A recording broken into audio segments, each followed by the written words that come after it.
It's very, very scary. Don't come any closer, do you hear me?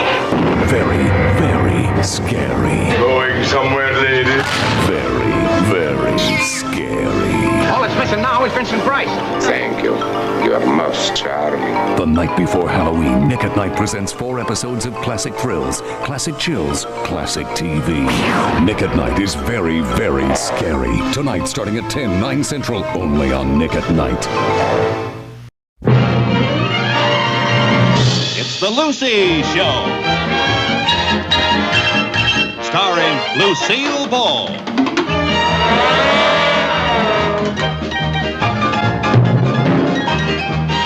Co-starring Vivian Vance.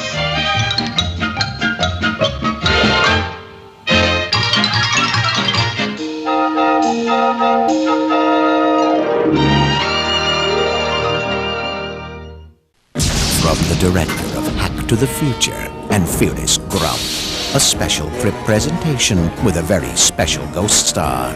Don't miss the season finale of Tales from the Crypt, coming in February on HBO. Scary is as scary does. Hi, Dr. Dreadful here, and this is the Dr. Dreadful Drink Lab. Makes lots of gross things that taste great. Magic liquid and care for a putrid potion? Tasty! Here, have a squirmy worm. Now Dr. Dreadful's grossest goodie. Monster Wart! Excellent! The Dr. Dreadful Drink Lab makes gobs of gross things again and again. Batteries not included. It's totally dreadful! The haunted mansion at Long Branch is a living, breathing nightmare of more than 30 incredible rooms, each with its own very special surprise. Wander through its myriad of secret passageways and winding labyrinths. Discover the graveyard of the living dead and its unimagined terror. There's Renfield and his spiders, the Prince of Darkness, Count Dracula, and many more. At the haunted mansion at Long Branch, it's waiting for you. Nick at Night. Fresh. Nick at Night. All night, every night. Now in color or black and white.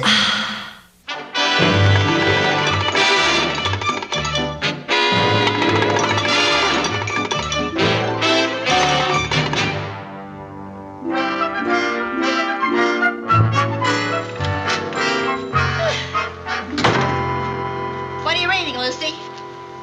Psychological reactions in adolescence to terror-inspiring visual stimulation. Well, I'll try again. What are you reading, Lucy? Now, Viv, stop joking. This is serious. Serious? Oh, it has a real knee-slapping title. Listen to this. Now, this article states the overabundance of spooky stuff in movies and TV can cause traumatic experiences in our youngsters. What got you started on this kick?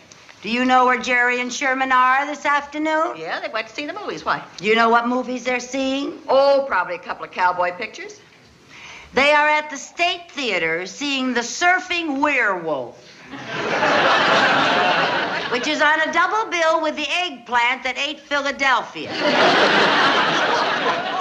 Now, does that sound like a couple of cowboy movies? Well, now, maybe the eggplant rode into Philadelphia on a horse. Oh, Viv, go ahead and make jokes, but I am reading this article because as a mother, I am very concerned. Now, listen, I'm just as much a mother as you are. I just don't happen to agree with you, nor that article. Don't you think that those movies are affecting our kids? Not one teeny-weeny little bit.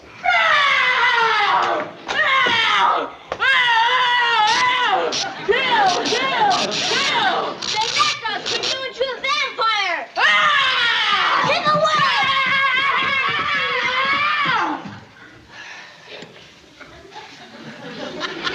I'll bet your son taught my son to do that.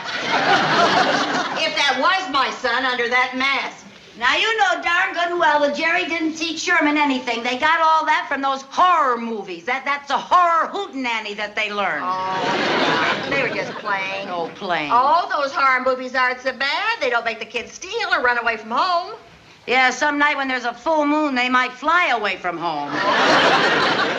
No, really, Viv, I think that you and I should go see some of these horror movies and decide for ourselves whether they're bad for the kids or not. Okay, I haven't seen a movie with a monster since Gone with the Wind. was no monster in Gone with the Wind. You didn't see my date. Well, I guess if we're gonna go to the movies, we'll have to hire a babysitter. I'm not even sure I can find a babysitter at this late date. Come in. Oh, hi, Mr. Mooney. Hi, Ladies. I'm on my way home and brought your monthly bank statement over. Well, thank you, but couldn't you have just mailed it? Mail your bank statement? Don't you know it's illegal to send questionable matter through the mail? Wait a minute. Why didn't you list my bank balance? We didn't want to embarrass you. It's that low, huh?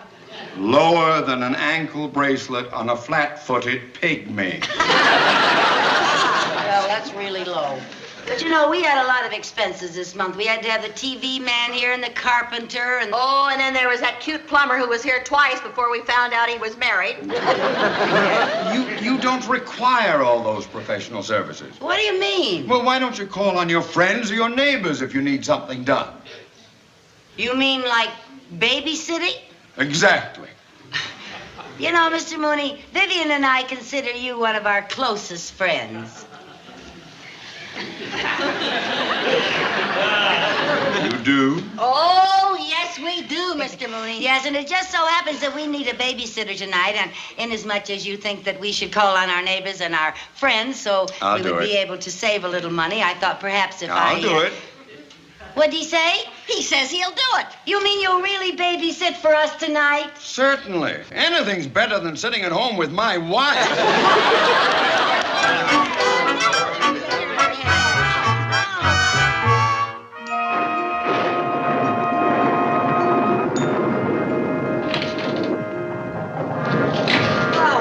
Gosh, what a spooky double feature. I was scared to death.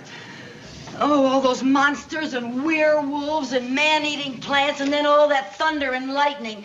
I didn't think we'd ever get home safe. Neither did I. It was pretty tough trying to drive that car with you sitting on my lap. I was so scared when that man-eating plant reached out.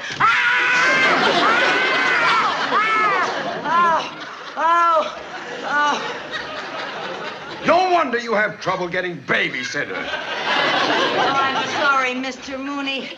We're just a little on edge. Have you seen the eggplant that ate Philadelphia? I didn't even know that Philadelphia had been eaten. Now, wait a minute. She's talking about a spooky movie we just saw. Yes, and it just scared me to death. Well, doesn't surprise me. Well, good night, ladies. Oh, Mr. Mooney, do you really have to go now? Yes. After 11 o'clock, my wife sends the dog out for me. Oh, please, can't you just stay a little while and chat? Now, look, will you just forget those horror movies you saw? You're letting your imagination run away with you. Good night, ladies. Night. Bum, bum, ba, bum, bum, ba, bum, ba, bum, ba, bum. Bum, bum, ba, bum, bum, ba, bum. It isn't a fit night out for man nor beast.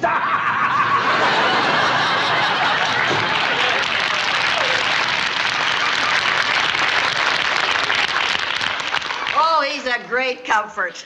Come on, let's go to bed. Viv, I'm afraid to go upstairs. Oh, now don't be such a coward. So you saw a couple of spooky movies. You'll get over it. Come on, let's go to sleep. But Viv, I'm afraid. Don't be such a baby now. Come on. I'm not a baby. I won't go in my room unless you promise to sleep with me.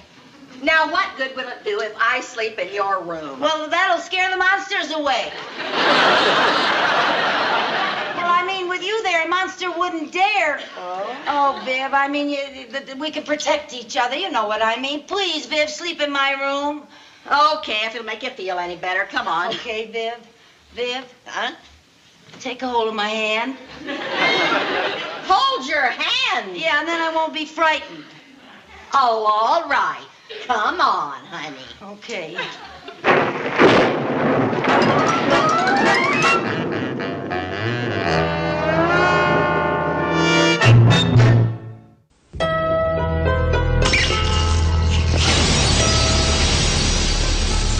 You're going to have to be very patient with him in the beginning. Get him placed with adoptive parents as quickly as you can. They took him away from his real parents. He was was abused or something, I don't know. Who are you? I'm Mikey Trenton. Trentons don't have a kid. Now they do. You don't love me anymore. That's not a toy. I know that. Mikey, no! I'm calling to inquire about a former student of yours. His name is Mikey Trenton, and he's in the 4th grade. The pilgrim's bad, so the turkey's fixing him. Officially, this case is closed. Put that down. It's not a toy. That's what you said. Hasn't he ever been checked out? Psychologically? Life is full of accidents. What are you talking about? The radio. It's not safe. Why not? Don't you know anything about his history? He's a wonderful kid. He's perfect. Yeah, he's too perfect. I've been doing some research into Mikey Trenton's background. If I had a girlfriend, I'd do anything for her. I think that there's something very wrong with Mikey. There's something very strange about him. I think that Mikey's in love with me. He's only 9 years old. Why don't you like me anymore? No. Mikey, no! Dead people aren't the ones to be scared of. Living people are. I need all the information you can give me on Mikey Trenton. What do you want, Mikey? It's psychotic behavior. Mikey just needs a good, stable home. Remember, Jason and Freddie were kids once, too. Mikey.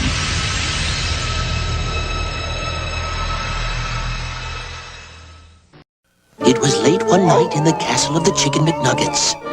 What are you making? Sauce. We're using my mummy's recipe. Mummy, This better be good. It'll be great. Does your daddy have a recipe? Now you can get McDonald's Happy Meal pails for Halloween! There's a pumpkin pail, a witch, and a ghost that glows in the dark. You can get a different one each week until Halloween! It's Nick at Night. Makes the world seem bright. So tune it in and keep on watching Nick at Night. All night, every night. Go away. Go away. Who is it? It's Vivian. Vivian who? You open this door now, or I'm going to sleep in my own bed. Okay. Okay, hurry up. Honest, too. Hurry up.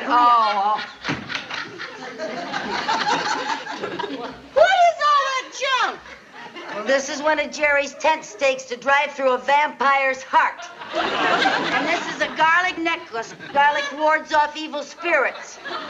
It wards off anyone. Boy, I wish I'd have had one of those when I was married to my ex-husband. Viv. What do you do with that silly little toy gun? I'm not taking any chances. Oh, honest. Well, I'm not going to let this spooky stuff get to me. Now, let's go to bed and go to sleep. Viv! What? Don't turn off the lights. Leave the lights on, Viv. We're going to sleep all night with the lights on because you happen to be in... Please, Viv, leave the lights on. Oh, I can't sleep with the lights. Oh, all right. Please.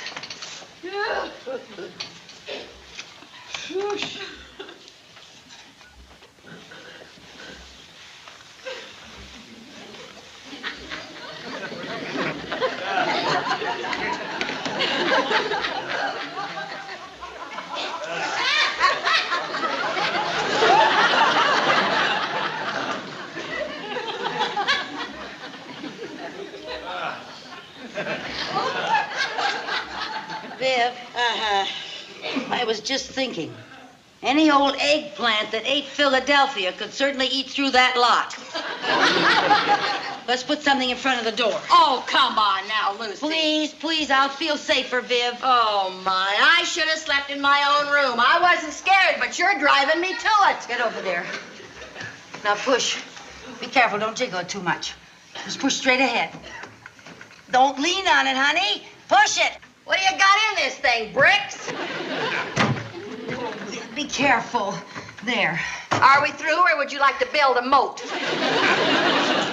Come on, let's go to bed.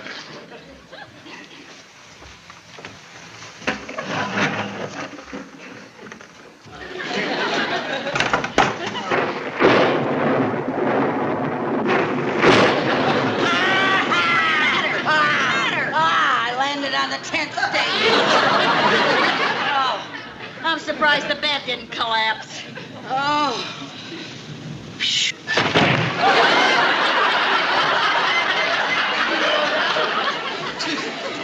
Now nothing will surprise me.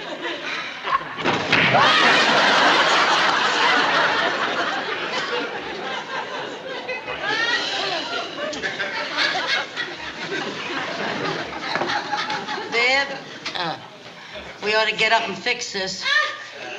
Oh, no, I like sleeping here in this long pine box. Something like that, Viv, for heaven's sake. I won't be able to sleep a wink.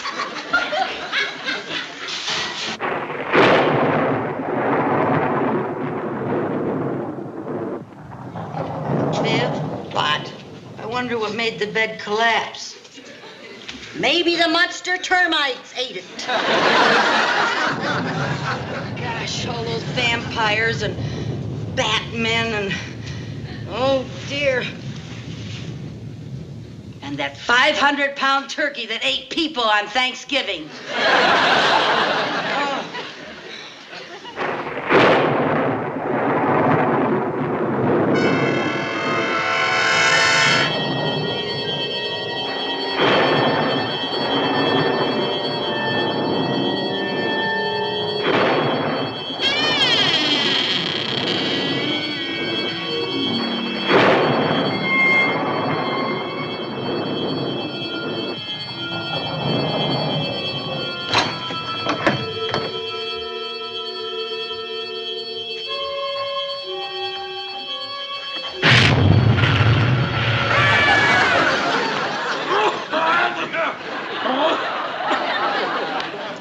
I simply must give up smoking.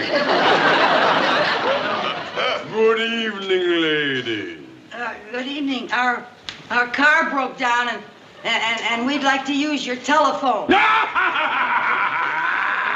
Ah, that's what they all say.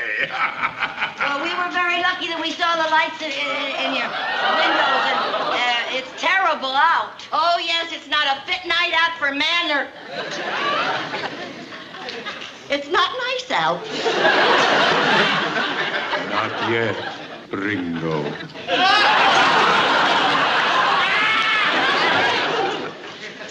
Permit me to introduce myself. I am Count Dracula. How do you do? You know he looks a lot like Mr. Mooney. He does look like Mr. Mooney. Mr. Mooney? Yes, Mr. Mooney's a banker. Well, in a way, so am I. I run a blood bank. Well, sir, if we could just use your phone, then we'll go. Certainly you may use the telephone. Thank you. But it would be inhospitable of me to let you go out into the storm without a cup of hot tea. Oh, well, that's very nice, but we don't want to be any bother. Oh, no, we're teetotalers.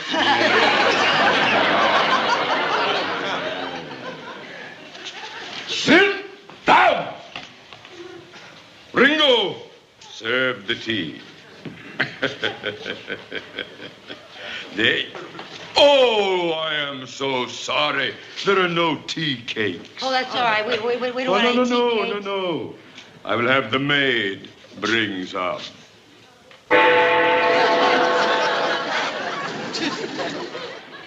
Drat that maid. She never hears the bell. Ringo, call the maid.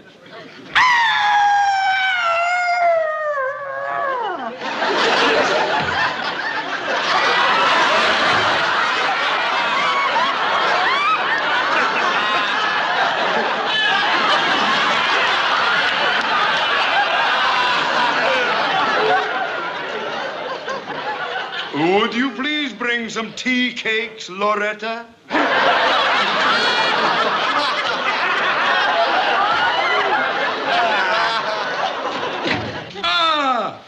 Here is your tea.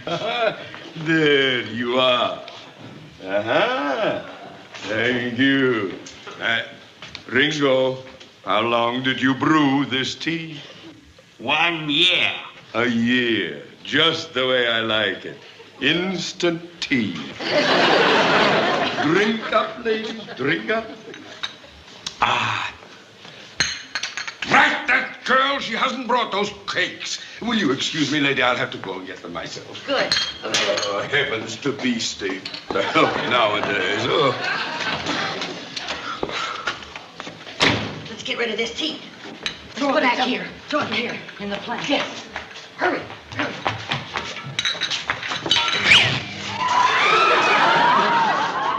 He didn't like it either. Come on, let's make that phone call and get out of here. Yes. Where can the phone be? In the telephone booth, stupid. Who said that? I did. Over here on the wall.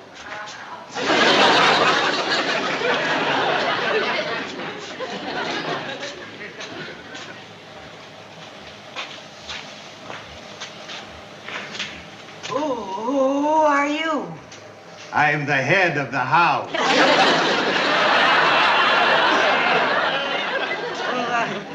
Where did you say the phone is? Right over there. Oh, thanks a lot, sir. So I.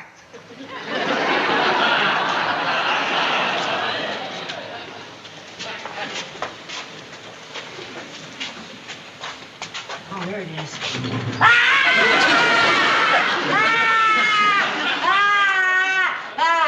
Oh, boy, he sure has been waiting a long time for his number. Let's get out of here. Come on, Bill.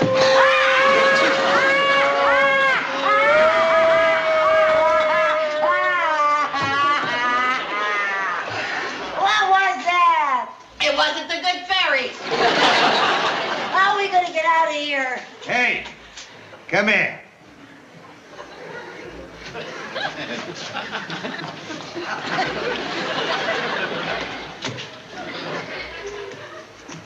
Why don't you try the secret passageway? Oh, is there a secret passageway? There's always a secret passageway. It's a panel. It's usually around a fireplace. Yeah. Remember? It has a button or a panel, and you have to go around, and you find the panel, and suddenly something opens up, and then you can go, and you can escape. Viv, look in here. Look in the... I'll look on the outside. You look on the inside.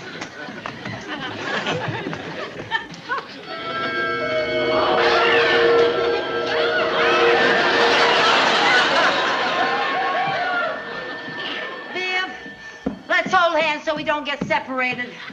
Around there. It'll be around here someplace. No, I think it's going to be on the fireplace, that's for sure. Viv, how long since you've had a manicure?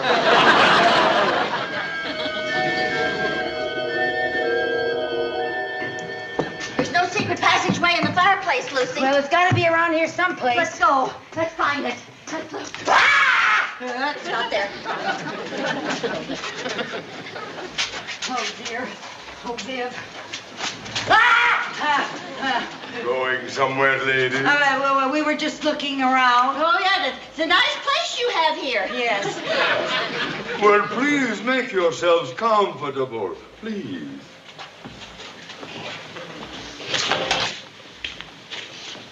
That's right. Sit on the couch. You sit over here in the Morris chair. Behave yourself. Let me go.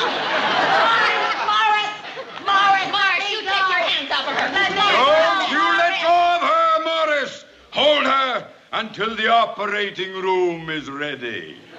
Operating room? Yes, servants are so hard to find. I have decided to convert you into a housekeeper and a cook. Oh, no, you don't. Oh, no.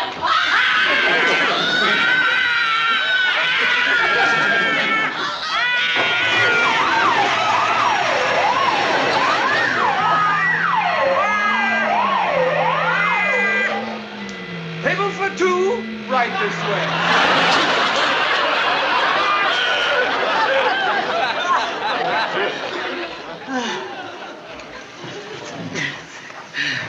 Please, Mummy, I'd rather do it myself.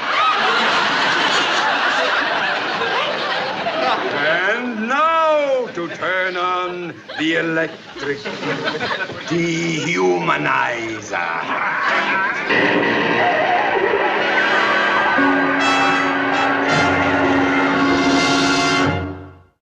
Don't say it here. Nico-treat? Don't say it here. Cranberries. Nico-treat? Only on Saturday morning, October 26th, if Nickelodeon calls you, can you say... Nico-treat? And win. Yes! Because it's that time of year again. And this year, 1,000 winners will receive a Nickelodeon glow-in-the-dark slumber bag from Coleman. $10 worth of Pizza Hut pizzas and more just by answering their phone. Nico-treat! If you want a chance to win, send a postcard with your name, address, age, and don't forget phone number to Nico Treat Contest, Box 4999, Orlando, Florida 32802. So don't get yourself in trouble. And who discovered America?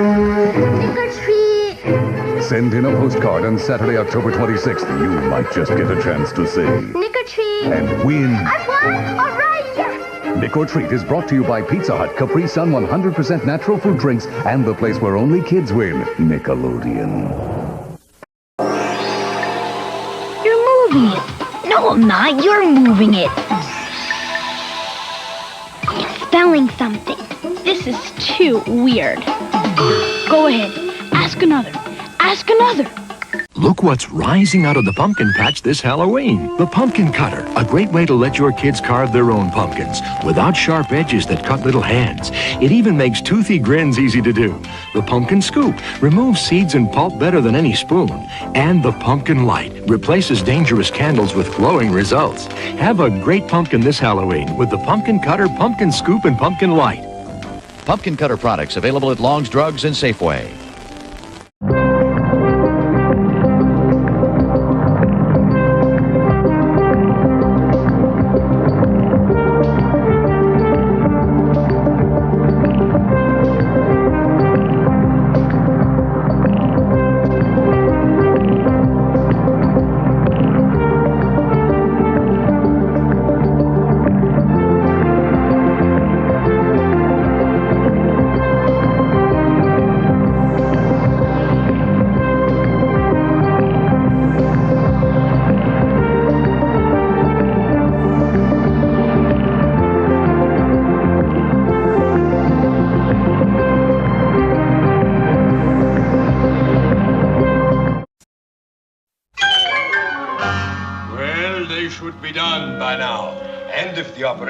Success, we will have a perfect housekeeper and a perfect cook.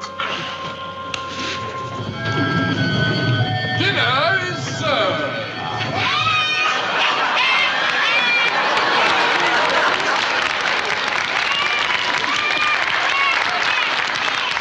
Double, toilet trouble, fire burn, and cauldron double.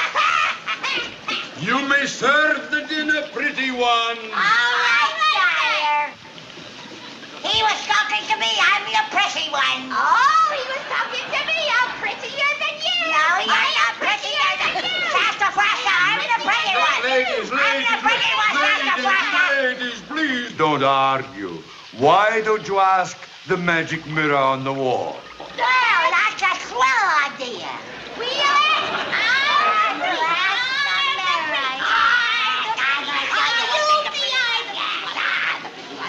Mirror, mirror on the wall, who's the fairest of them all?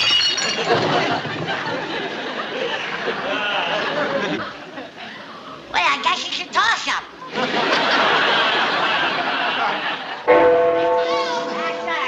Oh, righty? You rang, sire? Yes, you may serve the first course. All righty, First sire. course will be your last course. What is in your witch's brew? Oh, I'm so glad you asked. It's octopus seasoned with a dash of iodine. And a pinch of strychnine. That's where the vitamins are. Ah, it sounds delicious. Oh, it is. Witch's brew. Say, sire, do we get Thursdays and every Sunday off? Yeah, no, you only get every other full moon. Oh, sorry, we can't stick around for that. Come on, Sassafrasa, let's go out and paint the town black. Paint the town black. Come on, Skinny, let's go dancing. Don't let them escape.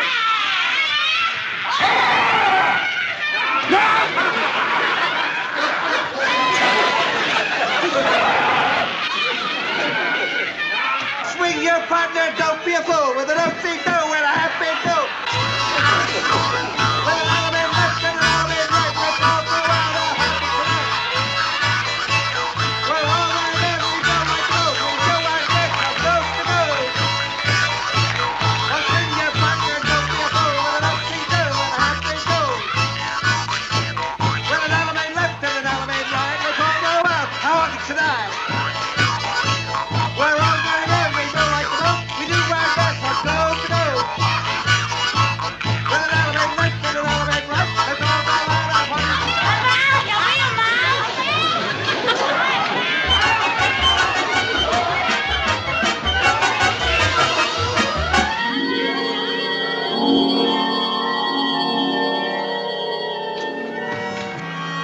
Viv! Oh, Viv! What's with you? What's the matter? I had the most horrible nightmare. Mooney was Dracula and you and I were witches. What are you doing with that broom? I came downstairs to get a snack and I spilled some crackers. Well, now maybe we can get some sleep. No, I'm too nervous to sleep now. What's that? What's that? Good evening. My car broke down. Permit me to use your telephone.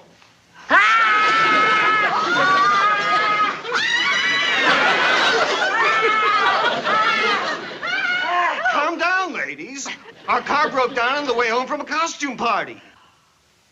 Oh, my God, costume. Oh, it's a costume party. Can I use your phone? Oh, yes.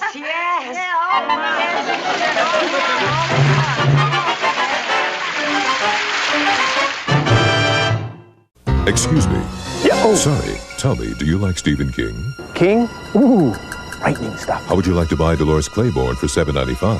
The hardcover? Yeah, and you don't have to buy anything more. You got a deal. Introducing the Stephen King Library, now shockingly easy and inexpensive to acquire, starting with Dolores Claiborne for just $7.95.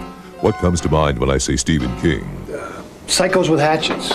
Demon dogs. Your collection will build into an entire gruesome library. Pet Sematary, Misery, The Shining, Carrie. No commitment or minimum to buy. Cancel anytime. What do you think of when I say Stephen King?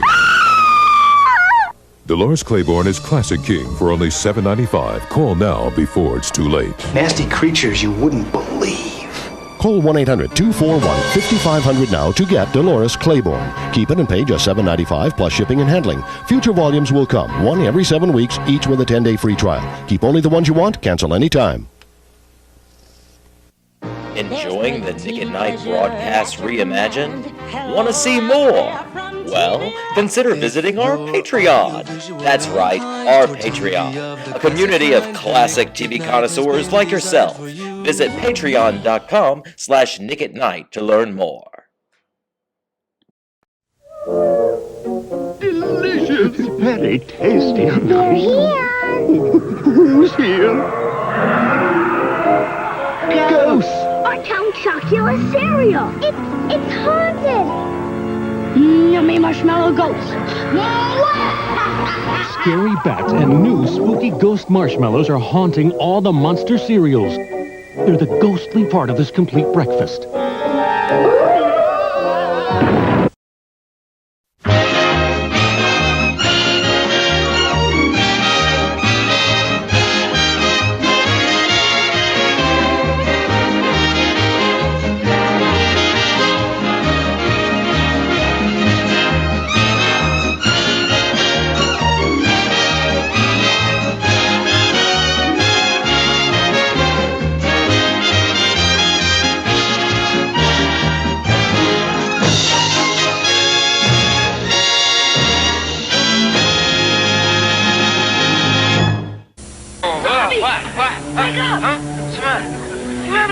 But this is no dream. More relentless terror comes your way on Halloween Madness, a night of fright on Nick at Night. This Halloween, Blockbuster Video has a special treat for your whole family.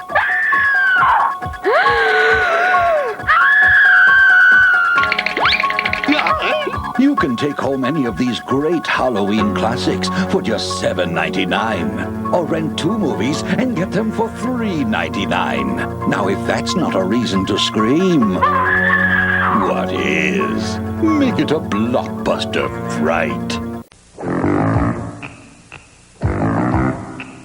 Beware, it's the Addams Family cereal. Creepy and it's spooky, mysterious and spooky. It's all together spooky. The Addams Family cereal. The weird part of this complete breakfast. Just wait until you see them. It's like with Harry Graham. They taste so good you'll free them. The Addams Family cereal. The president delivered his State of the Union. He said, our future looks bright with prosperity and classic TV for everyone on Nick at Night.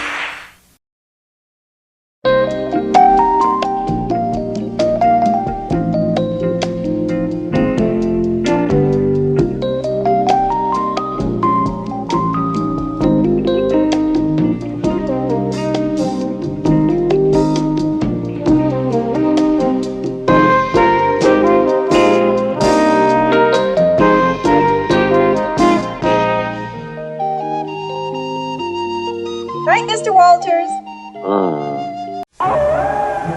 It's scary. It's hairy.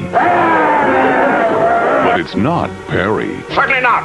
And that's final. It's a bewitched Halloween. Monday starting at 8, 7 Central on Nick at Night. Come and listen to my story about a man named Jed. A poor mountaineer barely kept his family fed. And then one day he was shooting at some food, and up through the ground come a bubbling crude oil, that is, black gold, Texas tea. Well, the first thing you know, old Jed's a millionaire. The kinfolk said, Jed, move away from there. Said, California is the place you ought to be. So they loaded up the truck and they moved to Beverly Hills, that is, swimming pools, movie stars. The Beverly Hillbillies.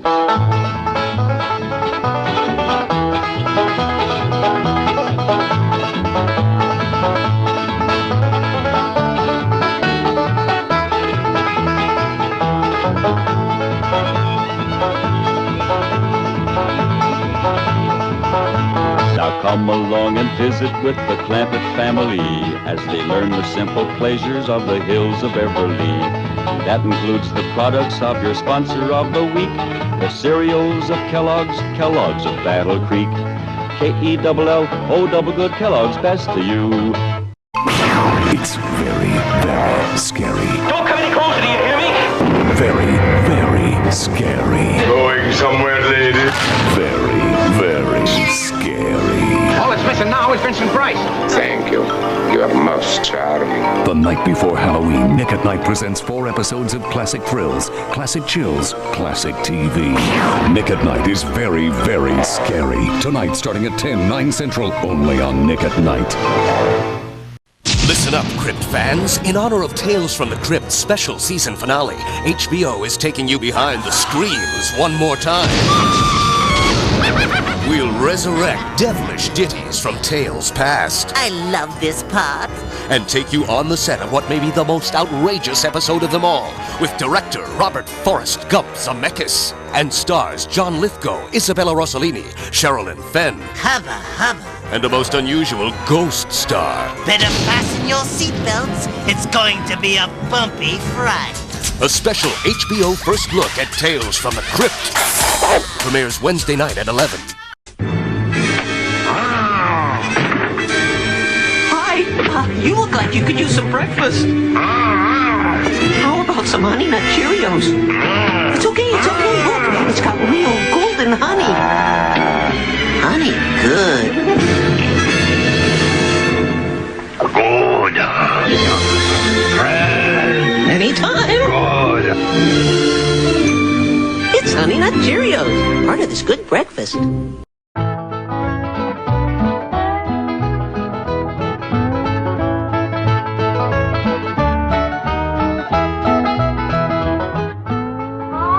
Yeah, Ellie?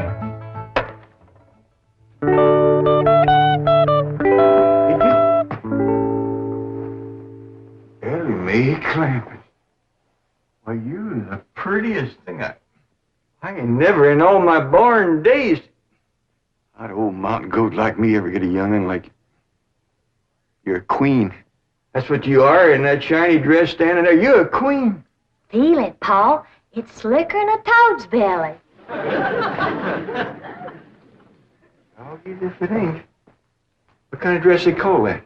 This is what you call a ball gown. A ball gown? Well, you's even catching on to what they named. Well, Miss Hathaway, she pinned a piece of paper onto every dress she got me, telling what it was for. You better tote along the shotgun, keep fellas away. Oh, no, Paul. That's what I'm going out for, to meet some fellas. Hallelujah. You know, you're going to find out something I've been saying is the truth. You don't have to dress up in boys' clothes to have fun with boys. I'm going to keep my promise, Paul. I ain't going to wear nothing but dresses for 3 whole days. And I'm going to keep my promise, too. If you don't have just as much fun as you did climbing trees and wrestling, you can go back to wearing your pants and shirt. Goodbye, Paul.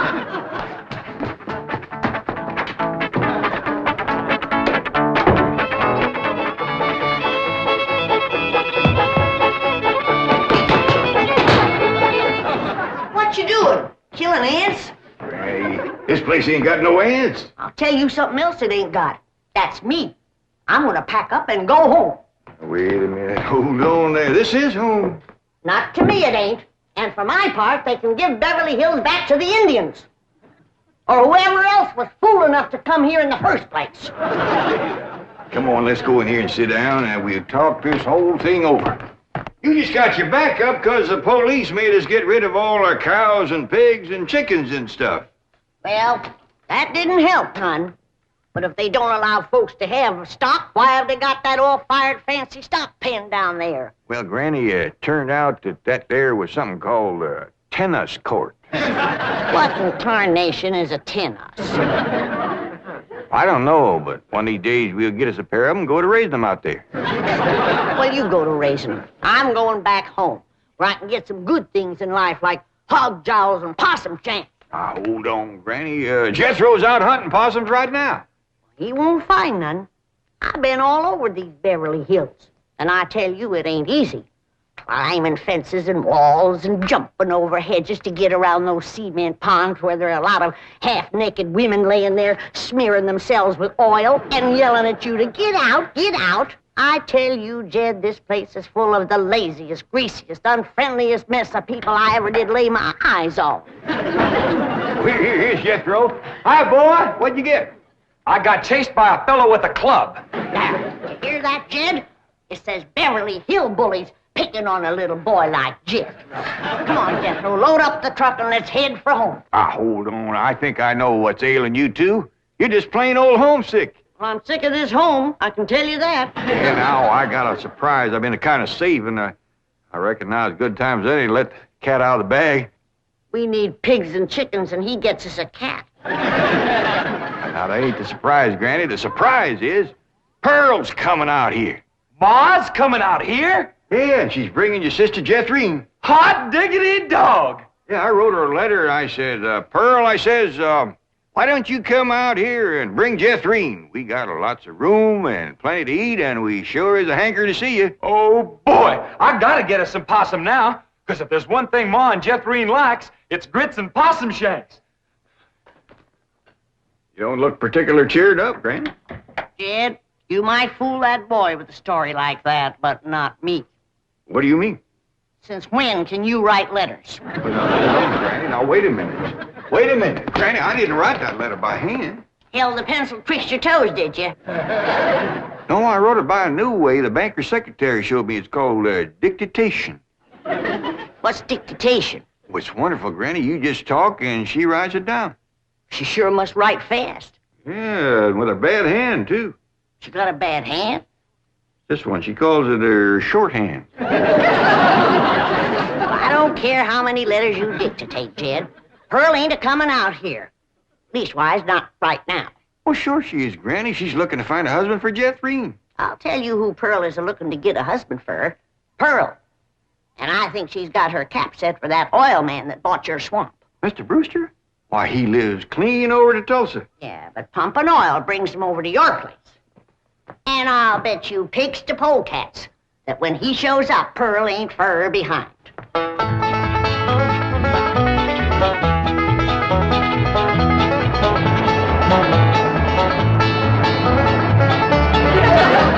There he is. Oh,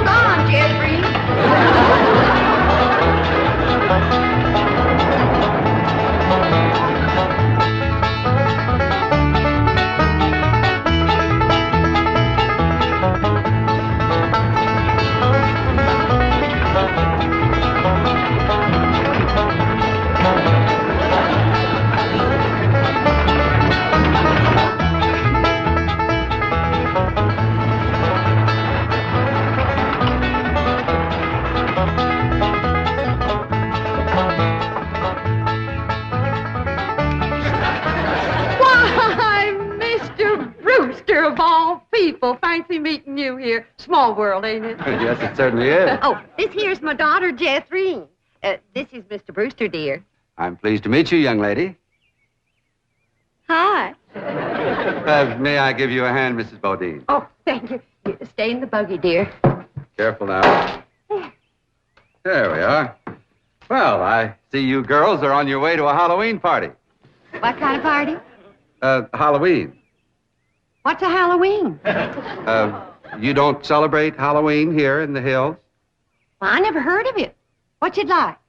Well, it's an occasion where everyone gets dressed up in their most beautiful clothes.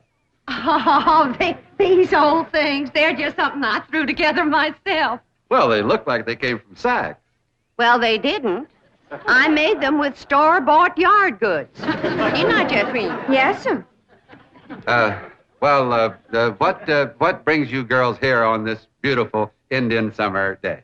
Following you. we was headed this way anyway. I promised to keep an eye on the old home place for Cousin Jed, remember?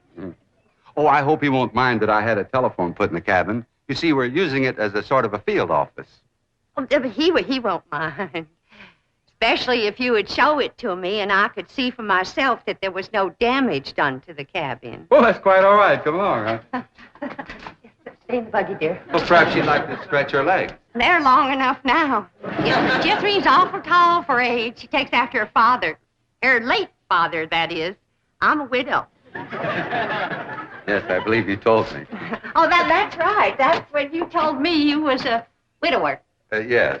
You, still are, I suppose. A widower? No, yes. Stay in the buggy, dear.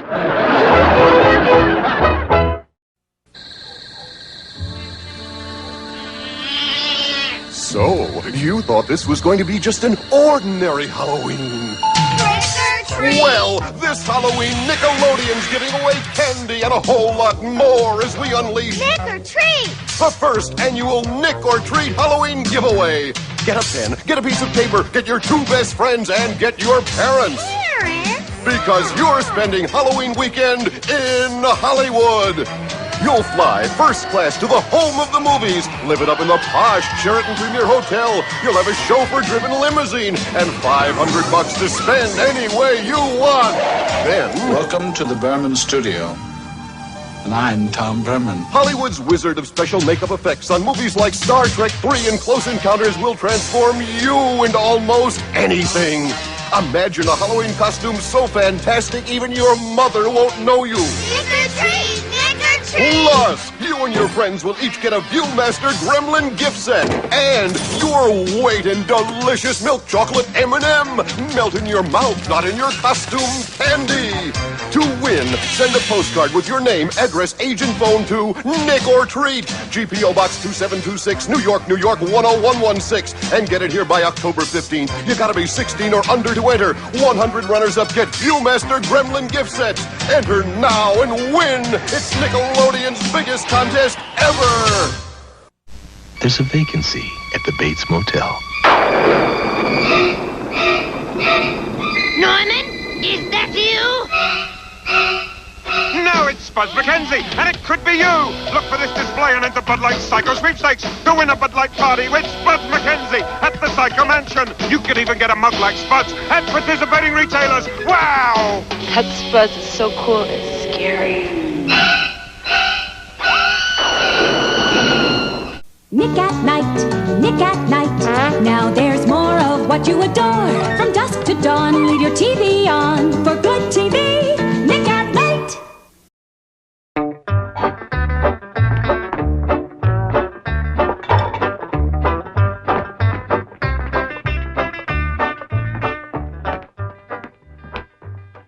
I'm going back where I should have stayed in the first place.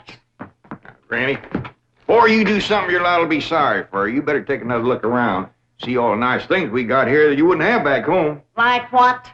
Like this great big cooking room, for one thing. Why, you could take our whole cabinet and put it right in this one room. Well, if you did that, I might stay. What about them big ice boxes? You got nothing like them back home? Didn't need them. got nippy in the fall like the good Lord intended it to. This crazy California stays warm all year round. That's awful good for growing things. Look at that fruit there. Did you ever in your whole born days ever see anything as pretty as that fruit? Don't spoil neither. Don't taste neither. Oh, now. Jethro ate a whole bunch of them grapes. 2 apples, a pear, and a whole handful of strawberries. And he said there wasn't one bit of juice in the whole kit and caboodle of them. He said it was dry as wax.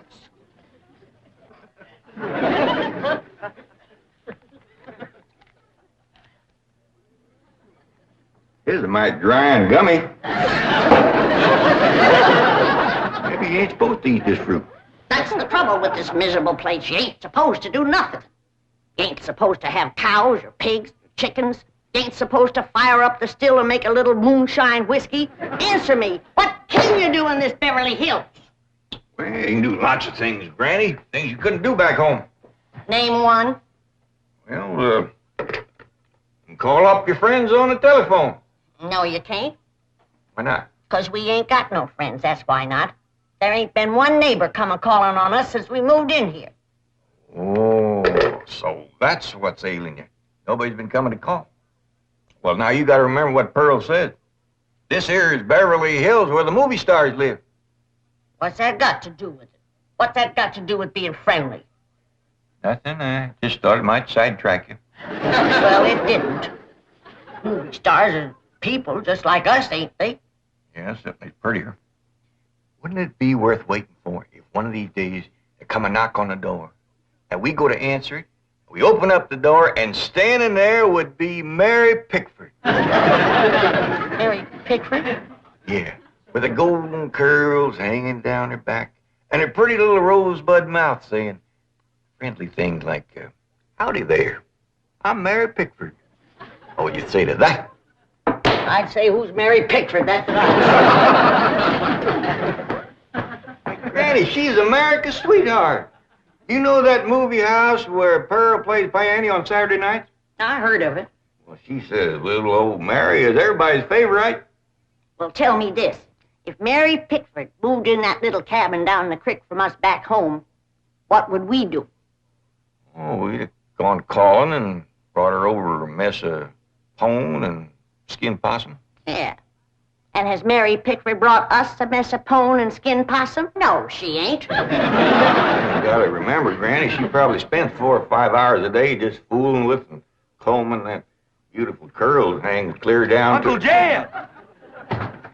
Hello, Jethro. What'd you get this time? I got arrested. Yeah. Policeman, he took my gun away. He said they don't allow hunting in Beverly Hills. That does it. That does it. Then he pointed to old Duke here. He said that dog had his rabies shot. And I said, no, sir, that dog ain't had nothing shot. I'm careful with a gun. What'd he say? He said, oh, wise guy, huh? So he put Duke and me in his police car. But we jumped out and run. Oh, is Ma and Jeff Reen here yet? No, when they ain't a-coming. Now, if you want to see your ma and your sis, you pack up that truck, and you and me will skedaddle back home where folks is friendly. Now, Granny. Oh, God, if she ain't the muleyest little woman. Granny, now, just a minute. Now, Granny, will you just let me say one thing? Well, you be quick, 'cause I got a long trip ahead of me. Granny, I know it ain't been easy for you out here. New things is always vexing, especially at your age, but I'm bound and determined to keep this family together. And if you go back to the hills, we's all going with you. I'm asking you please to stay. Not for my sake, but for Ellie Mae. Granny, what this place has done for her is a plain miracle. Why, that wild Injun has become a grand lady. I wish you could have seen her go out that door looking like a queen in a picture book. I tell you, I just wanted to sit down and bawl, the way you done when I married her ma. Now, she's just... She's out there now. Not just wait, Granny. Wait till you see. In here, Ellie Mae. Huh? You sure was right. Oh, Huggin, you don't have to wear boys' clothes to have fun with boys. May, you promised me you wouldn't wrestle. I ain't been wrestling. And what have you been doing in your ball gown? Doing what I'm supposed to do, playing ball. Oh, I made 2 touchdowns and kicked 3 field goals.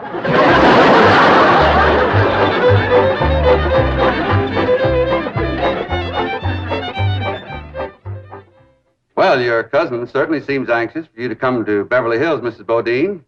Will you? Mrs. Bodine? Yeah. Will you? Yeah.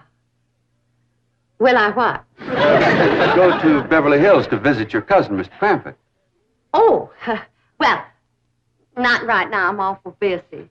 You see, I do fancy sewing and hat making and give beauty courses and personality building and music lessons. Then on Saturday, I play the piano over the movie show to Oxford. And then, of course, there are my young ones, Jethro and Jethreen. Of course, they're no trouble. Jethro's in California, and Jethreen, she's fixing to get married. Well, congratulations. When's the wedding? Soon as she finds a fella. Well, you certainly are a busy woman, Mrs. Bodine.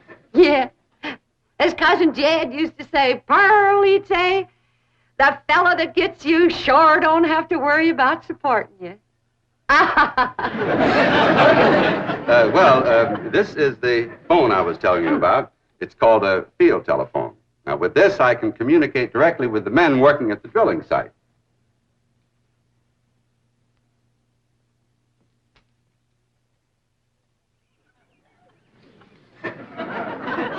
Okay. Any young men down there? Oh, yes. Any unmarried young men? I'm sure there are.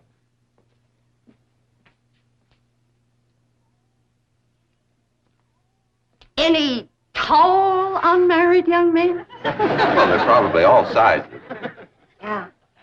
Suppose it gets pretty lonesome working down there. Well, it's very likely. This is rather an isolated area.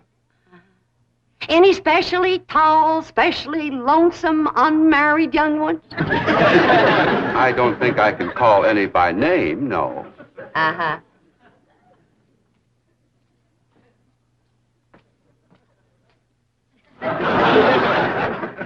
Well, I was just wondering.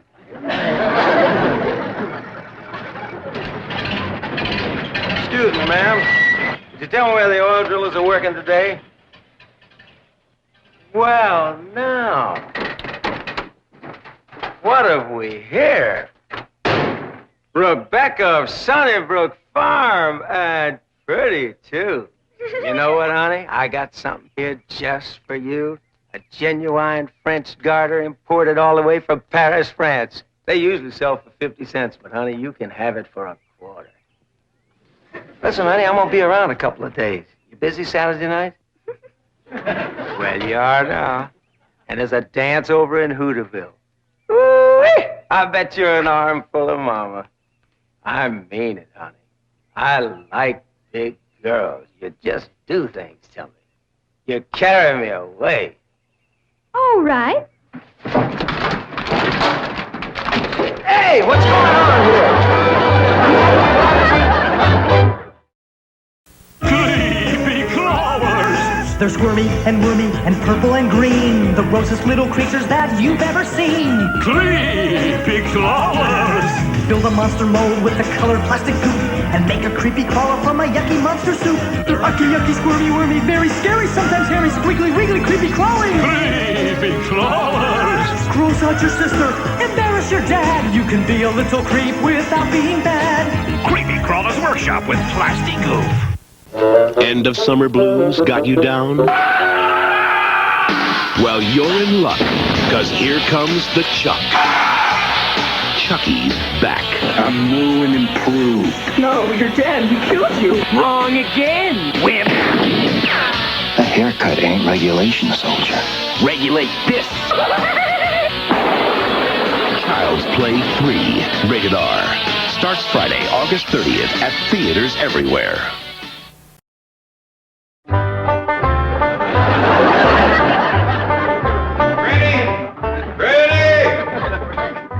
Oh, there you are. What are you doing? I'm figuring. And I figure best when I'm fishing. Ain't no fish in there. I ain't fishing for fish. I'm fishing for figuring. What kind of figuring you fishing for? I'm fishing to figure how I can get home.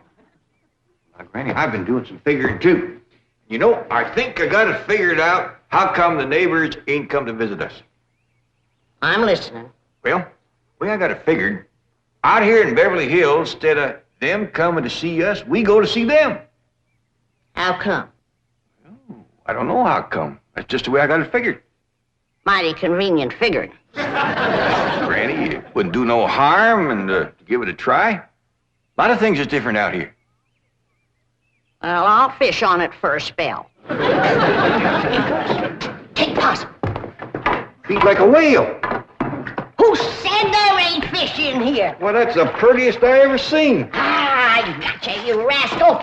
I'm gonna throw you right in the frying pan. This thing ain't nothing but skin. That's your Beverly Hills for you. All flashy and show on the outside and nothing on the inside where it counts. Fish and people is two different things. We're going to calling on our neighbors, and then we'll do our judging.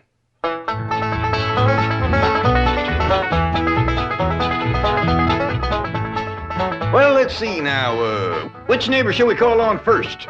Mr. Drysdale's off in Boston with his missus, so let's go this way. If you ask me, let's go back that way. Now, Granny, you promised. Come on, everybody, let's go. You reckon they'll give us a mess of pone or something, Pa? Or maybe some salted down possum. Probably so lie on us.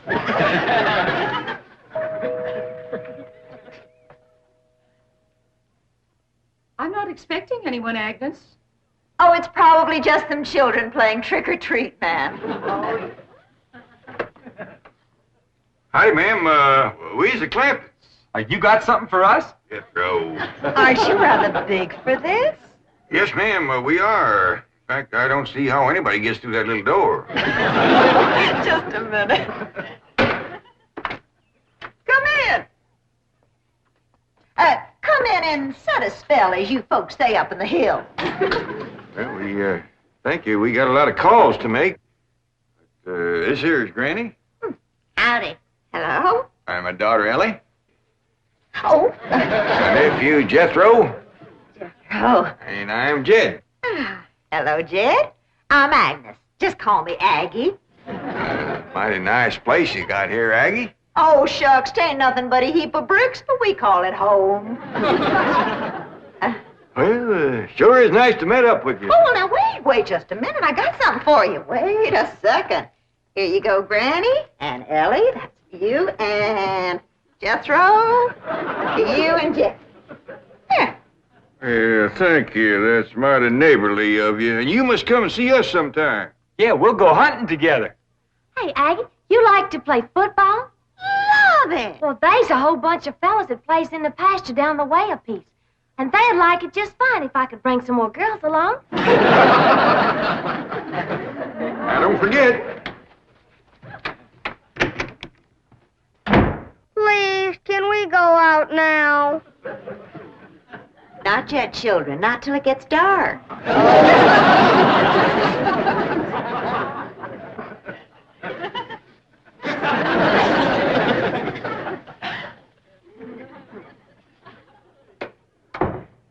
Ain't that the most pitiful thing?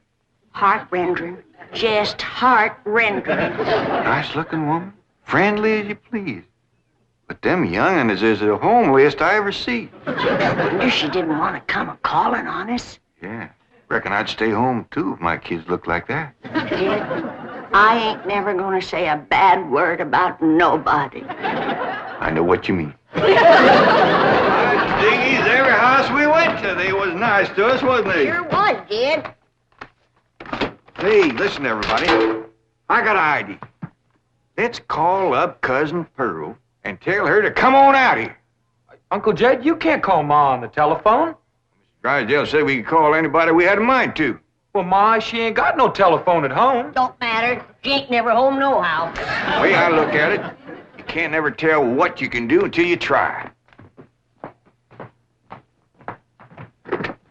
Don't forget to spin the wheel.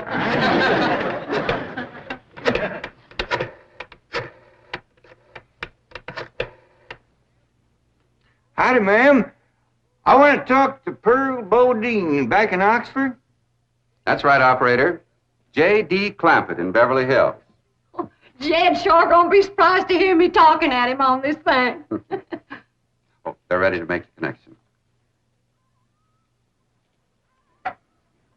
Oh! Dad! That you, Ted? You betcha it is. Hello, Pearl, you old rascal. What you doing down there? Huh, there ain't Pearl. This here's Ellie. Jethro talk in a minute, but first I want to say something. You gotta come out here to Beverly Hills and bring Jethro. If she can't get a husband out here, there ain't no hope. You ain't never seen so many homely young'uns in all your born days.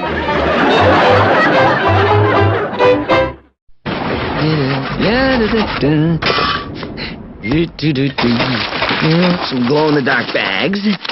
This is the best costume ever. I'm a pirate. No. Spaceman? No. Ninja? I may be stranded, but at least I got my Fruity Pebbles. Fruity! A ghost!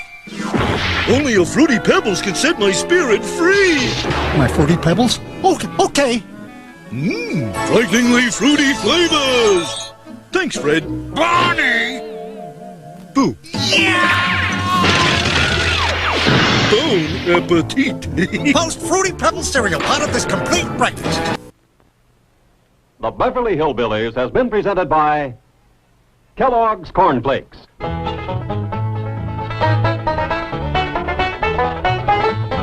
From Kellogg's of Battle Creek.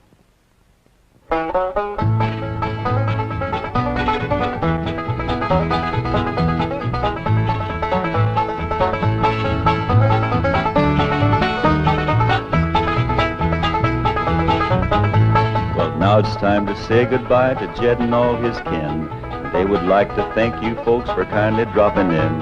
You're all invited back next week to this locality to have a heaping helping of their hospitality. Hillbilly, that is. Set a spell. Take your shoes off. You all come back now. Here. This has been a Filmways presentation. Nick at Night's Dead Giveaway with host Wink Martindale. Boy, a lot of people sure have died tonight on Al Hitchcock Presents, haven't they? Some horribly, but they haven't died in vain because they can turn you into a winner. How? Just guess the total number of people who croak in our 140-episode marathon. You can try to watch every show or just take a shot in the dark. Once you've made your guess, call us at 1-800-235-DEAD. There's the number on your screen. Leave your name, address, phone number, and your guess.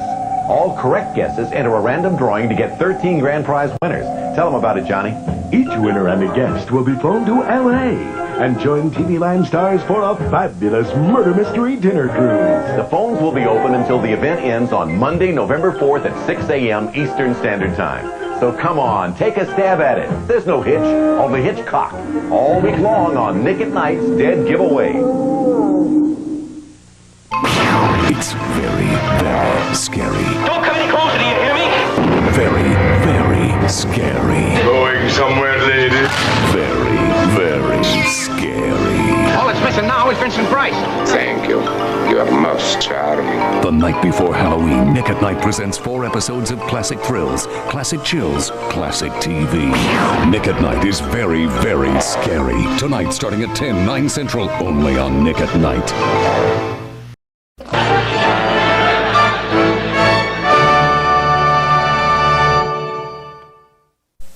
Halloween's a perfect time for baking spooky cookies. Just roll out Pillsbury sugar cookies, cut, bake and decorate, then feed them to your goblins. So much fun there. Scary. Oh. It's alive! My most perfect creation!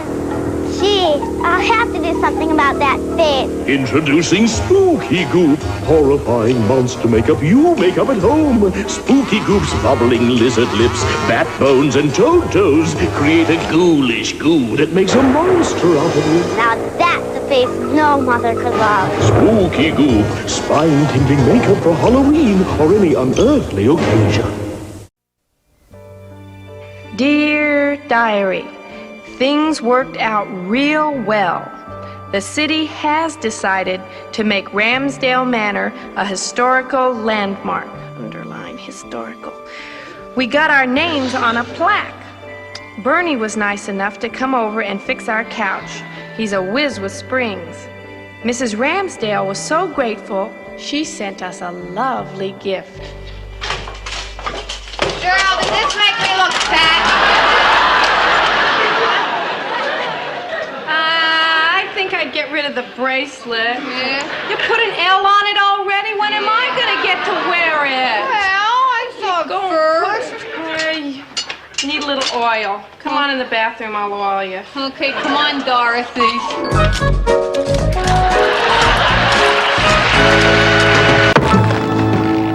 Welcome to the world of terror. When I'm not busy embalming bodies, which isn't often, I like to relax with some good family reading. Let me introduce you to my personal library of Fangoria, the leader in horror entertainment. What a fascinatingly hideous cover of Freddy Krueger. And devilishly candid reviews of the latest horror videos. And gloriously bloody color photos from the newest Friday the 13th. They're all here in Fangoria. Can I persuade you to subscribe? This is Fango editor Tony Tupone asking you to enter the world of Fangoria. Only $12.49 for a special 6-month video subscription. Send check or money order to Fangoria Magazine, 475 Park Avenue South, New York, 10016. Customers! Let the dead bodies wait. Once again this year, Rayovac is providing free personal kid-size flashlights for use when trick-or-treating Halloween night. These flashlights will light the way to safer rounds of the neighborhoods. To get your flashlight, just come to any Madison Burger King on October 30th and ask for one. No purchase is necessary, and Burger King will give you a special treat bag and a coupon good for the soft drink of your choice. But the supply is limited, so get to Burger King early. And remember, be safe this Halloween. Wear light-colored costumes, be extra careful crossing streets, and ask your parents to check your treats and throw out any unwrapped ones just to be safe. We'll help with 3 flashlights from Rayovac and a special treat from Burger King just for the asking. It all happens Thursday, October 30th only at the Madison Burger King near you. And happy Halloween from Rayovac, Burger King, and Channel 47.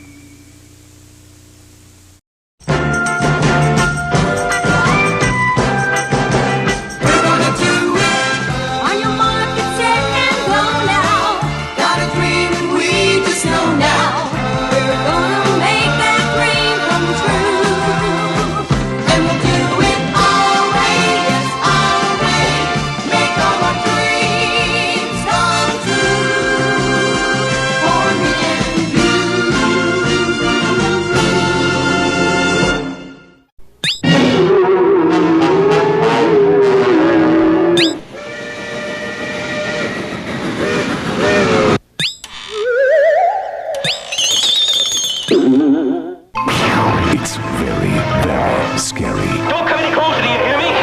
Very, very scary. Going somewhere, lady. Very, very scary. All that's missing now is Vincent Price. Thank you. You are most charming. The night before Halloween, Nick at Night presents 4 episodes of classic thrills, classic chills, classic TV. Nick at Night is very, very scary. Tonight, starting at 10, 9 Central, only on Nick at Night.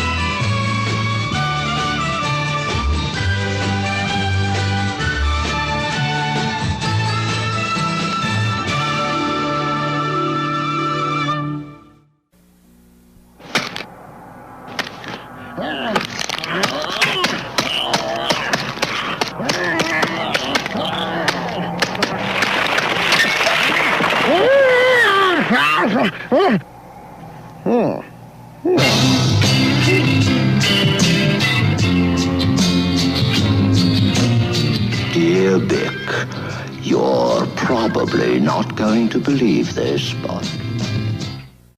McDonald's has a monster of an idea. Happy Halloween certificates. A book of 10 is only $1. Your gang can turn them in for free dessert treats like cones and sample-sized sundaes at McDonald's. Each book also comes with a mail-in certificate for this free Roger Rabbit when you buy your video cassette of the smash hit Who Framed Roger Rabbit. McDonald's Happy Halloween certificates. A deal so good, it's eerie. Here's how to play Nickelodeon's Slime Time game. Watch Nickelodeon's Ozone starting Monday. The kids we call will call the shots live on national TV. You've got 3 chances to make a match and win. No match, you get slimed. But remember, you've got to watch the Play Nickelodeon Slime Time game starting Monday in Nickelodeon's Ozone. Brought to you by Pizza Hut, Sega Genesis, and the place where only kids win. Nickelodeon.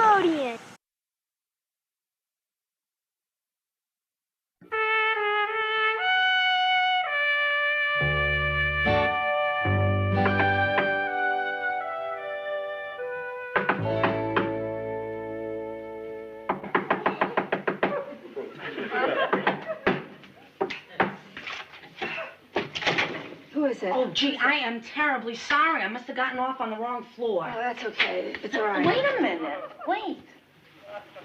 That is you. Rhoda, open the door. Yeah, okay. Rhoda, did I wake you up? Not as yet. Well, snap to it. Come on, it is Saturday, shape-up day. Rhoda, you should be like me. Try jogging. Yeah, come on, follow me. We'll start right here in the apartment. Come on, Rhoda. No, 1, 2, 3, 4. To me. Atta girl. Come on, Rhoda, you're gonna love this. Pick up those speakers. Let's go. 1, 2, 3, 4. 1, 2. Hey, yeah. Oh, oh, hey. Oh. Oh. Well, hey, it's a start. Brenda. Yeah. I am so tired. You can't believe it. All I've been doing lately is work. Yeah, how come? Oh, how come Halloween? Costume time, and it's been so crazy. People are renting everything. A guy came in yesterday, and he rented a dozen cow costumes. He said he's taking his entire family to a Halloween party. They're going as a dairy. Anyway, I really have to go back to bed. Forgive me, I need some sleep. No, you don't need sleep, Rhoda. You need exercise. Wakes you up. Makes you feel energetic and alive. No, Brenda, stop, please. Face it, you are the only jock in our family.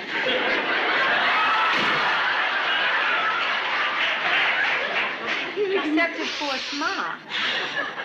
Listen, you ought to forget the elevator and run up the stairs. It's only 6 flights. Meet my new jogging partner. Ah, yes, Billie Jean Morgenstern. Okay, enough of this chit-chat. Come on, pull yourself together.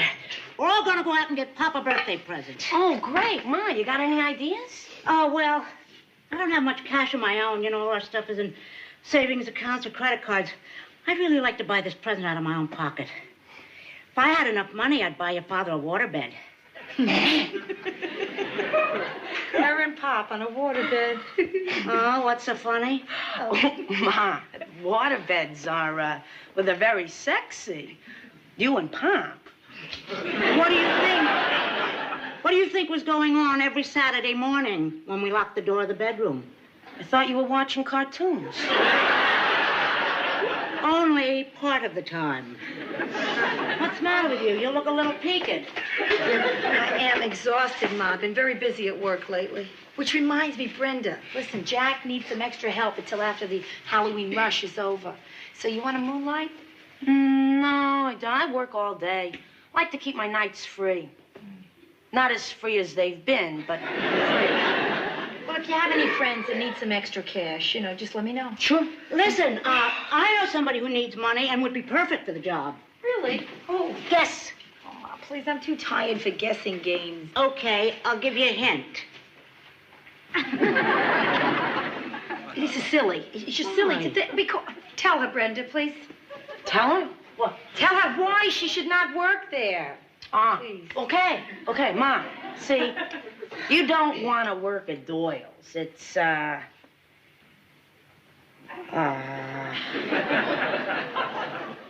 It's too close to your house. I'm sorry. It's the best I could come up with on such short notice. Ma, you don't get along with Jack. That's a good one. I didn't think of that. I'll get along with Jack. That's a better one. Rhoda, all I want you to do is help me get the waterbed for your father that he needs if he's ever going to stand straight again. Pulling out the heavy artillery. This entire conversation is academic. I am not the one who does the hiring. Rhoda, all I want you to do is talk to your boss and tell him that your mother, that wonderful woman who carried you for 9 long months, during the hottest summer in the history of New York, taking aim, that woman who you love, perhaps worship, would like to talk to your boss. Firing? You could do that for me, couldn't you? My child. Oh. Direct hit. I'll ask Jack. Congratulations, Ma. You won again. Oh, what's to win? It's family. It's love. It's guilt. Same thing.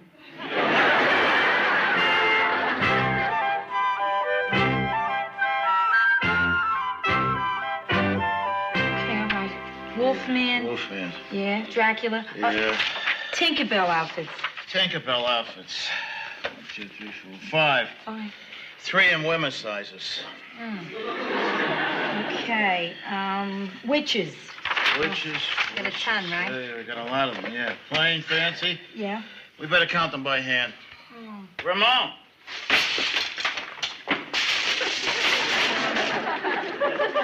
Hello. Ramon, go in the back and get the witch costumes. Witch costumes. Yeah, right. Which costumes? Witch costumes. That's right, witch costumes.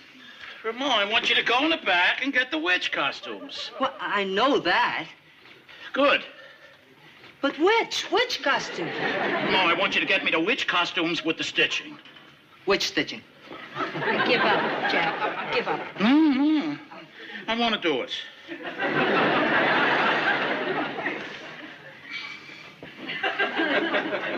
The black stitching. The black's on the rack or the black in the back of the rack? On the rack. Which rack? Take them someplace quick. Ramon, I'll help you get the costumes, Ramon. Oh, Mr. Doyle? Nice to see you again. What do you want? Oh, I just thought I'd say hello, spread a little happiness. Okay, you've said it, you've spread it. Ma! Ma, why are you here?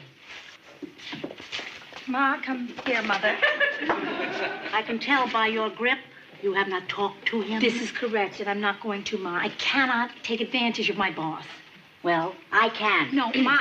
Doyle, this is it. My daughter tells me you need a new order clerk, and I can take orders. Fine. About face, forward march. Come on, Jack. I need money. You need help. What else matters? You get on my nerves. Okay, so I'll get off your nerves. What else? You don't know anything about the business. Well, I'm smart. I can learn. Oh, yeah? What's $3.60 times 12? $43.20. Oh, that's amazing. How'd you get that so quick? It's easy. It's the same as 12 pounds of corned beef. Jack, please excuse my mother. Ma, a man cannot hire an employee because they know the price of corned beef. Okay, sure he can. No, and don't hit him with your purse. Ma, you're embarrassing. That's all right. Please, he cannot hire you. Now, just please, Wait a minute. Maybe I can. Maybe I can. I'm the boss. What? Well, why would you hire her? She's good with figures, and God knows she's pushy. You see this? Uh-huh. Put it on. Silly. My mother wouldn't do something like that. Come on. This No, it's okay. He's the boss. What he says, go. Ma, now wait. Don't put that thing on. Are you crazy?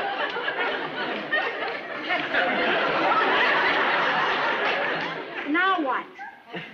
Now you got the job. What? She's got the job. Why? She can take orders.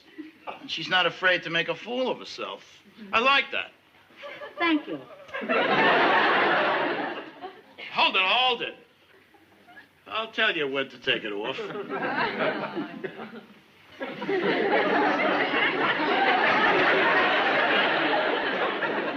Fair enough.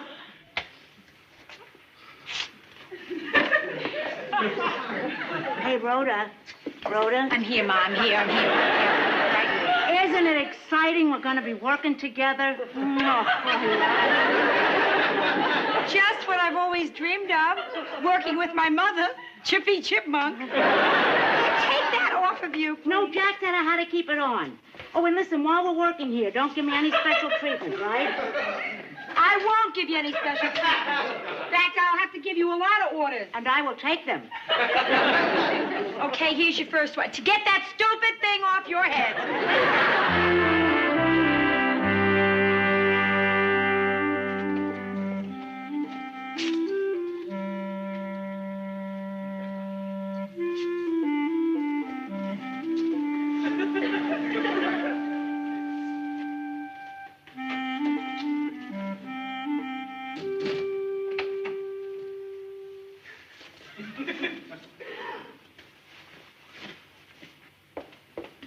Good morning. Coco? So you're in early. It doesn't count with me. Conscientiousness doesn't count. Neatness doesn't count. Coco doesn't count. What counts? Height. Okay, time's wasting. I'd like to get to work. What do you want me to do? Hang my coat in the back and bring out the elephant costume. Wouldn't it be easier just to dye this?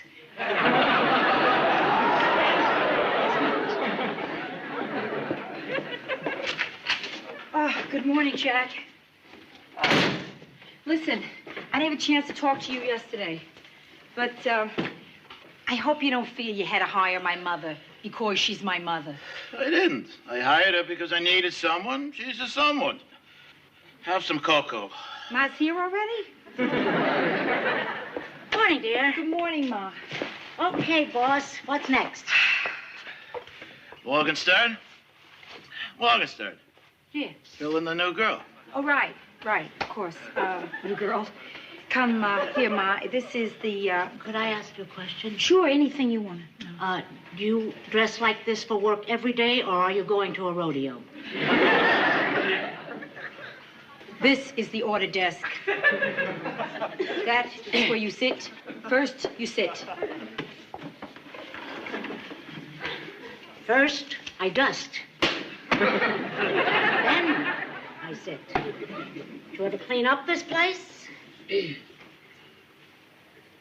When a customer comes in, when a customer calls for a costume, you simply fill out the order sheet. This is an order. Blank, see? Put in all the information, give the pink copy to Ramon, and he will fill it. Understood? That's it? I mean, that's nothing. That's what you do for a living? No, that is what you do for a living. Do it. Your face is getting all flushed. Why don't you go put some cold water Ma, on? leave me alone, Ma. Please. Oh, and another thing. When we work in the office, don't call me Ma. Call me Ida. Ida. I can't do that. Well, call me Morgenstern. That's what Jack calls me. It's okay. I'll call one of you Big Morgenstern, the other one Little Morgenstern. Hey, that's great. Hey, hand me a pencil, will you, Little Morgenstern? Isn't this fun? Yeah, fun. Good morning. Hello. I'd like to rent a bullfighter suit. Let me see your legs. What? No legs. You don't want him to look goony, do you? I mean, you don't want to look goony, do you? I don't think so. Of course not. You're going to show your legs to the world. They ought to be good ones. Pull up your pants. Oh, well. I mean, those legs belong on the bull, not the bullfighter. Please, would you please stop this? This is outrageous. Sir, your legs are just fine. No, she's right. Let me think.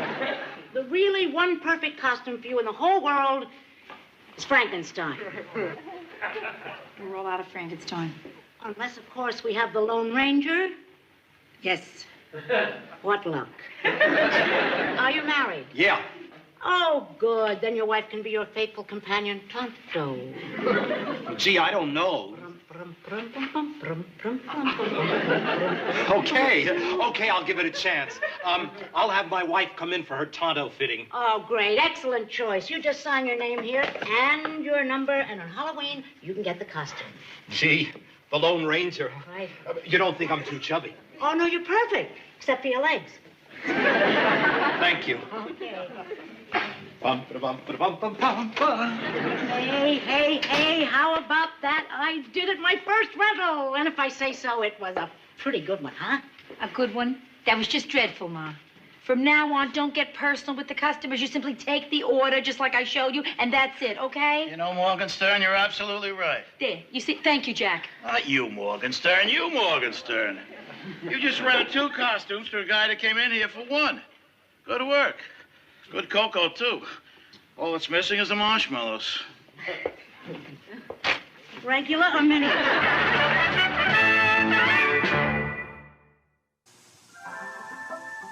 I'm gonna try on these Bugle Boys, Mom. Okay, dear.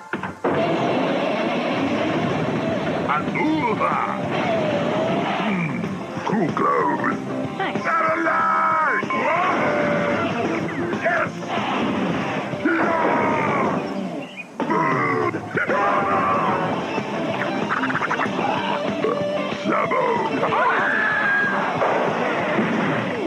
I'll take them. Horror has many faces, but pure evil wears only one.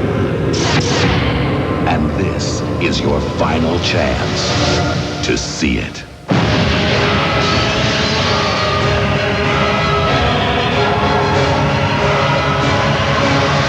Jason Goes to Hell, the final Friday, rated R. Starts Friday, August 13th at a theater near you.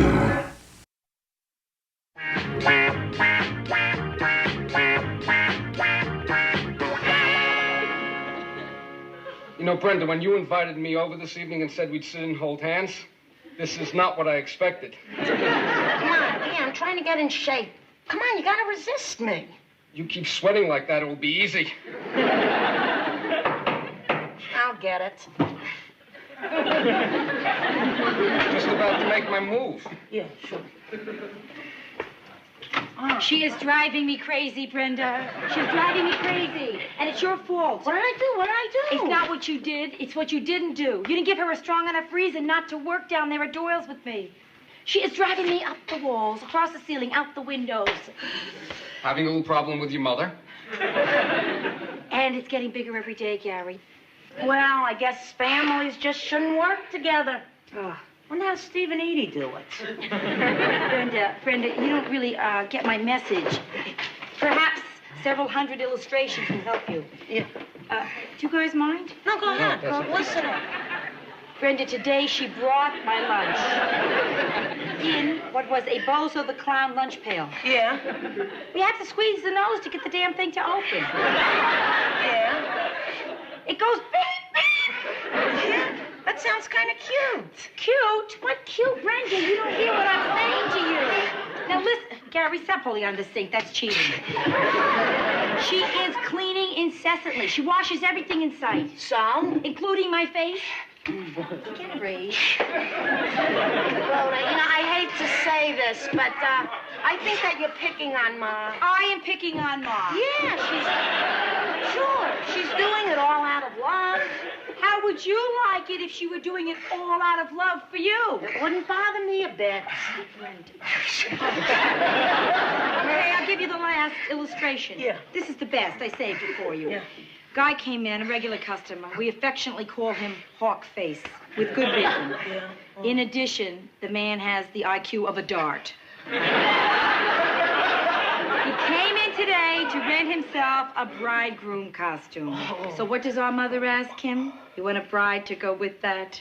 So she gave him your phone number, huh? No. Yours.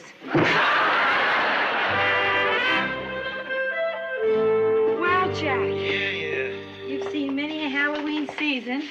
How do we all do? Well, you didn't put me in the dumper. Boy, I have never been so tired, but felt so great. Well, maybe once. I'm gonna miss coming here every day, you know? We had fun, didn't we, Rhoda? Well, Ma, now that it's all over, I can't complain. Good. I never thought I'd enjoy helping people dress up as animals, but I liked it. Yeah. How'd you like to dress them up full time?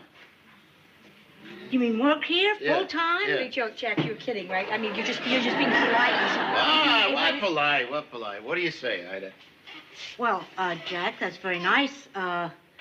Rhoda, what do you think? She's got nothing to do with it. You can answer for yourself. You're a grown woman. Almost.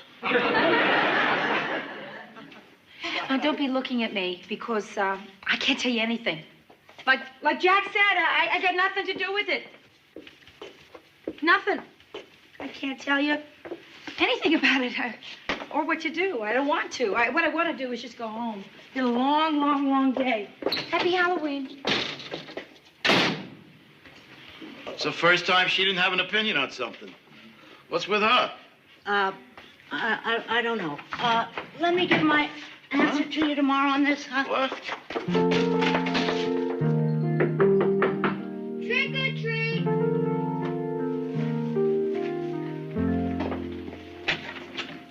Oh, who's this? Spider-Man. Here you go. Thank you. Sure.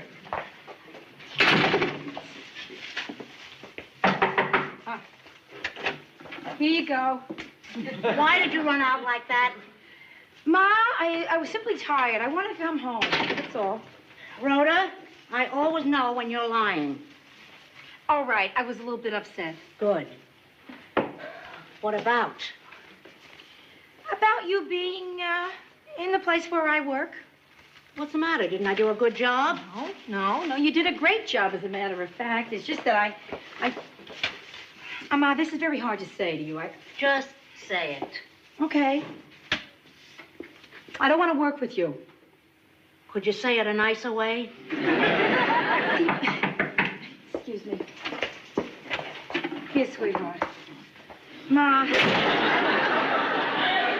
it's really terrible. I feel very petty and well, saying what I'm going to say, but I guess I better just say it. Because keeping it bottled up is not working. See, the way things are now, Ma, you are just entirely too involved in my life. And the two of us together, 8 hours a day, it's too much, see? Besides that, you came waltzing into that job at Doyle's with no experience, right off the street. And right away, Jack is smiling. Ramon thinks you're a doll. Everybody loves you. You're Cracker Jack. I mean, you sold out the whole store. Now, that was my job down at Doyle's. My turf. I had dibs on that place. I mean, I had dibs. Just a second. Are you trying to tell me you're jealous of me? No. Yeah. I am jealous of you. Yes. Rhoda, that is the nicest thing you have ever said to me. Sweetheart, I have no intention of taking that job. Just pay Jack the courtesy of saying I'd think about it. I mean, with your father retired, we've got a lot of fooling around to catch up on. Just a minute, Ma. The kids. Oh, again? Here, you're a greedy little kid, aren't you? Now listen. You're not just passing up this job, this opportunity because of what I said. Oh, no. I didn't like working with you either. Yeah. Well, I mean, you were always correcting me, telling me what to do. If I did, it was because I wanted to help you. Yeah, well, I have my own way of doing things. I mean, different people have different styles. Supposing I came in and interfered with you, told you what to do. You do it all the time. Yeah, but that's my style. It is. What is style? Again? Now listen, I gave you twice already, little girl. Don't call me little girl. I'm probably older than you are. Excuse me, ma'am. I am very, very sorry. Yeah, I thought you were. I've been walking up and down those damn halls for half an hour. I'm just trying to find out where the Conway masquerade party is.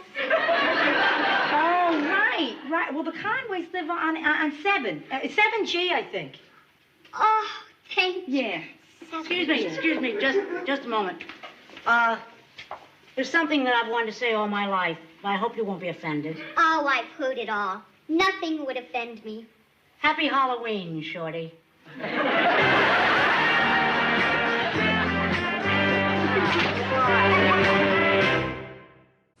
We were telling ghost stories in the Fun Fruits jungle. The coffin opens, and the skeletons scare the alien! Skeleton! And that's how we discovered new Fun Fruits Spooky Fruit, with skulls, ghosts, and monsters. And Fun Fruits Space Shapes with aliens, astronauts, and spaceships. New fruit snacks from Sun-Kissed Fun Fruits. Give me 5. New Fun Fruits Space Shapes and Spooky Fruit.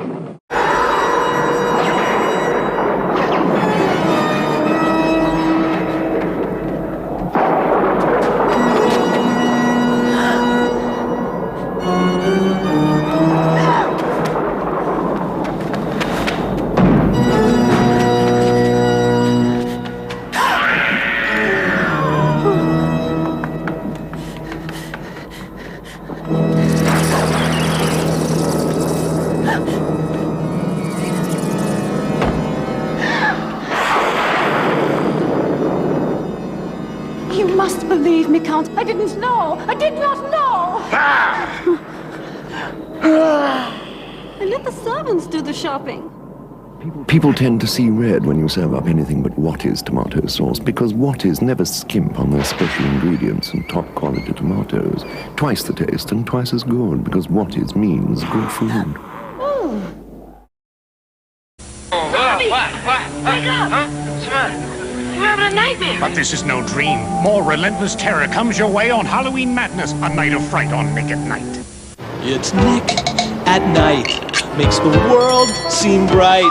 So tune it in and keep on watching Nick at Night. All night, every night.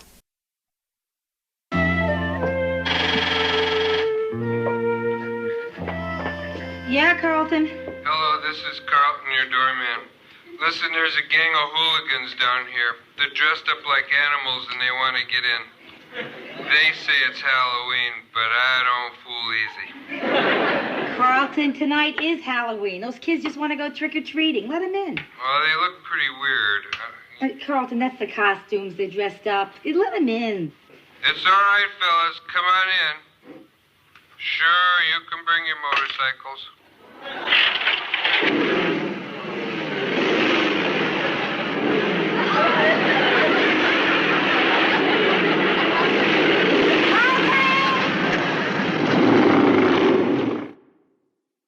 Look what's rising out of the pumpkin patch this Halloween. The Pumpkin Cutter, a great way to let your kids carve their own pumpkins without sharp edges that cut little hands.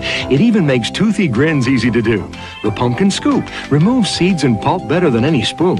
And the Pumpkin Light replaces dangerous candles with glowing results. Have a great pumpkin this Halloween with the Pumpkin Cutter, Pumpkin Scoop, and Pumpkin Light. Pumpkin Cutter products available at Long's Drugs and Safeway.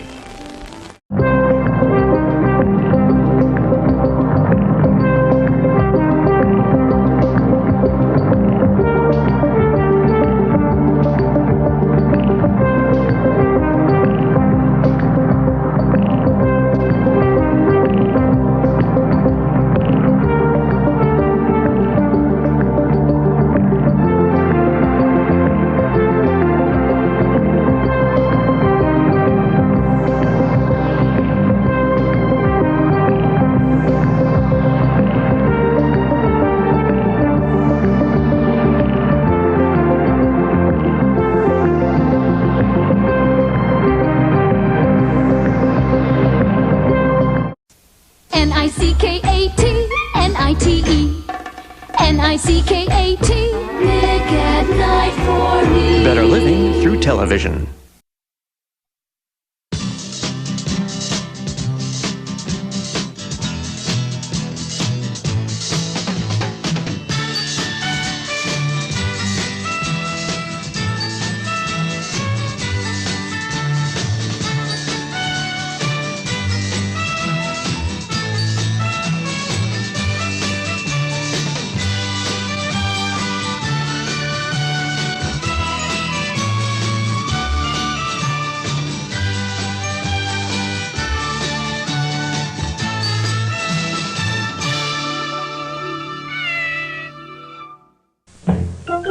Nick at Night's Dead Giveaway with host Wink Martindale. Boy, a lot of people sure have died tonight on Al Hitchcock Presents, haven't they? Some horribly, but they haven't died in vain because they can turn you into a winner. How? Just guess the total number of people who croak in our 140-episode marathon. You could try to watch every show or just take a shot in the dark. Once you've made your guess, call us at 1-800-235-DEAD. There's the number on your screen. Leave your name, address, phone number, and your guess. All correct guesses enter a random drawing to get 13 grand prize winners. Tell them about it, Johnny. Each winner and a guest will be flown to L.A. and join TV Land stars for a fabulous murder mystery dinner cruise. The phones will be open until the event ends on Monday, November 4th at 6 a.m. Eastern Standard Time. So come on, take a stab at it. There's no hitch, only Hitchcock. All week long on Nick at Night's Dead Giveaway. It's very, very scary. Don't come any closer, do you hear me? Very, very scary. Going somewhere, lady? Very, very scary. All that's missing now is Vincent Price. Thank you. You are most charming. The night before Halloween, Nick at Night presents 4 episodes of classic thrills, classic chills, classic TV. Nick at Night is very, very scary. Tonight, starting at 10, 9 Central, only on Nick at Night. Patty, the dishes are ready to dry. In a minute, Mom. Holy cow. That's incredible. All right, Patty. What are you reading? I thought you'd never ask. This book is really something else. What is it? Experiments in ESP. Dad, you told her to stop doing that. Doing what? Spelling things out so I won't understand them. Ross, ESP is an abbreviation for extrasensory perception. Oh, yeah, that's right. Oh, yeah, that's right. As if he knows what it is. I do so. It's like when a person is psychic. Psychic? Yeah, when they know what's going to happen. That's psychic. Yeah, well, that's what I said. Patty, do you really believe in extrasensory perception? I don't know, Dad. It could exist. Maybe it's just another sense. You don't even have the sense you're supposed to have. This book is about experiments they're doing at this university. Listen to this. If a group of people concentrate hard on a single subject in a room, a person with psychic tendencies can identify that object just by concentrating on their thought waves. Hey, what about the dishes? In a minute, Mom. Dad, that really happened to me once. I was at a party and this perfectly strange boy came in and I knew he was going to come up and ask me for a date, and he did. That's what I call a perfectly strange boy. Why don't we all try it? One of us will go out of the room and the others will concentrate on an object. And when that person comes back, he or she will try to figure out what the object is. Kathy, you want to volunteer?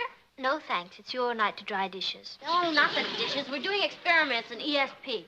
One person goes out of the room and the other people concentrate very hard on an object. And when that person comes back, he tries to get in on their thought waves. Pat, why don't you go out of the room? Me? Okay. Oh, no, dear. Into the kitchen and start drying the dishes and we'll concentrate on something. Okay. Concentrate hard now. Mm-hmm. What'll we pick? Anything she picks. What do you mean?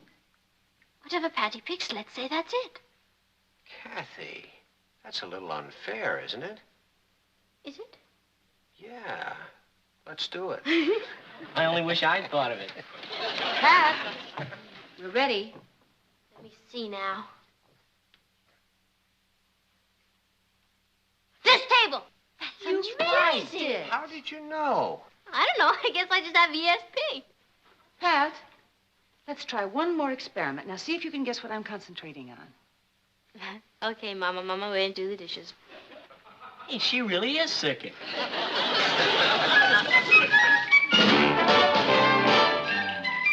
Meet Kathy, who lived most everywhere, from Zanzibar to Berkeley Square.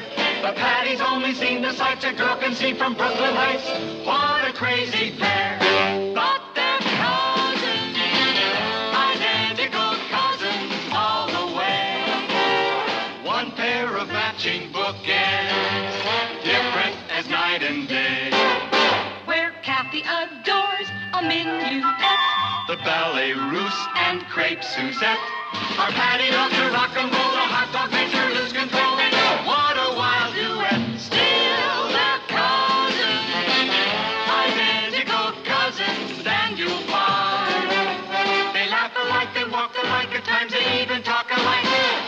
lose your mind when cousins are two of a kind. Elvira here, Mistress of the Dark and sometimes Surfer Babe, because Coors Light is the official beer of Halloween and the party's at the beach, Malibu Beach, where you can hang 10. Look, Frankie and Annette. And of course, when it's time to chill, just reach for that cooler of Coors Light. Aged ice cold, never frozen stiff. It's the right beer now for Halloween. Just look for the Silver Bullet Smooth display and dig up your friends now for a party at the beach. Happy Halloween, dudes. Have you ever heard of Candyman? Look in the mirror and say it once. Candyman. For fun. You don't believe all that nonsense anyway, do you? Say it again. Candyman. For a scare. A woman died in there. Leave it. Say it 5 times. No one ever got past 4. You're dead. Candyman. Try it. We dare you. Candyman. Rated R. Now playing at a theater near you. I always thought I had psychic powers, and tonight proved it. Well, that must be Pete for me. No, it's Alan Brewster for you, Kathy. I'm not expecting Alan Brewster. Open the door. You know, Dad, I think maybe I'll write to that university and render my services. I hope you're joking. Why? They need gifted people like me. Now, Patty, I think there's something I ought to tell you. Do you know who that was? That was Alan Brewster. He came by to return my book. I'm going up to write to that university. What's everybody looking so stunned about? I mean, that's just a simple coincidence. Alan probably mentioned to Patty at school that he was going to drop by here tonight and bring Kathy's book. I think I'd better go up and tell her the truth. Yeah, before she decides to rule the world. You know, I'm not sure that trick was a good idea. Oh, it was all in fun, Nat. Patty. Kath, listen to this. Dear sir, I have read of the experiments you are conducting and would like to tell you about my psychic powers. Pat, I have always felt that I had this power, but I never really had a chance to put it to the test until tonight. Pat. And I would like to volunteer my mind for the wonderful experiments you are conducting. Patricia. Well, what do you think? I think you'd better tear it up. Oh, you think I should just go there instead? We played a trick on you. A trick? Well, actually, it was my idea. I just thought it would be funny if we told you that whatever you guessed was right. Then you didn't tell anyone in that room what to think? No. Then someone in that room was thinking of the table. Do you mean to tell me you really think you're psychic? Think it, Kathy. I know it. Patty, you are no more psychic than that doorknob. Oh, yeah? Did that doorknob know that Alan Brewster was coming over here tonight? That must be Bill. No, it's Richard. Hi, Ross. Is Patty here? Any questions? If so, just ask the doorknob.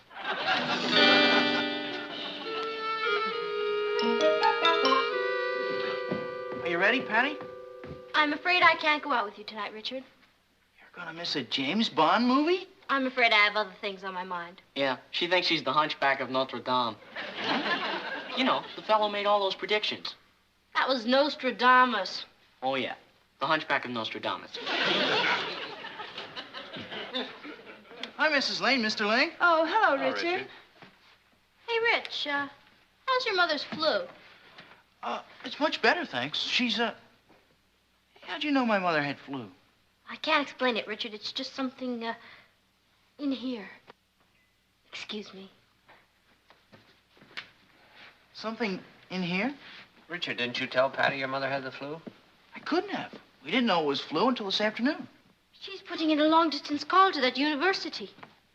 Didn't you tell her that it was just a joke? I tried to, Aunt Natalie. But I have a feeling the joke is going to be on us. And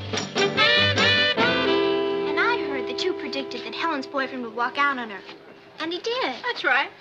And that Agnes's boyfriend would ask her to go steady. And he did. That's right. Well, Patty, I've got a little problem, and I wondered if I could talk to you about it. Sure, Russ. When? Let's see now. I have an opening Thursday at 4:30. Oh, that's great. Thanks, Patty. Thanks a lot. You're welcome, Rod.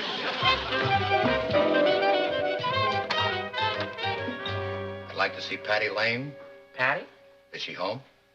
Yeah, but she's got a customer. Could you wait a few minutes? Yes. Boy, she's had a lot of kids come to see her, but you're the first grown-up. Oh, she's wonderful. You'll love her. You can go up now. Her room's the last one down the hall. Thank you.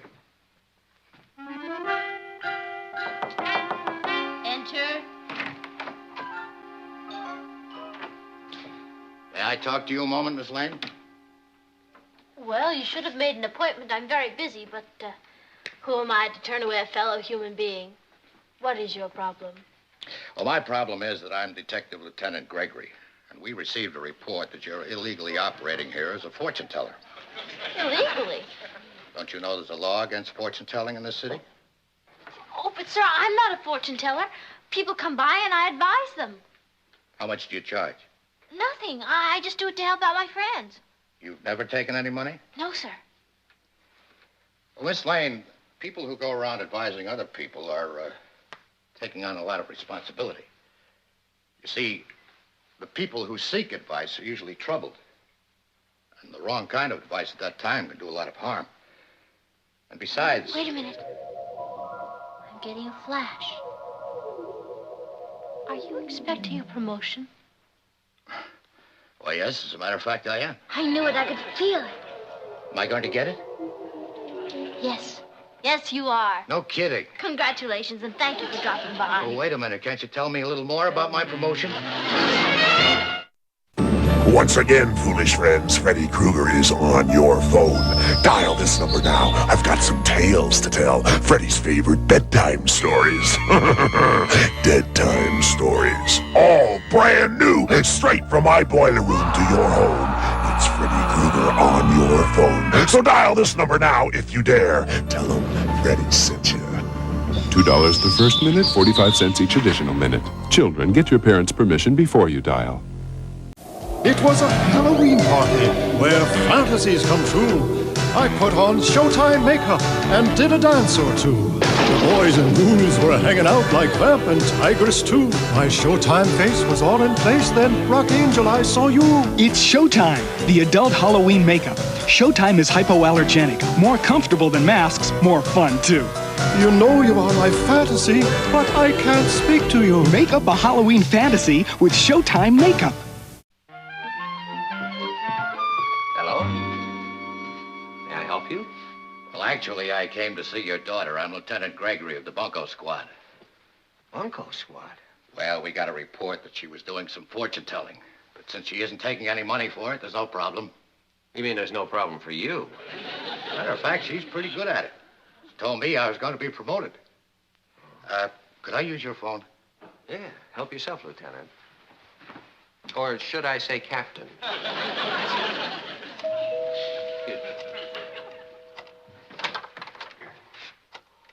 I'd like to see Miss Patty Lane, please. Is she expecting you? If she is as talented as I've been led to believe, yes. Oh? Well, come in. She's in her room. It's, Upstairs and to the left. Did you make your call? I've changed my mind. Things are really getting out of hand. I know what you mean. Mr. Lane, have you got a few minutes? I'd like to have a little talk with you. Yeah, sure. Come on. Enter. Oh, my dear. I knew you would look like this. Like what? Young, fresh, and open. I am Madame Olga. I am Patty Lane. I know, and one day the world will know. It will? My dear, a talent such of yours cannot be earthbound. It belongs to the ages. Who did you say you were? Madame Olga, the famous psychic. You're one of us. I have given readings for kings, prime ministers, even movie stars. How did you happen to come here? Your vibration drew me to you. My vibration? Surely you've heard of celestial vibrations. Well, to tell you the truth, I'm kind of new at this. I know. You must come to see me. I will help.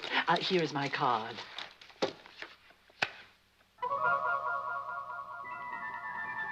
Shall we say Monday at 5 o'clock?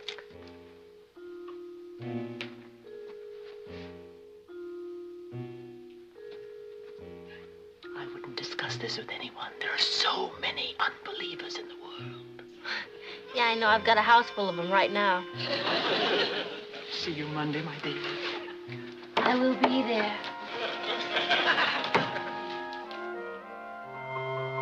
Of course you've been having trouble, my dear. You have been fighting Saturn, which is in opposition to Venus. Is that bad? Terrible.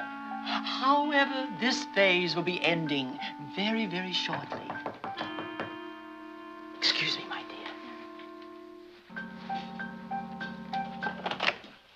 Hi. Oh, I'm just finishing up, my dear. Come in. Be seated.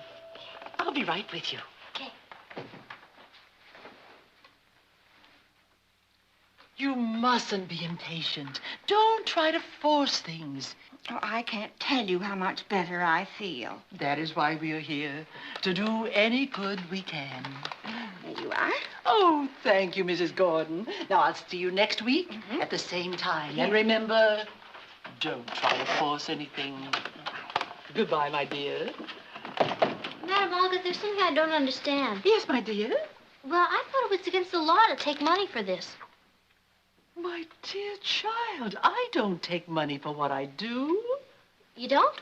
Why, no. Oh, I accept love offerings to help us carry on our work. Oh. Now, come over here, my dear, and sit down. What made that go on?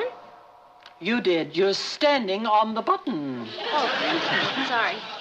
Now, you must understand, my dear, people expect this sort of thing, and we give in to it only because we must capture the client's faith, or we are powerless. Do you understand? Oh, sure, of course.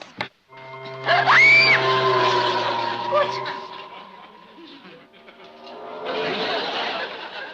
Some clients have very little faith.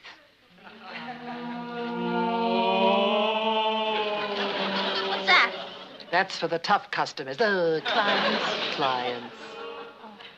Madam Olga, why are you so interested in me? I'm just an amateur. But such a talented amateur. My dear, I have heard that your classmates come to you for readings. Well, they're not exactly readings. I just listen to their problems and tell them what's going to happen. I see. And for this you take no money? Oh, no, of course not. Not even love offerings? No. Oh, my dear. You have so much to learn, and I'm going to teach you. Now, are you willing? I guess so. Now, this is what I want you to do. Send your classmates to me, and you can tell me about their backgrounds and their problems, and we can help them solve their problems. Could I think this over? Certainly. Why don't you come see me tomorrow? Okay. Thank you very much. Goodbye. Goodbye. Say hello to Richard for me. I will. How did you know about Richard?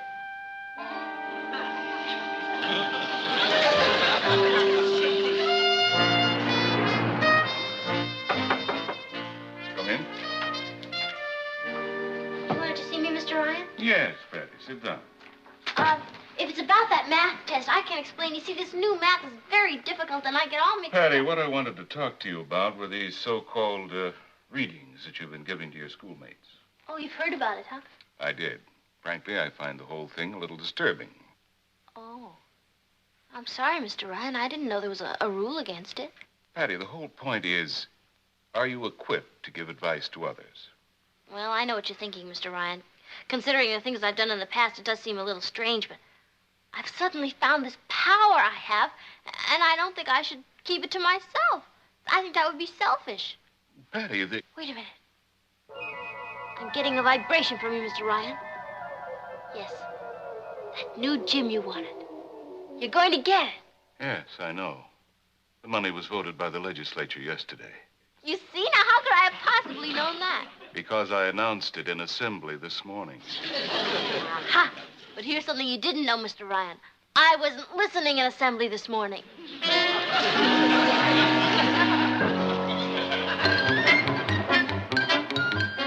What does she charge? Nothing. Just a love offering. How much love offering? About $5 worth. Oh, I don't have $5. Look, Monica, why don't you take this for good luck? Well, you don't have to do that. I know, but it'll be worth it to see your face after you talk to her. Well, I better get down to Madame Olga's. Will you tell her to expect me? Oh, I won't have to. She'll know.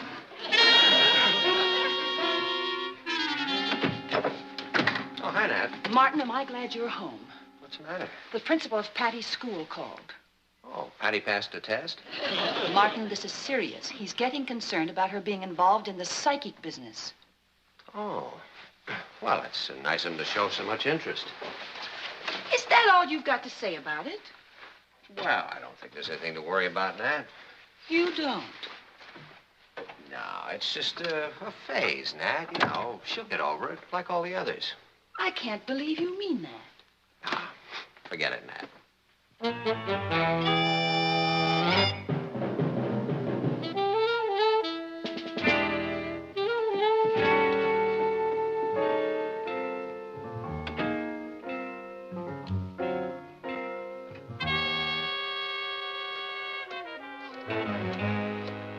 I agree with you, Aunt Natalie.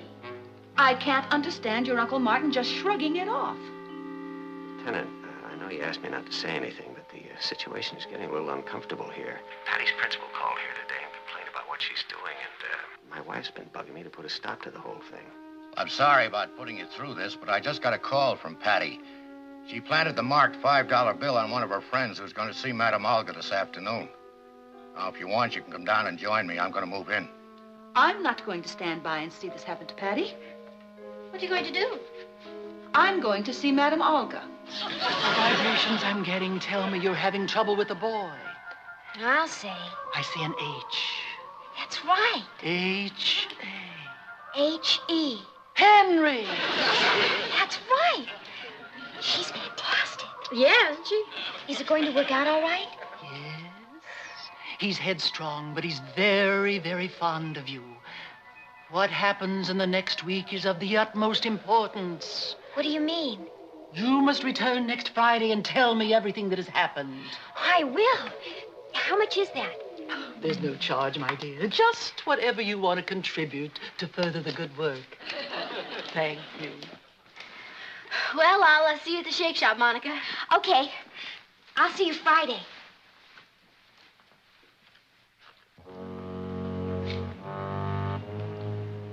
That's the house. Shade's still up. The shade? I told Patty when she passed the marked bill to pull down the shade. Why, hello, Mrs. Lane. Hello, Monica. Mom, what are you doing here? Well, I'd heard so much about Madame Olga. I wanted to come over and see for myself. Oh, she's wonderful, Mrs. Lane. Oh, bye, Patty. Thanks. Look, Mom, you can't just barge in without an appointment. You'll have to come back. Patty, this is your mother?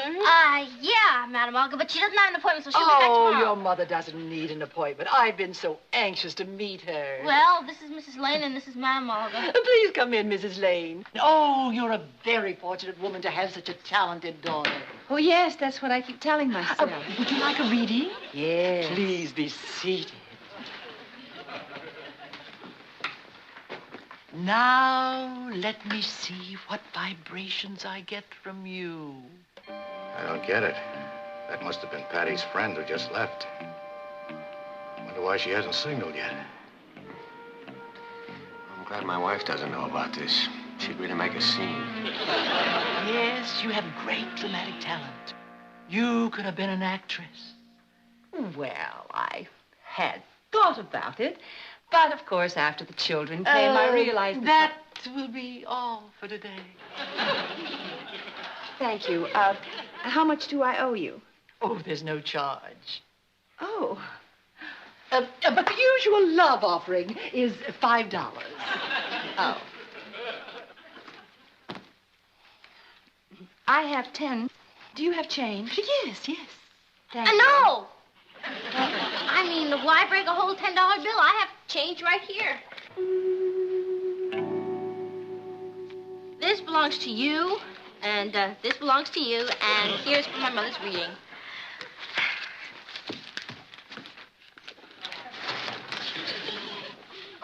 sun was getting in my eyes. Let's wait a second, make sure.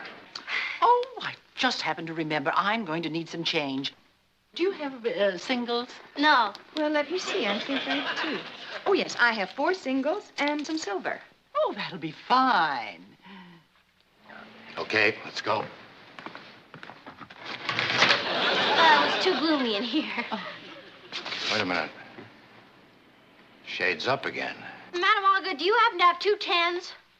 Yes, I do. Oh, good, because there's a 20 I'd like to change. All right. Oh, good. Thank you very much. Mom, do you have change of a 10? No, honey, I only have this 5. Well, look, you owe me 5 anyways. Take this and you'll owe me 10. Now, this is for my mother's reading. But she's already paid me. Well, that's a bonus. Now, really, this is too much.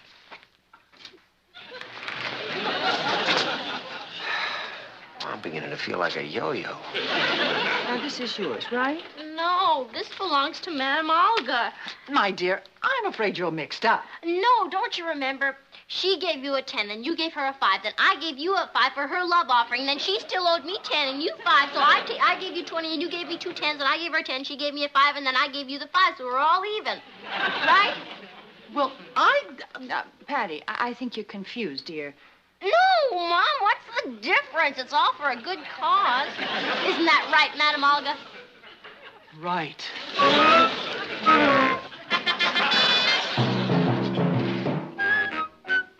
What are you doing here? What are you doing here? Thought you were supposed to be home worrying. I'll take that, Madam Olga. What is the meaning of this? Don't you get the vibrations, Madam Olga? You're under arrest.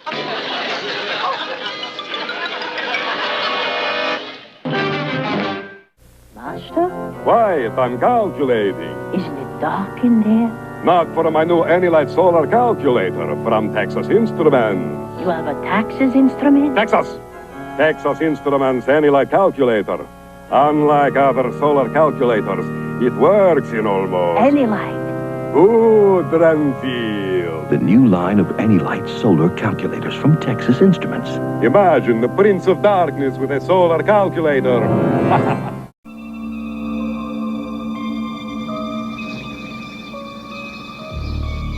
Do you know what terror is? Hello. Do you live here? Nobody lives here.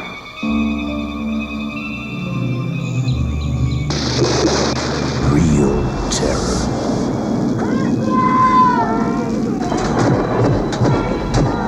How long has it been since you've been on Elm Street? Welcome to a brand new nightmare. He is the first in fear.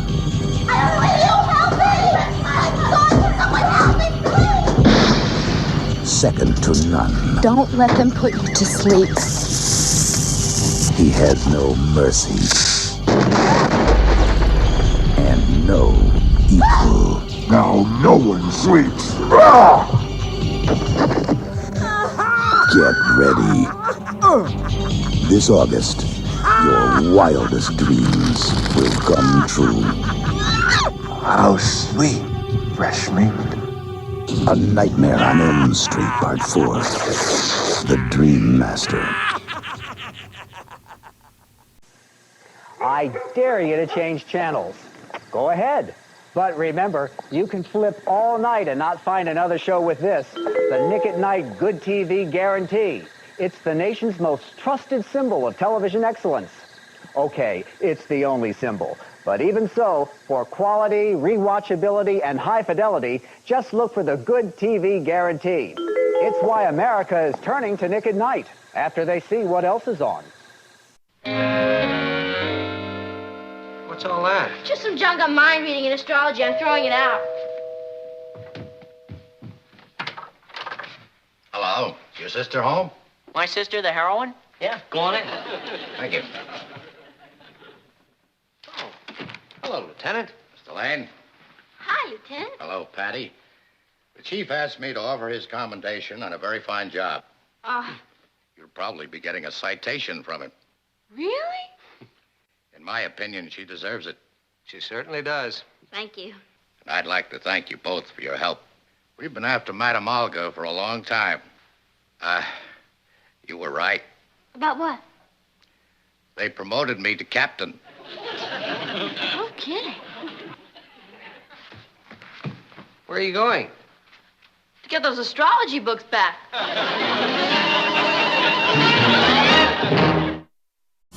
Dip, dip, dip, dip, dip, dip, dip, dip, granola dip. I really dip, dip, dip, granola dip. Chocolate and granola, already ate my whole granola dip, dip, dip. Quaker granola dips, a hauntingly wholesome Halloween treat. Chewy granola dipped in real milk chocolate. Chocolate and granola, lose my self-control, a granola dip. The perfect treat for your little monsters. Halloween's coming. What are you going to do about it?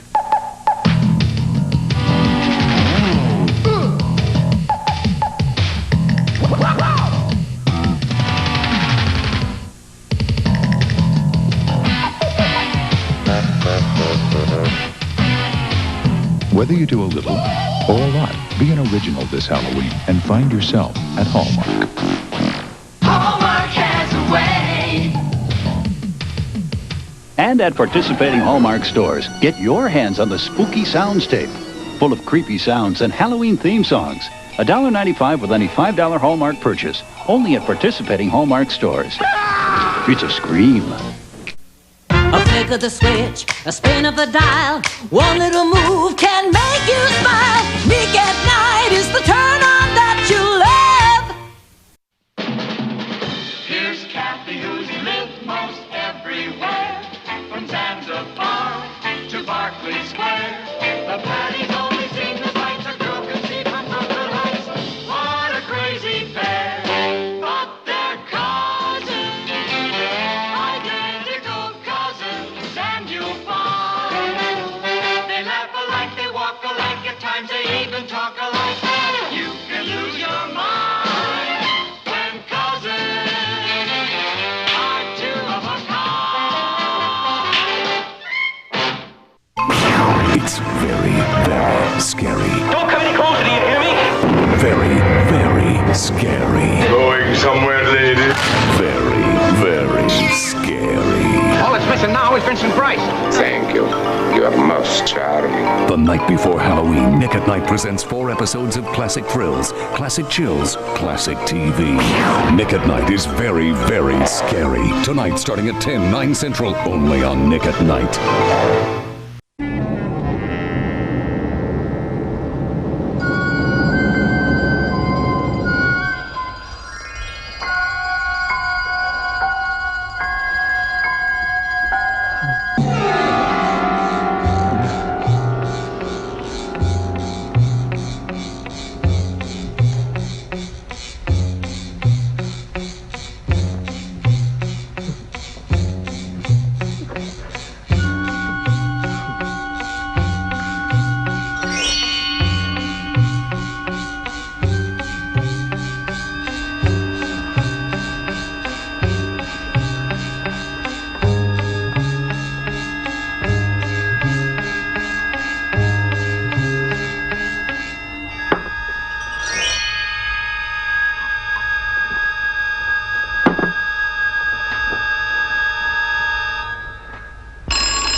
Che voi mi prendete in giro.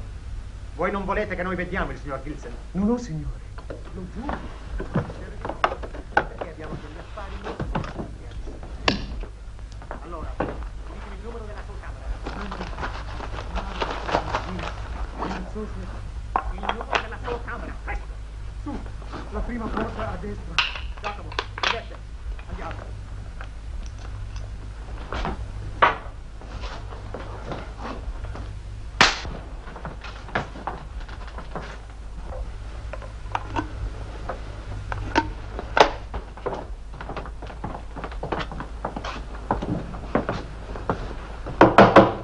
Senor Gilson,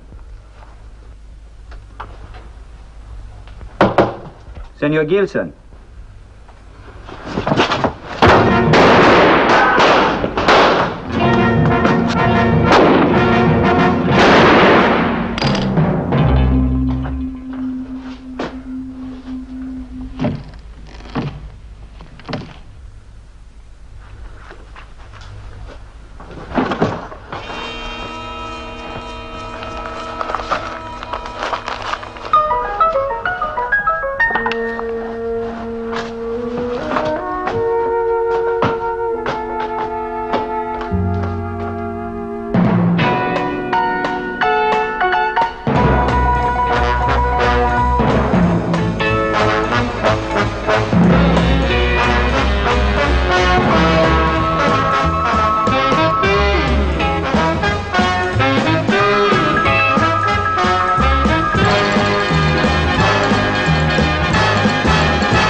There's a vacancy at the Bates Motel.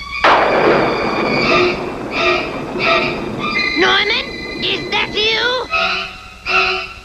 No, it's Buzz McKenzie, and it could be you. Look for this display and enter Bud Light Psycho Sweepstakes to win a Bud Light party with Buzz McKenzie at the Psycho Mansion. You could even get a mug like Spud's at participating retailers. Wow! That Spud's is so cool, it's scary. This Halloween, capture your ghosts and goblins on genuine Kodak film from Thrifty.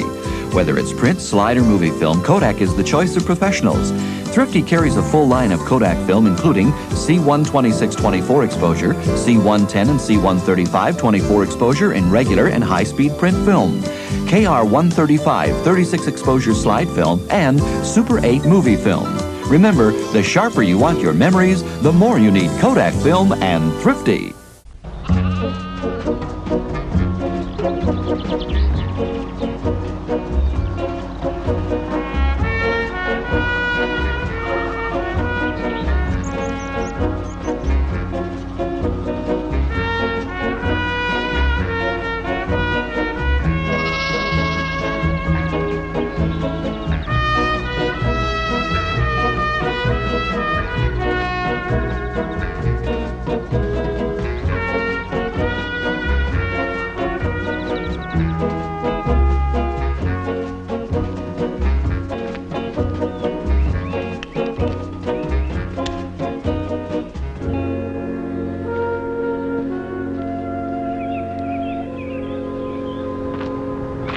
Excuse me, do you know John Gilson?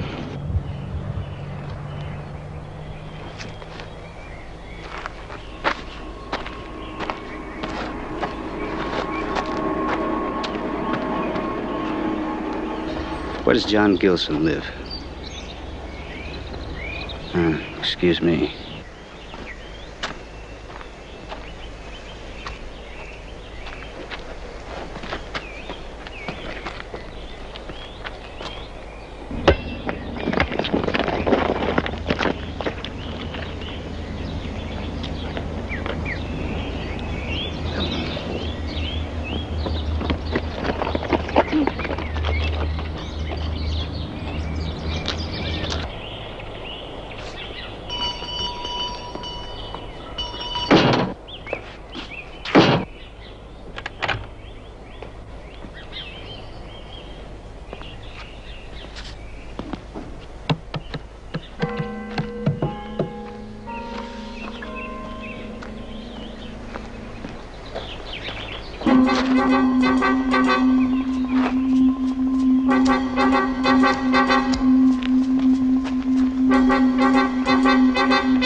Enough of that.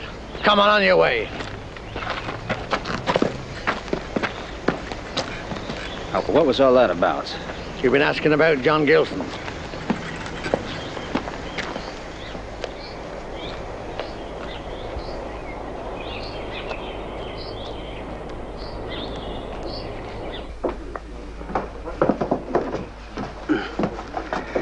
Hi.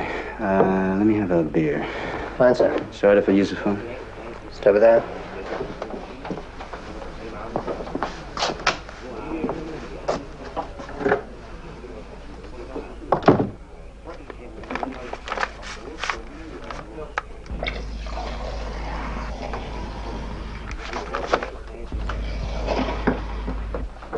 Has he asked you to, William? Oh, yes, Miss Crowther. He's asked everybody. Says Mr. Gilson's a friend of his. And what did you say? Same as everyone else in this village. Nothing. Listen, man, it's very important. Mr. Michaels is not available. He asked me to phone in. Then give me the information. There is no information. It's just that I don't like the setup here. I don't understand it, and I'd like to talk to him about it. Would you just have him call me? He has my number. My name's McGill. Yes, Mr. McGill. Okay, thank you very much.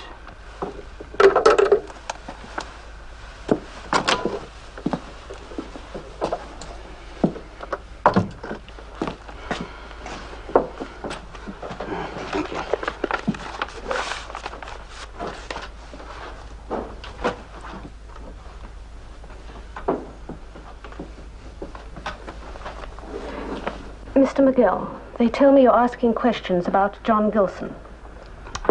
I'm guilty, ma'am. And you're a friend of his. Mm-hmm. You've never seen him in your life. Well, I'm really more of an acquaintance. You're not even that. Not even that? Oh, that's right, I'm not even that. I don't even know the guy. So what is the harm of asking a few questions? You won't get any answers. The Gilsons have lived here for the past 12 generations. Then one of them must have at least heard of John Gilson, and I'm getting the silent treatment here. Now, why is that? That's why.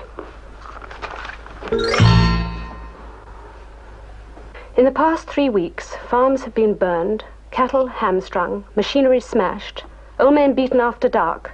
Every night you can hear motorcycles in the lanes, and people bolt their doors as soon as it's dark. Well, what does all this have to do with me? It hasn't. It's got to do with John Gilson. All the people hurt or bankrupted or frightened were once close to him, and still are. I see. So, Mr. McGill, who are you? What do you want? Can you tell me why all this is happening?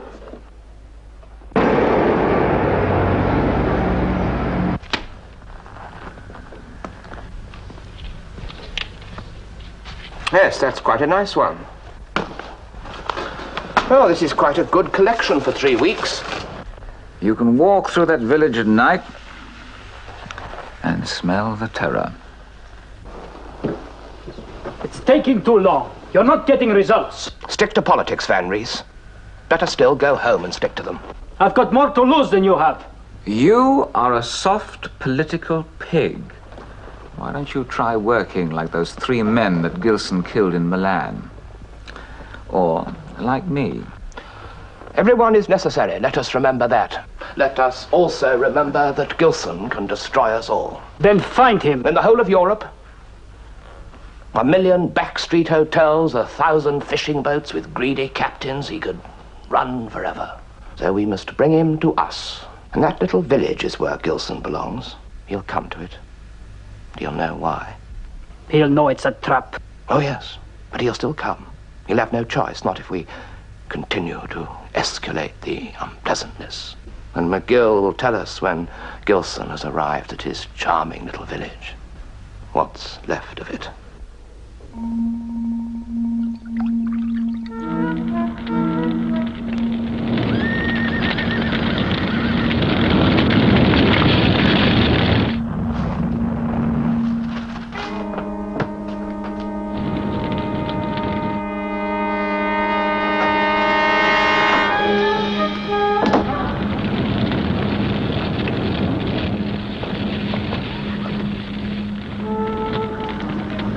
I used to have a riding stable, but now it's gone and 3 horses burned with it. I thought you'd like to know.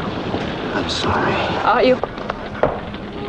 When we next meet up, Fat Roberts, the constable, won't be there, that's for sure.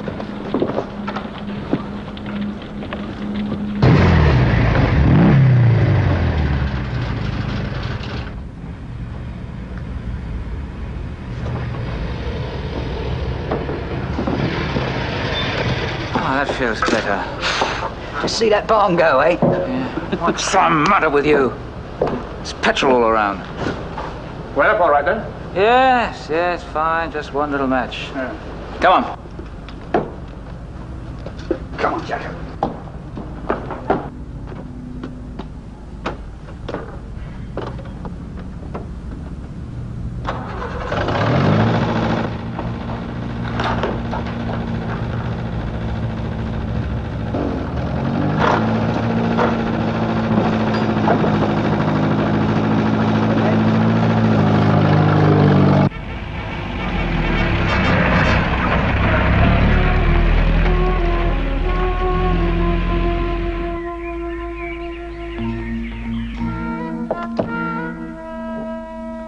Hello.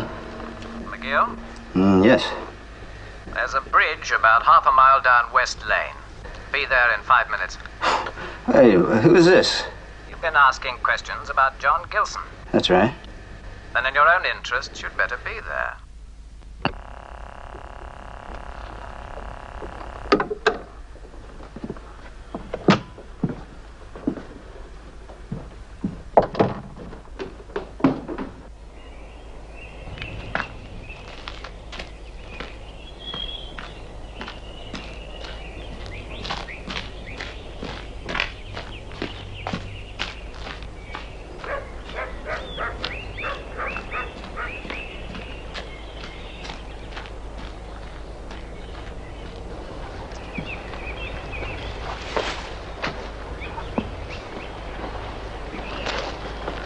So you're McGill. Ex-American intelligence, now freelance, for money. That's me. And who are you? Why are you looking for John Gilson? Why are you asking? Police. Let's see it.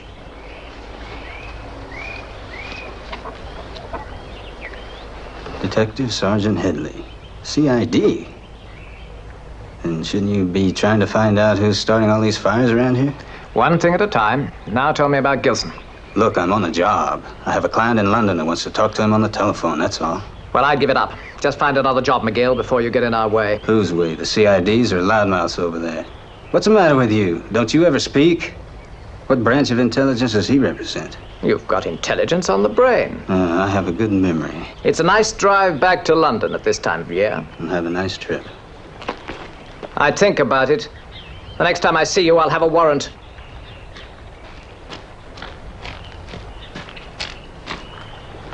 Why bother about a warrant? Because that's the way we work. We need the ground clear. Well, clear or not, we can't stand around and wait much longer. You saw their stables, Kane. Hold off for another couple of days. They'll kill somebody soon. Hold off, it's important. Well, so are people's lives and property. Gilson's got to come soon. He has to. They're driving him, and there's nowhere else for him to go. Oh, if he's alive. It's a month since you heard. Oh, that's happened before. Look, he's operating on his own. No drops, no cutouts. He reports to me. We hope. That's the arrangement. Look, we've operated together for 5 years. I know what he'll do. I can live inside his skull. Well, so can the others. They've set this whole village up as a cage, and they're forcing Gilson into it. Well, then Gilson must have the network broken. He must have the names, the routes, the codes. All right, but then why here? While they butcher innocent people, why not Paris or London? Because we've been this close before. There's been a leak. We've had nothing. A handful of thin air. That's why it has to be Gilson. To me, a straight handover. No leaks. Yes, I'm not convinced. Then take another look at what we're trying to break. The biggest drug pipeline in the world. Narcotics being sold to finance, industrial, and political subversion. Too big to risk another leak. That's why it has to be Gilson. To me, a straight handover. I can get government sanction for the hold-off. That doesn't worry me. But this village does. Give me another couple of days. Gilson has to show up soon. All right, Philip. 2 days.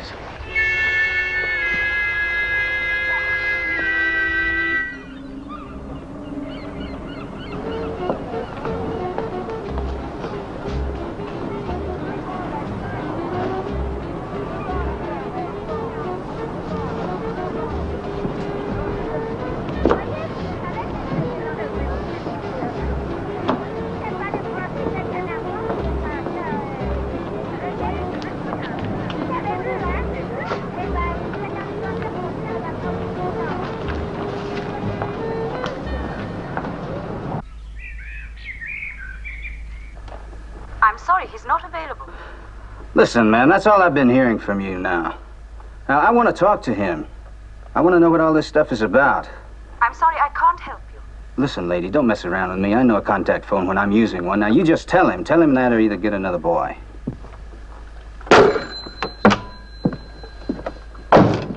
You could have expected McGill to cause trouble. He's a front, a false trail.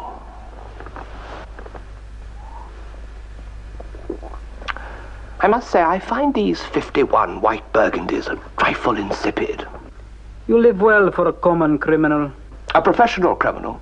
There's a difference, you know. And don't forget that you supply the source of my income, the raw materials that pay for all this, while you live in a cheap boarding house. It's unimportant to me. We believe in different things. No, we both believe in corruption. You control a narcotics network that covers half the globe. And you live like a sewer rat. Like most of the world's millions. I don't want all this. It's meaningless. You sell narcotics for money, Peters. True, I provide them, but for an idea. An African with his ribs sticking out would run 70 miles in a night for me. He wouldn't do it for you. Well, he's running for me anyway. But when his sort of world arrives, his first act will be to destroy people like you. And you. In the meantime, I supply $50 million a year to corrupt stockholders, to buy information, to print gaudy leaflets, to subvert unions. You wreck industry for a cause, and I wreck individuals for money. Your zealots, my junkies, all on a stupid trip to a dreamland that doesn't exist. And we sell tickets together.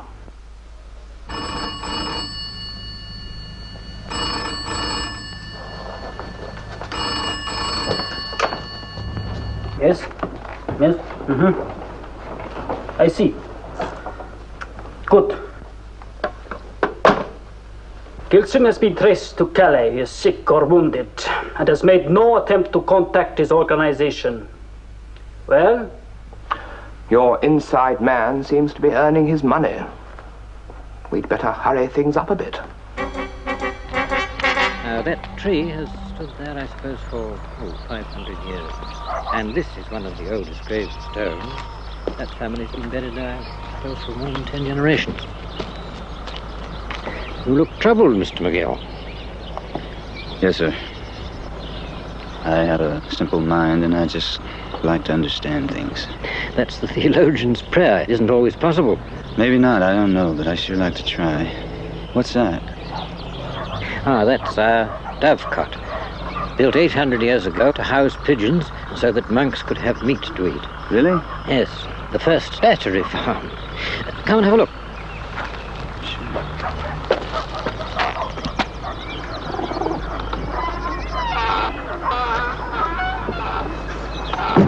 This is all part of the old monastery walls, of course. There, you see? A uniquely simple piece of medieval engineering. That's very nice. Have a look inside. Mind your head.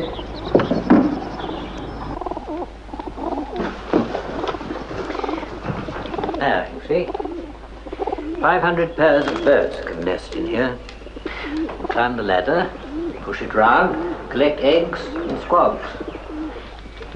Have you ever tasted pie made with young pigeons, Mr. McGill? No, not that I know of, Vicar. Should I have? Yes, but not too much of it. The old men say that if you eat 3 pigeon pie meals in a row, you die of surfeit. Well, I don't think I'm going to worry about dying of surfeit from pigeon pie. Fried chicken, maybe. Sounds a little bit like a warning. Perhaps. This village is used to trouble. Those bells tolled out the alarm and brought the villagers out in arms many times. King John's tax collectors, the Spanish Armada, Napoleon's privateers, parachutes from the Third Reich. Oh yes, we've known trouble. Then you've known John Gilson? His parents died in the war. I brought him up here. We all did. And I know this village. It looks after its own. If you mean harm to John Gilson, be very careful. Look, I don't mean him any harm. Vicar. I just want to talk to him. I hope that's true. But why do you want to talk to him? I don't know. There's goblins, there's ghouls, there's pirates about. Halloween's coming, the trick-or-treaters are out. But look at that witch on Halloween night. She's the first one with a blinking pumpkin light. Pumpkin light flashes so everyone knows she is near. Pumpkin light makes Halloween safer and scarier this year. And pumpkin light safer for a spooky pumpkin too. Just pop it right in and watch your pumpkin go boo. Pumpkin light is available at Osco, Purity Supreme, Spags, and Leeward's. Halloween. A time for children. Parties. Good times. Halloween was a special time. Until he came back for more. I've told you this isn't a man. Monday, October 21st at 8. TV 50 presents the broadcast television premiere of Halloween 2. Michael's back, and there's no place to hide.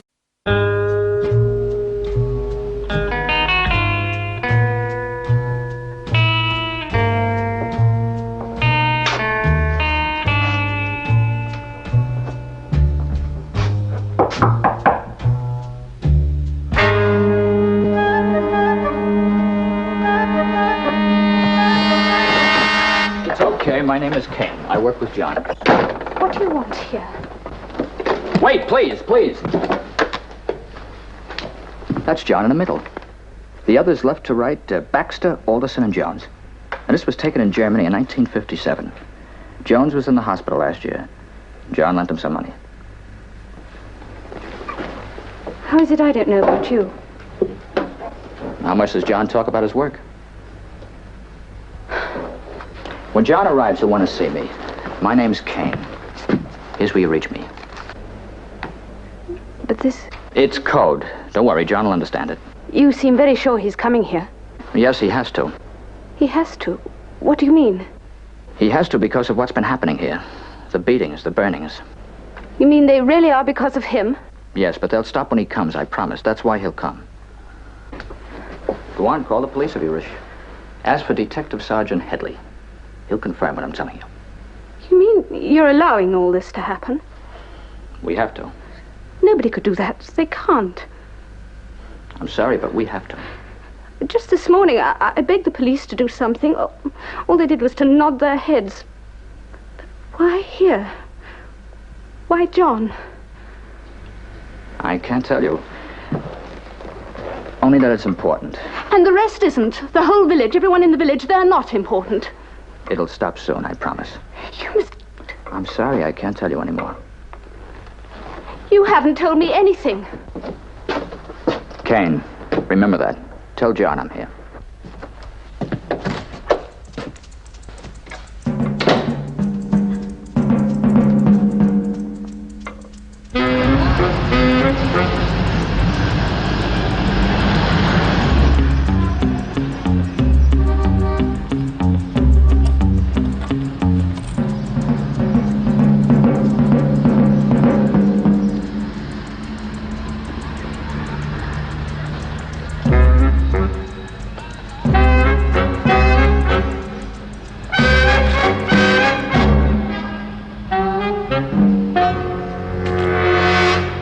Know what we're doing. But they do. Your mind works in a groove and other people can follow that groove. That's why you're being allowed to burn and frighten. They know why. Gilson will get there. I know it. Yes, they know it too. Then what? Then rely on my agents, men and women who are working for a cause, not your custom-suited mercenaries. Yes. The true believers. Something you can't understand. And what else did your tame traitor have to tell you? Gilson is part of a British and American intelligence operation. No drops, no cutouts, no contacts. A direct line. The other man is called Kane. Well? He has gone to the village. Now you have two men to trap, instead of one. Have you a description? Yes, a good one.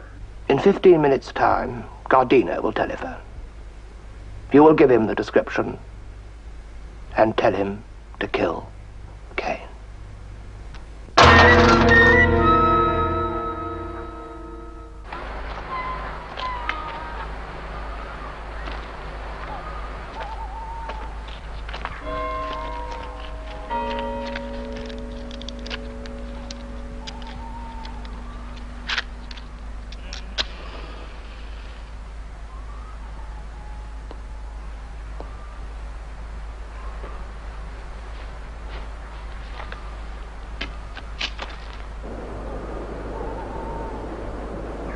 Come on.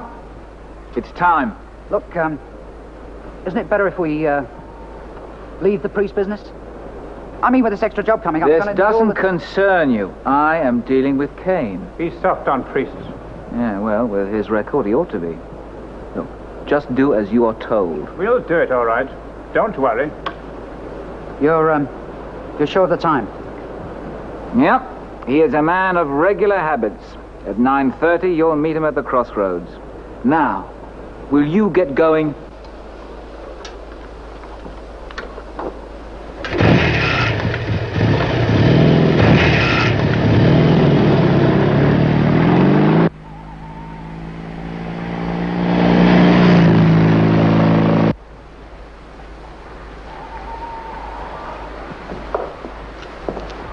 Good evening, Mr. McGill. Good evening, Vicar. Taking the night air?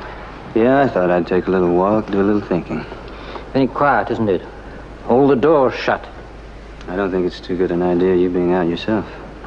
I've played dominoes with old Mrs. Thorpe every Wednesday for 15 years. Habits are hard to break. Especially public ones. Precisely. This is my parish, and I walk in it where and when I will. Good night, Mr. McGill. Good night, Vicar.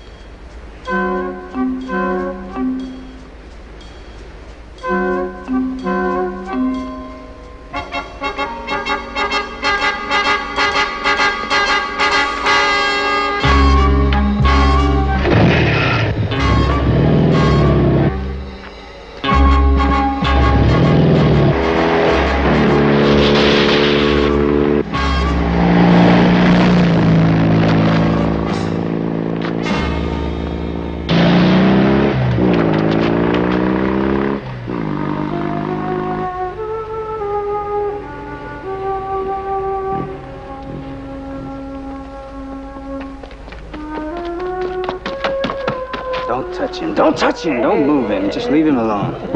You better get a doctor. All right, Charlie, get him. Right. Anybody see this happen? I better get Dr. Hughes. You're too late. Charlie's already gone for it. A bit handy, wasn't it, mister? You're just being there.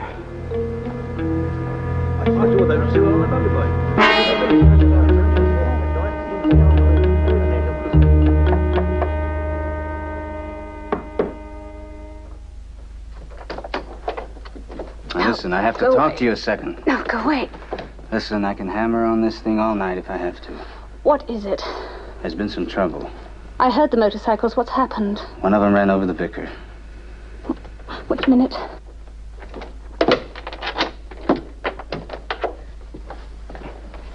Is he all right? He's hurt pretty badly. They were sending for a doctor when I left. I'm just going to see him. Wait a minute. No, don't you go out there. You stay here. There's nothing you can do. There's a doctor on the way. What are you doing here? Look, I know you don't trust me. I understand that. I don't blame you. I'm just trying to offer my help, and you're gonna need some. And I feel terrible about just asking you a few questions and your stable's burned down. I just got through talking to the vicar.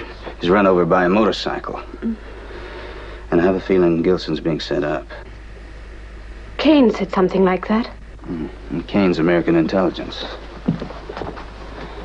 I just have a feeling you're both gonna need some help, and you're gonna need it fast. And that's what I do.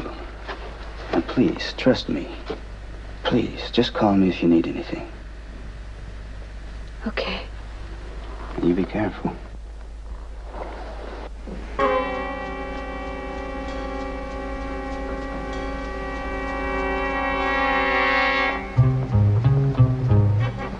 Turn around, McGill. Just keep walking, slow and easy. Kane.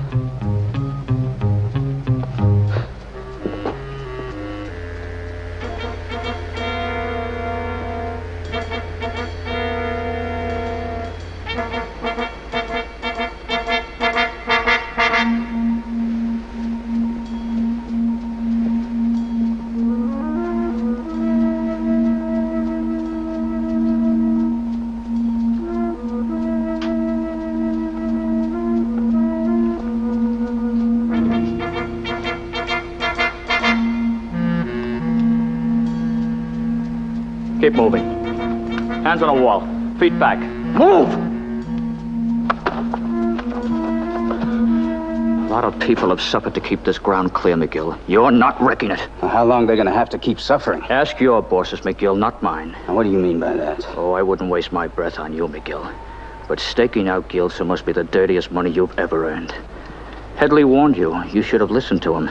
I'm not leaving this place. Good. Then you'll stay here dead. I can do it, believe me, and walk away from it. Now listen, when Gilson gets here, you're both going to need some help. Oh, not from you, baby, or your dope-pushing syndicate employers. Now, wait a minute. I don't know anything about any dope pushing. I swear to you. Now, what's going on, Kane? No innocence for me, McGill. We're both too old. Gilson's coming in with a report on your network. He gives it to me, nobody else, and certainly not you. End of bluff, McGill.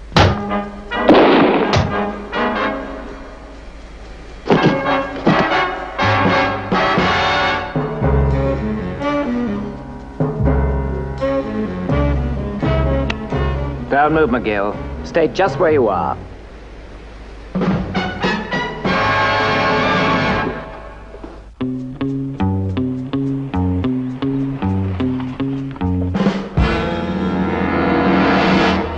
Well? No sign of him yet? Well, where are Harry and Jacko? Keeping an eye on things. Gilson won't walk up in daylight. He's been in the game too long. So? Now that Kane's dead, Gilson will go to the girl's house. We wait until sunset. Tonight? That's what the comrade says.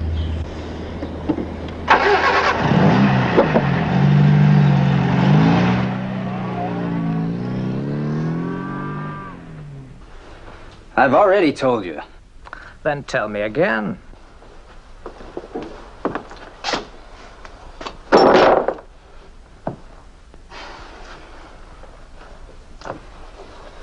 I was hired by telephone. I was paid by registered mail in cash.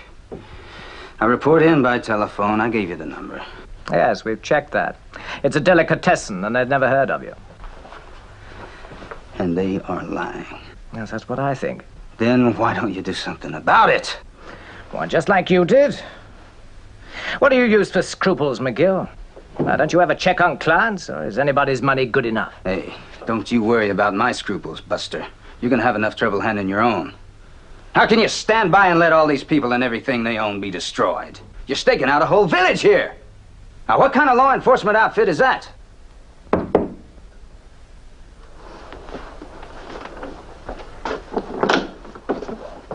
Oh, thank you.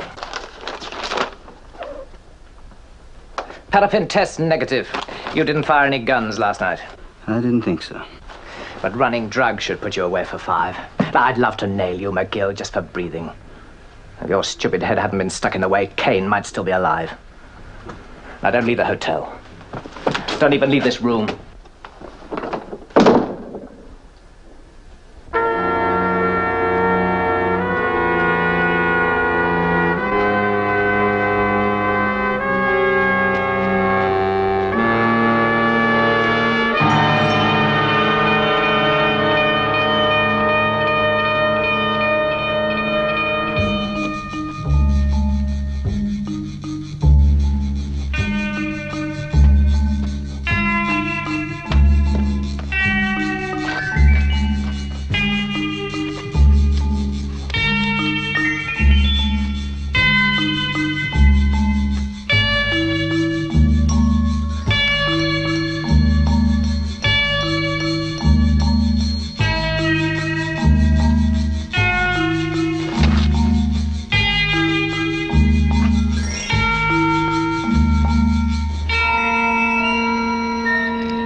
Jacko,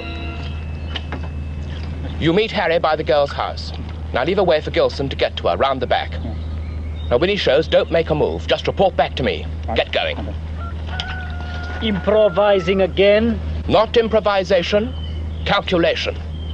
That girl is the cheese for our half-dead mouse.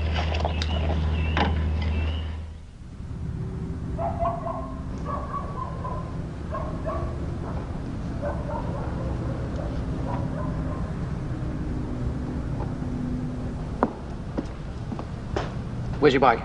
Back down the lane. Anything happen? Nah, nothing.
Men watching in the lane.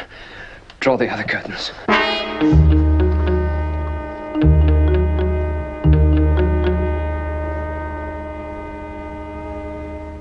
There's somebody else in there.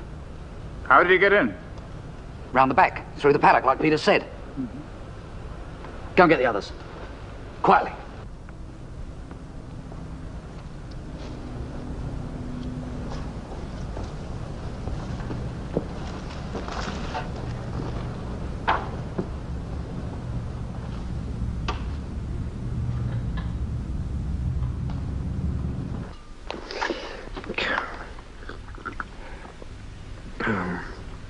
Kane.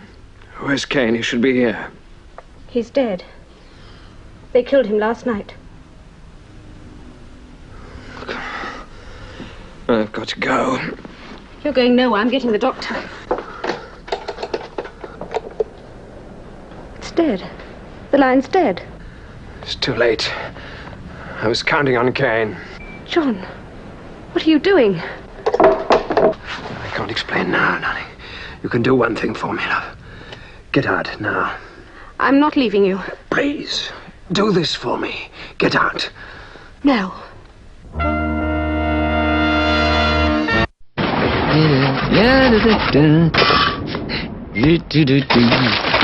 Some glow-in-the-dark bags.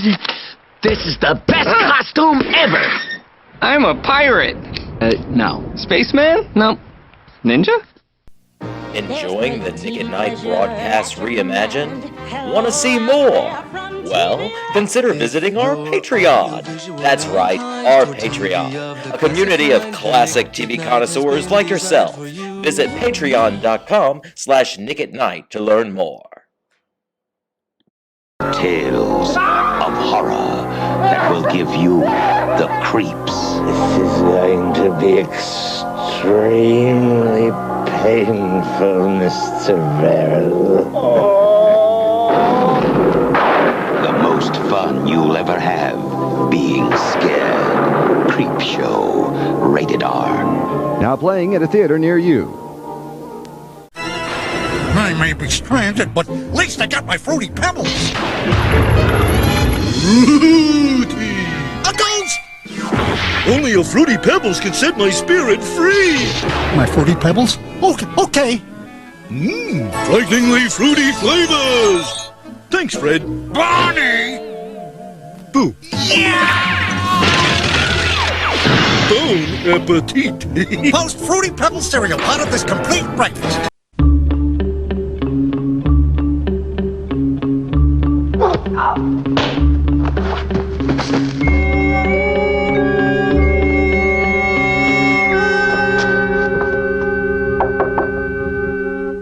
McGill.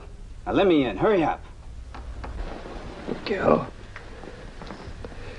Open the door. No, he says he's trying to help John. I know McGill. He can be bought. Do as I say. Open the door, but stay away from him. And don't get between us.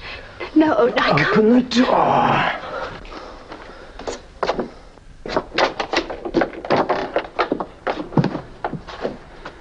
You walked right into it, didn't you? What do you want, McGill? He's got a bullet in him.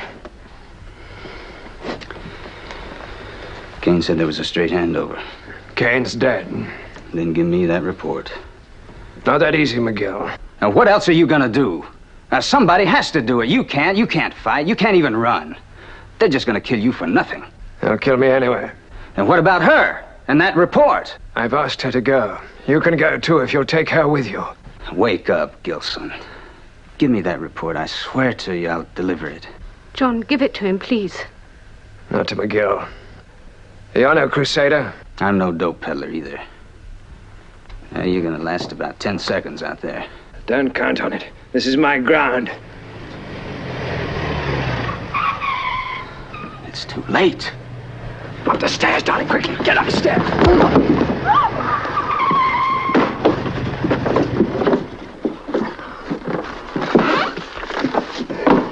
Listen, I had to do that to keep him from getting killed. I know. Now, this is for you. I'm gonna take this report and bust out of here. Now, that's what they want, so they're gonna follow me. You tell them that. You understand? Yes.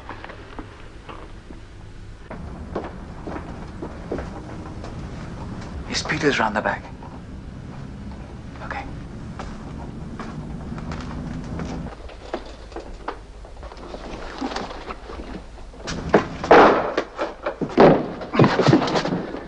Where is it? Where is it? McGill's got it. Stay here. Peters!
Come down, McGill.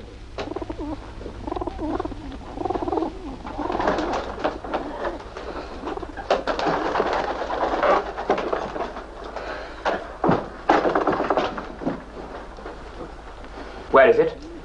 Where's what? You're losing your touch. That report could make you a great deal of money. Well, I'd probably just spend it anyway.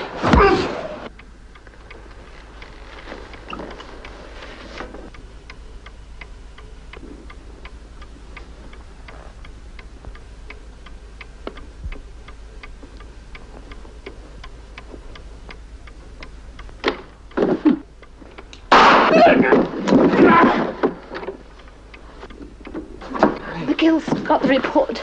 They're after him. Oh, come on, McGill. You're wasting our time. Talk. It's in one of those nesting holes up there. Which one? I don't know. I was in a hurry. It was dark. They all look alike to me.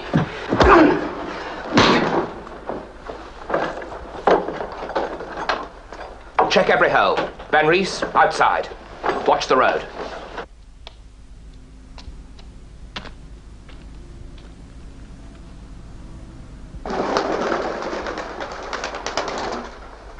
Hurry up! Come on, John. You can make it. The bells. Ring the bells. Go on.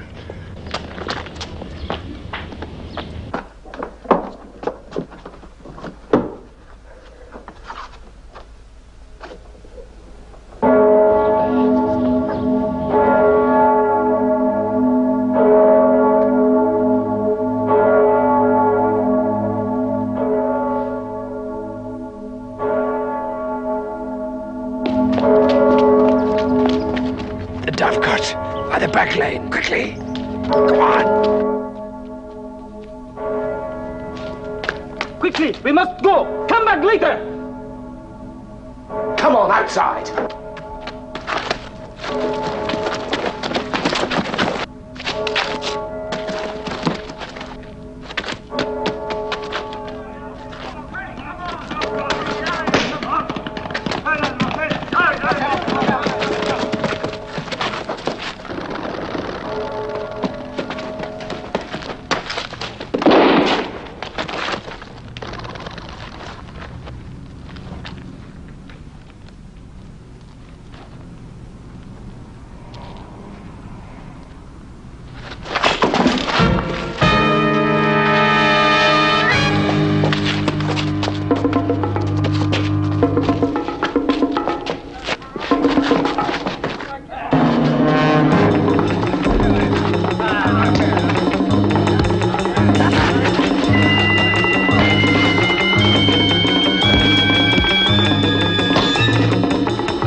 Where is it? It's in there. In one of the nesting holes? No, it's over that door, the beam.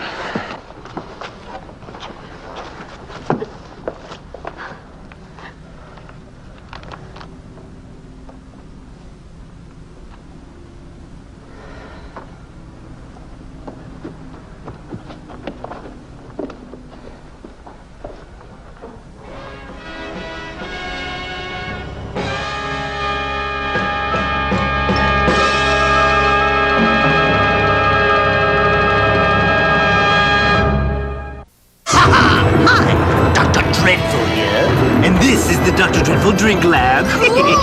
Makes lots of gross things that taste great. Magic liquid and care for a putrid potion? Tasty. Here, have a squirmy worm. Now Dr. Dreadful's grossest goodie. Monster Wart. Excellent. The Dr. Dreadful Drink Lab makes cobs of gross things again and again. Batteries not included. It's totally dreadful! From the director of Hack to the Future and Fearless Grump, a special crypt presentation with a very special ghost star. Don't miss the season finale of Tales from the Crypt, coming in February on HBO.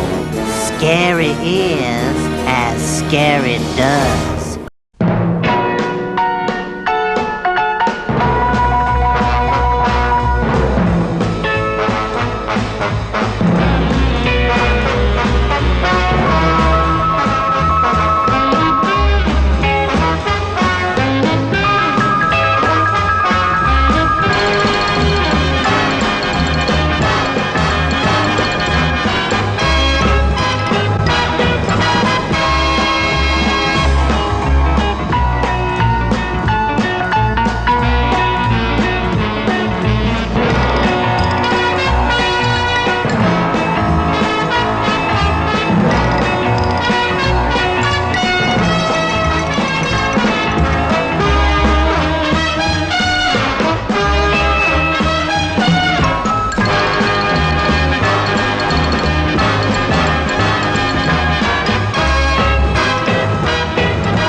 Nick at Night's regularly scheduled programming will not be seen tonight so that we may bring you more Alfred Hitchcock Presents on Nick at Night's Dead Giveaway.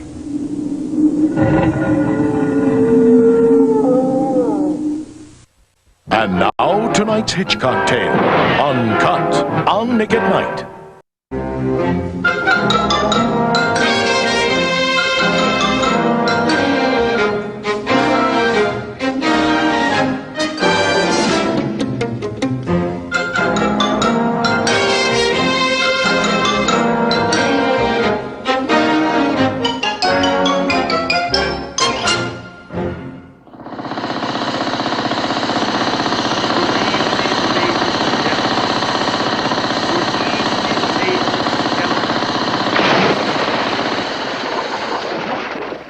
Good evening, ladies and gentlemen.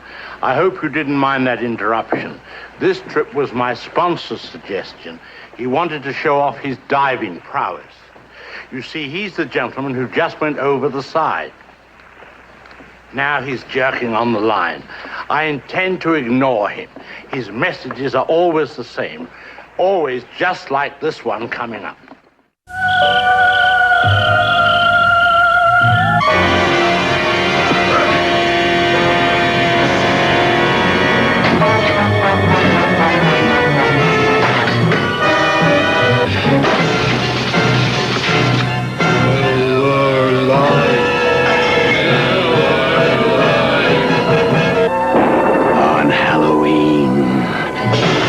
Reach for the less filling beer that tastes great, Miller Lite.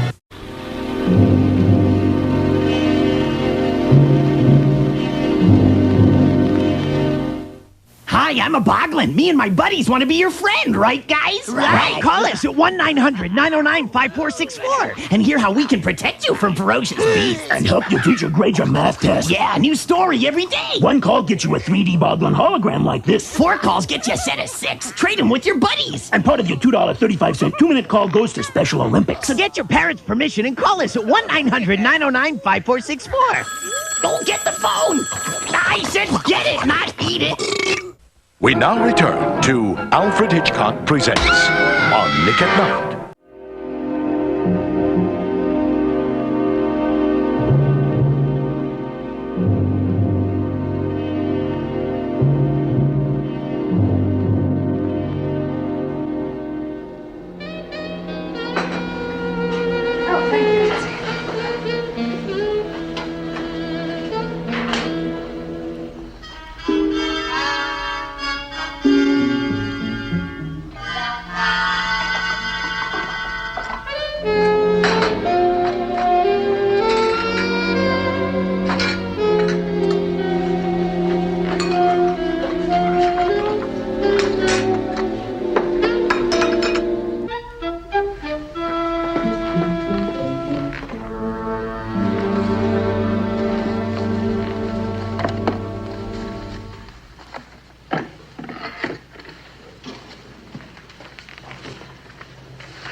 The coffee's getting cold, dear.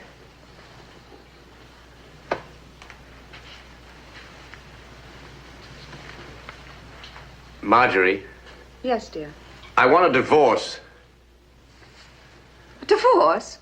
That's what I said. I want a divorce. Why? No special reason. Well, there must be a reason, dear. Well, just let's say I want to be free. You are free. You have the gallery and this lovely house, and you come and go as you... Jim, it's not another woman. Oh, no, it's nothing like that. It's just a... Well, I'm bored, I guess. There's nothing to look forward to. I mean, you got to admit we don't mean very much to each other anymore. I wouldn't say that. Well, I say it. There's nothing left of our marriage, and you know it. Oh, what you need is a good holiday. I don't need a good holiday or any other kind of holiday. I just want to be free. Jim, I don't understand you. Is it something I've done? No, it's nothing you've done. It's just that, well, I just can't stand this sort of existence any longer. We're just moldering away to nothing. And, well, I don't want it like this for the rest of my life. What do you want me to do about it? Nothing. I'm going away. Going away? Yes. Where are you going? Well, I don't know. Well, you just can't take off into the blue. Oh, yes, I can. You can? Yes. Well, Jim, whatever you do, I'll never divorce you. I don't believe in it. As far as I'm concerned, we're married, and that's that. Oh, we'll see about that. I'm going now. Very well.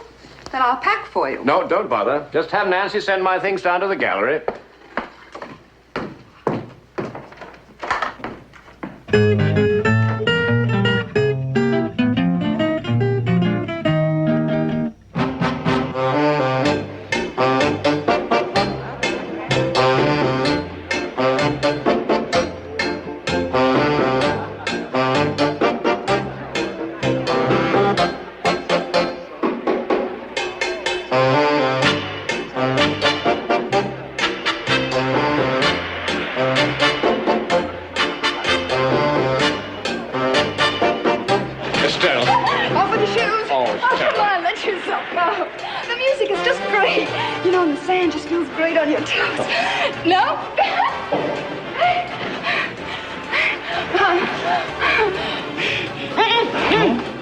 No, this isn't right. What do you mean, what isn't right? You've got your shoes on. Yes, sir.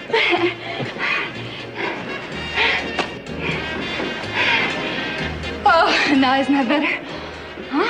Yes, much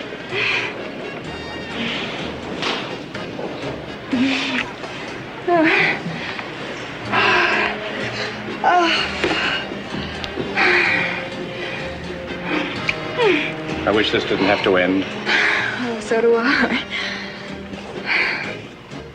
But there's your wife. Yes, I know. Why is she so difficult? Let's don't talk about her. Let's talk about us. But how can we, Estelle? I mean, if we're ever going to be together, something has got to be done about Marjorie. Well, something will be done. What? I don't know. But you'll think of something. You bet I will. We're going back to L.A. tomorrow, and I'm going to see Johnson, my lawyer, and get something started.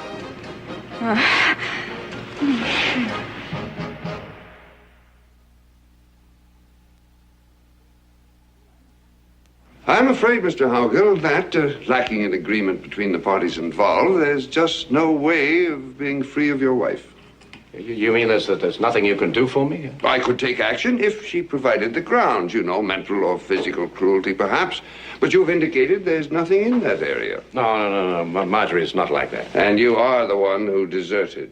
Now, you're quite sure that she won't take action? Oh, I'm quite positive, Mr. Johnson. Marjorie says she'd never give me a divorce. There's really nothing unusual about your case, Mr. Howgill. May I be personal for a moment?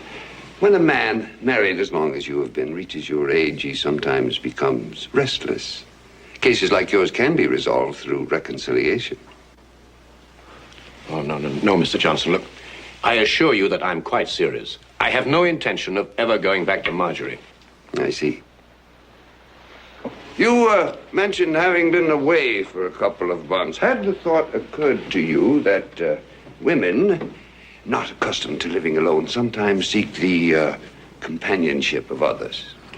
Oh, yes. Well, Marjorie has a lot of friends, That wasn't what I meant. I had reference to the companionship of the opposite sex. No, Mr. Johnson. No, not Marjorie. No, I'd bet on that. That may be so, but it does seem my only promising possibility. Yes, I'm sure, but you obviously don't know Marjorie, Mr. Johnson. Well, it is an avenue that will bear looking into, at any rate. I'm going to send a man around to see you. His name is Bates. Where are you staying?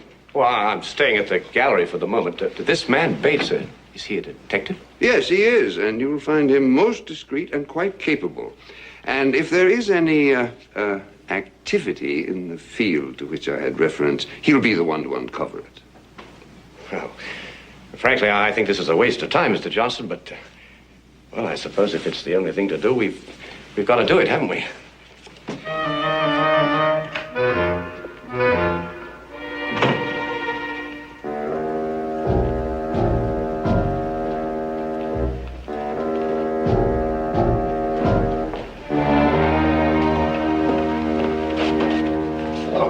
Can I help you, sir? You're Mr. Howgill? Yes, I am. Bates. Bates. Oh, yeah. Yeah, Bates. Won't you sit down, please, Mr. Bates? From what Mr. Johnson had to say about your case, I can see no great difficulties. He said you seemed a little reluctant to employ our firm. Let me assure you that Mrs. Howgill will never know she's being watched. Now, look, Bates, I didn't say that I'm a private investigator. Investigator, Mr. Howgill, not private eye. You mustn't confuse the genuine article with what passes for him on television. Neither I nor any of my men ever become involved personally with any of our clients. What's more, we don't even carry guns. Well, let's get down to business. Now, to begin with, there must be 8-hour shifts. Union rules, Mr. Howgill. And Bates Associates is prepared to work the 3 shifts around the clock. Now, I suggest... Now, wait a minute, Bates. Something wrong, Mr. Howgill? Yeah, something certainly is wrong. Now, look, I wasn't too sold on the idea of spying on my wife in the first place, but I mean to camp on her doorstep 24 hours a day. Well, it seems to me it's overdoing it a little. Please, sir, we don't camp, as you put it. We merely blend with the scenery. We're not amateurs. No, of course you're not amateurs, Bates. I fully realize that, but do you think we're going to need all that watching? 8 a.m. to 4 p.m., 4 p.m. to midnight, midnight to 8 a.m. Which ones do you prefer? Well, the 4 p.m. to midnight ought to be enough. Mr. Howgill, how will we know where your wife is if we start at 4 in the afternoon? Well, all right, then make it 2 watches then. Which one shall we leave out? Midnight to 8 a.m. Mr. Howgill, that watch has proved to be the most rewarding of all. I said leave it out, Bates. Very well. Now we can get started if you'll just give me your wife's description, her address.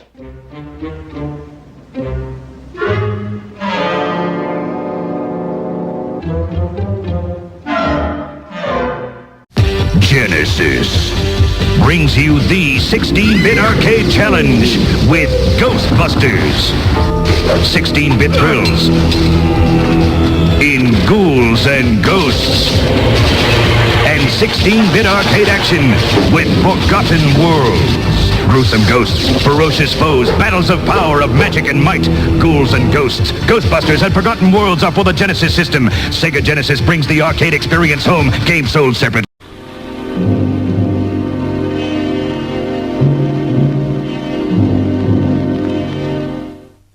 As Halloween approaches, you have to prepare yourself for what might happen. More orange sprinkles. It's a special time of year, and Dunkin' Donuts is dressing up their donuts for the occasion. And here's the werewolf. So come to Dunkin' Donuts and get into the spirit of Halloween. We'd like some Halloween donuts, please. Oh. It was yesterday that it happened. I had the 4 p.m. to midnight watch myself, you see. Look, I don't care who had the watch, Bates. Just get to the point. All right. Here we are. At 8:05 p.m., the subject left the house in the company of a man who called for her in his car. They seemed on good terms with each other. And then... You can stop right there, Bates, and explain that point. Since you ask, she kissed him when she got into the convertible. She what? Kissed him in the convertible? A black convertible with a white top. Rather fancy, if I may say so. But to go on. Yes, go on, Bates. They drove to the Sky House, where they held hands and had 3 martinis. 3? Marjorie had 3 martinis? 3 martinis. They left the Sky House at 10:07, went to the Club Royale on the Strip for supper and dancing, returning to the house at 11:51 p.m. Well, and then, Bates? And then... It was midnight, Mr. Howgill. The male escort was still in the house when I was forced to abandon the watch. You mean to tell me, Bates, you abandoned the watch when the guy was still on the premises? Please, sir, you could hardly expect me to work into the 3rd watch when it hadn't been agreed upon. But I dare say it would have worked out to your advantage had I been able to do so. Yes, well, do it then, Bates. I want to know everything, the whole story. The 3rd watch, then? Yes, Bates. The 3rd watch.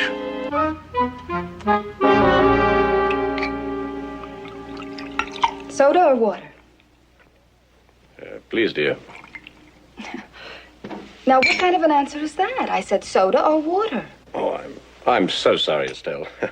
Soda, please.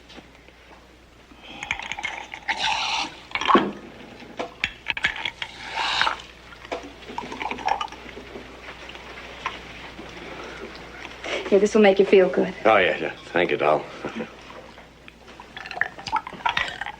Are you perfectly comfortable? Oh, yes, I'm quite comfortable, thank you. Well, may I join you? Oh, please do.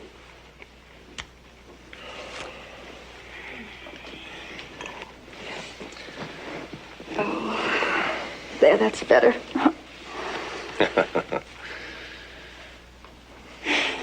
Oh, what's the matter? No, nothing. Why? Well, tonight you just seem sort of different, distant. Are you thinking about someone else? Oh, don't be foolish, Estelle. You know perfectly well there isn't anybody else. Yes, there is. There's Marjorie. Oh, yes, I know. We both know about that, and, well, nothing we can do about her at the moment. Do you know how many times you've looked at your watch tonight? Do you? Well, I'm sorry, Estelle. It's business. I was going to tell you, but... But what? What did you mean to tell me? Well, you see, I got a business appointment at the gallery tonight. At this hour? Yeah, I was going to tell you, but, well, I thought you might misunderstand. You see, in this kind of business, there are no regular working hours. I'll be back. Wait for me now. I live here, remember?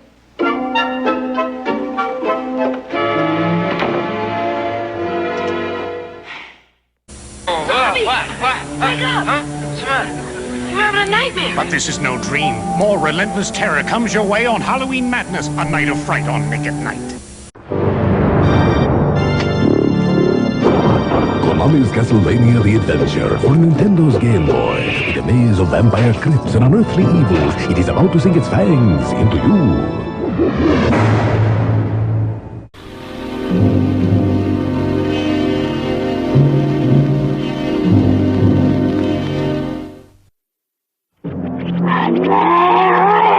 Nobody expected it. Nobody believed it. And nothing could stop it.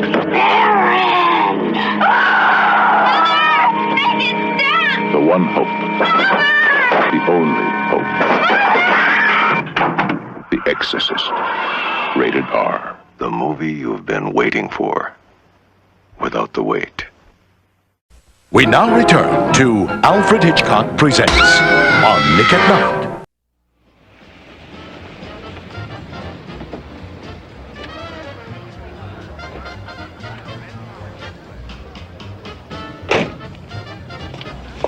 Mr. Howgill! Mr. Howgill!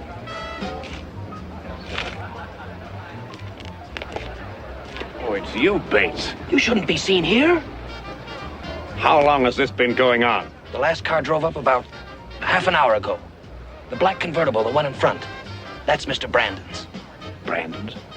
Niles Brandon, the actor.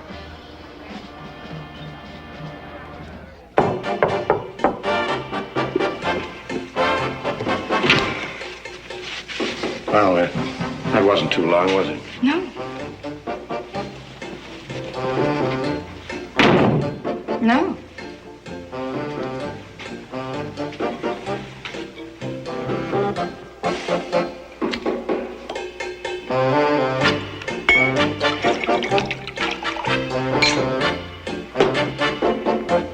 Would you mind turning that thing off? Well, I thought you liked that record. If you want my frank opinion, I think it's insipid. Insipid? Well, I'll tell you what I think is insipid.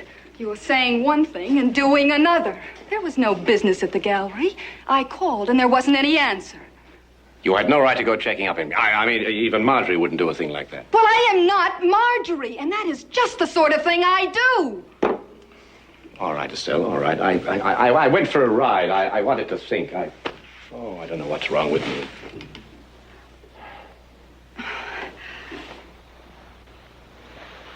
I shouldn't have said those things. I'm sorry.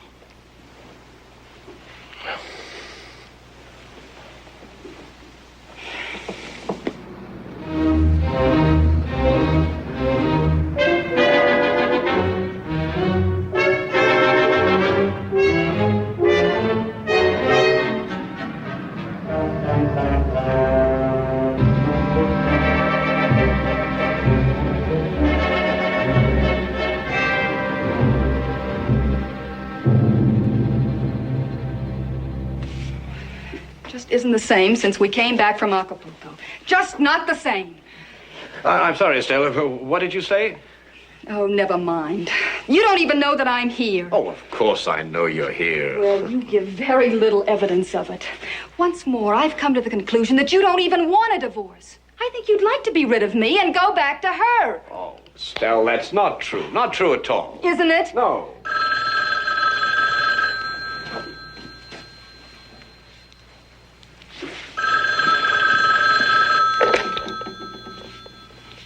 Hello? It's for you. Yes? What? It's the only car left. What? No. You don't need to do anything more, Bates. No, you've done quite enough already, yes? Yeah, I'll handle it from here on. No, of course I wouldn't do anything like that. Yes, I said I'll handle it from here on. Yeah. Goodbye. And just what are you going to handle? Or maybe I should say, who are you going to handle? Marjorie or me? Oh, come, Estelle. Evidently, it hasn't occurred to you that I might be very interested in the status of your marriage. Oh, but I wouldn't. No. You're too interested in looking at your watch and keeping phony business appointments. Well, for your information, Mr. Howgill, I have finally had it. I am calling it quits. Oh, no, you can't. No. I refuse to play nursemaid to that battered psyche of yours any longer. Goodbye, Mr. Howgill. Goodbye. Goodbye. Goodbye, Estelle.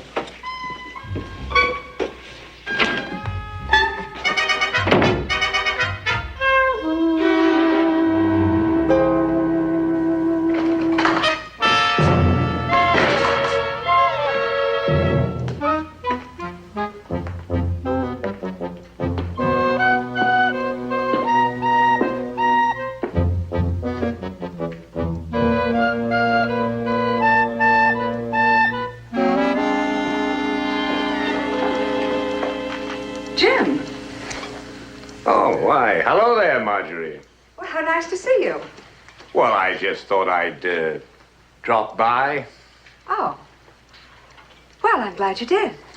You're glad? Yes. Why should you be glad? Why? Yes. Well, I suppose it's because it's been so long since I've seen you.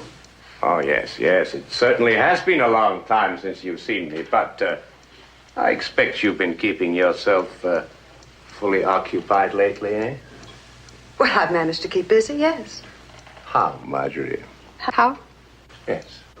Oh, I been to the bridge club, and I visited my cousin in San Francisco. I saw a few plays, and I developed a few new hobbies. Oh, really?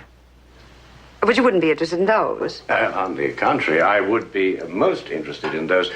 What sort of hobbies, Marjorie? Well, mosaics, for one thing. Mosaics, eh? Oh, nothing else? But, Jim, why are you so curious? Oh, Marjorie, don't you know? Should I know? Oh, come, Marjorie. Now, look, you haven't just been playing around with mosaics. I mean, you've acquired some new and interesting friends now, haven't you? Well, how did you know about them? Them? Well, I mean, I've talked a lot about you. Did someone happen to mention it to you? Oh, so you admit it, eh? You admit you've been getting around a bit lately. Well, you've been having a very gay time, eh? Well, of course. Good heavens, I might have known. Jim.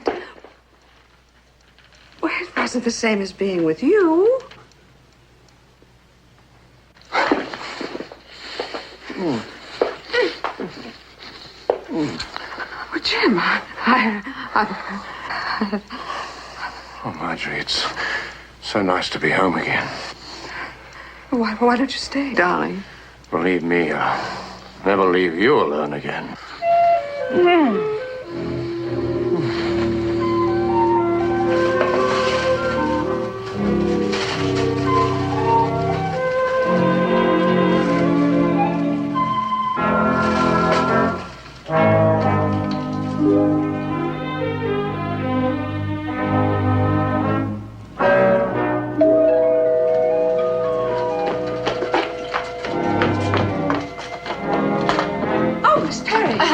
Mrs. Howgill. I thought you were in New York. Darling, that's films for you. I fully expected to be gone today, but it's just been one conference after another. Oh, yes, of course. Darling, did you find my cigarette lighter? Oh, yes. I just have it right here in the drawer. Oh, good. Niles would never forgive me if I'd lost it. Now, where is that? Oh, here it is. Oh, Jim. This is my husband. Jim, I'd like to have you meet Miss Perry. Ah, how do you do, Miss Perry? How do you do? Here you are, dear. Thank you. Miss Perry sublet the house for the past month while I was away in San Francisco. Oh, yeah, Miss Perry sublet the house the whole time you were in San Francisco. Well, I do hope the house wasn't left in too much of a mess. I had the cleaners in before. Oh, not at all, dear. Everything looked beautiful, thank you. And I do know that your neighbors will be relieved you're back. Oh, why should they be, Miss Perry? Well, I had a couple of rather noisy parties, especially the last one. Well, I really must fly now. Yes, Bye. goodbye, dear. Goodbye, Mr. Howgill. Goodbye, Miss Perry.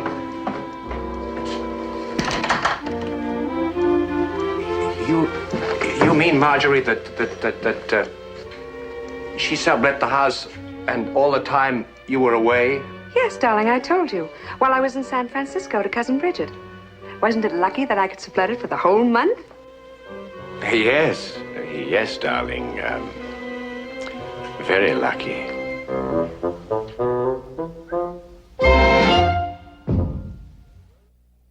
Those of you who admire our dear sponsor as much as I will be glad to know he's approaching a record for staying underwater without air.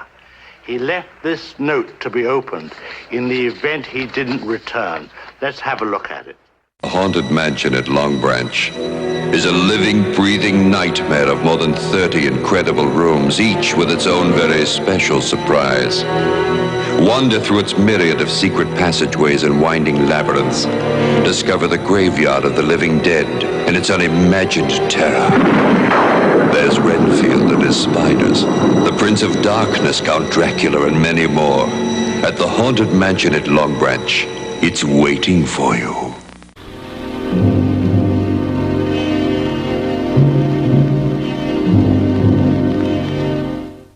For great Halloween fun, pick up some spooky decorations at Walgreens. Just $7.99 each. Scary sound-activated Halloween figures, battery-operated pirate skull, witches, skeletons, and more. Stock up on Halloween candy, too. Walgreens has a wide selection of treats and goodies of all kinds. And it's time to order your holiday photo greeting cards. Put your favorite photo on any of 6 beautiful designs. All orders include a free marker pen. Treat yourself to savings this week at Walgreens. That sneaky sponsor of ours came up on the other side of the boat. He holds me responsible for the defective equipment. Next week, I shall be back with another story. Actually, I suspect I'll be here all week.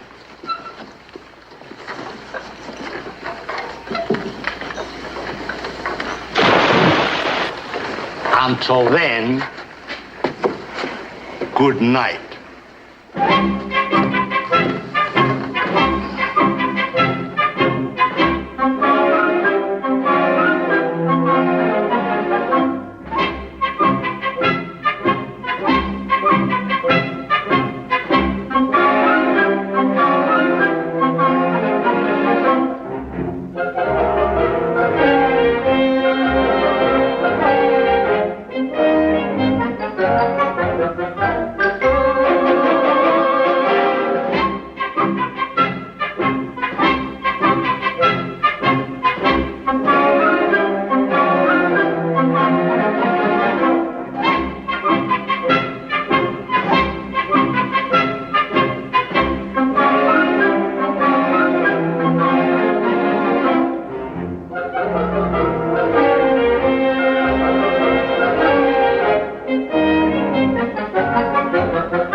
Going somewhere, lady. Very, very scary. All it's Listen, now is Vincent Price. Thank you. You are most charming. The night before Halloween, Nick at Night presents 4 episodes of classic thrills, classic chills, classic TV. Nick at Night is very, very scary. Tonight, starting at 10, 9 Central, only on Nick at Night.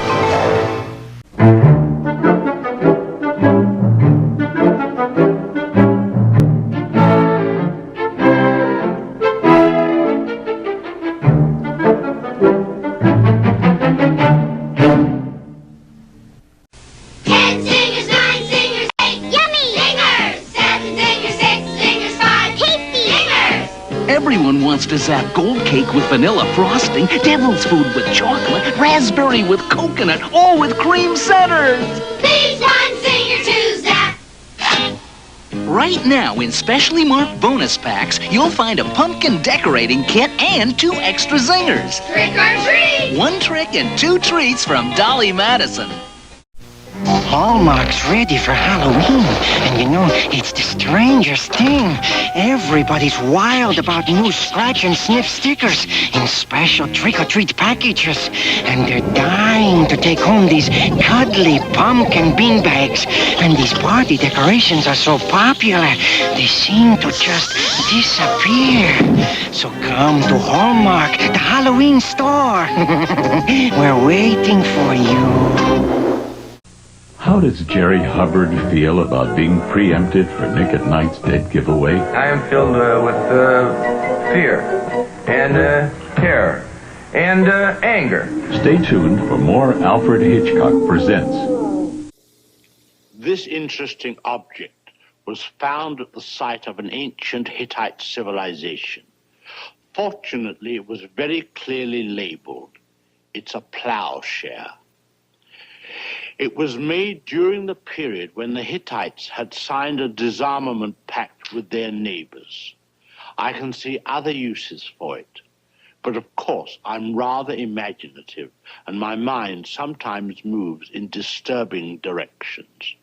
You see, I have been challenged to a duel with my sponsor, and being allowed to choose the weapons, I selected this for him.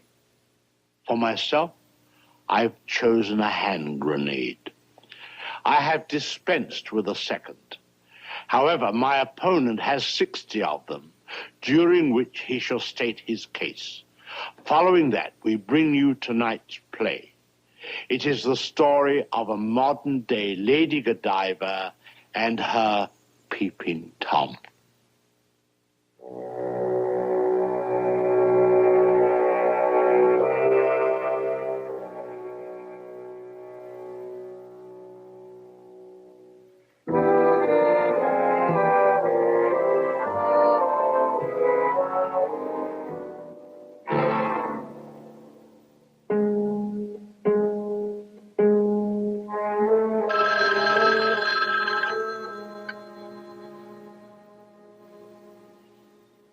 Hello. No, I can't. Oh, I'd love to, darling, but I can't.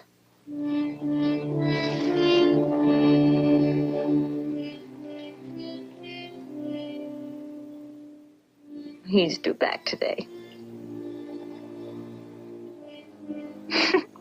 What do you mean? That's the best excuse there is. No, I'm alone. Trying to get a tan all over. Fresh. No, you shouldn't say things like that. No, I am alone. Stevie, always out with some kids for swimming lesson or something. No, you can't come over. I told you. Jack will be here soon. 4 or 5 days, maybe. Well, he didn't travel so much when I married him. Oh, you're terrible. No, I haven't forgotten. I think you're forgetting something, though. I'm married. All right. Call me, no. I'll call you. What? Oh, that's nice. That's very nice. Bye.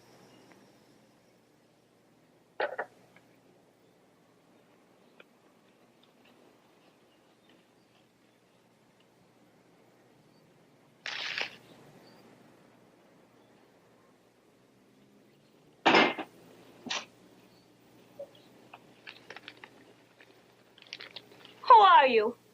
What are you doing here? Go on, go away from here. Go away. Snooping and staring at people like that. Go away, I said. If you don't go away, I'll call my husband. Your husband's not here. I just heard you on the telephone. There's nobody here but you. Don't be afraid of me. Don't be frightened. I mean, all I'm doing is looking. If you don't go this instant, I'll call the police.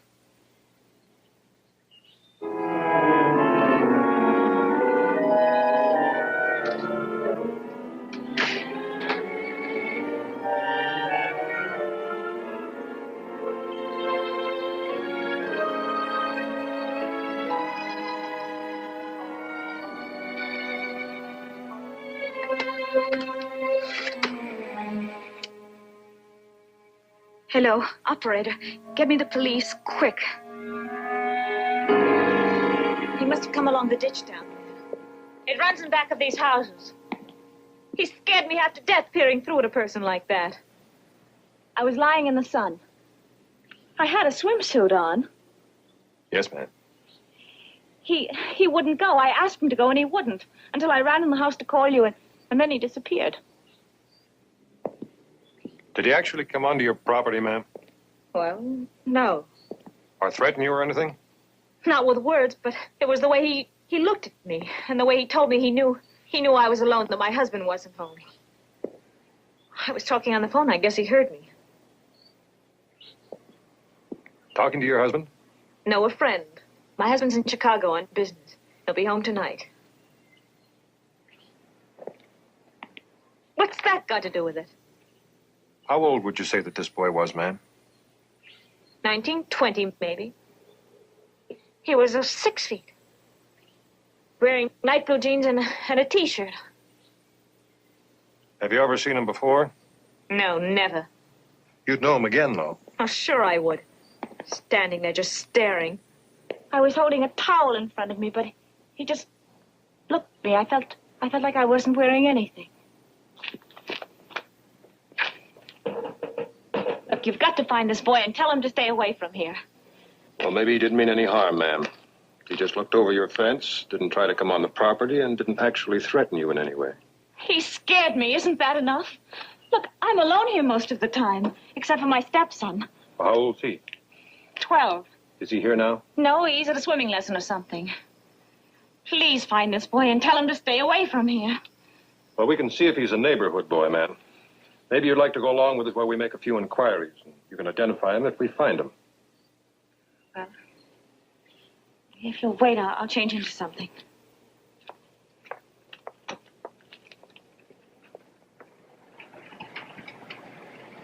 Pardon me, ma'am. Huh? Just like to ask a question.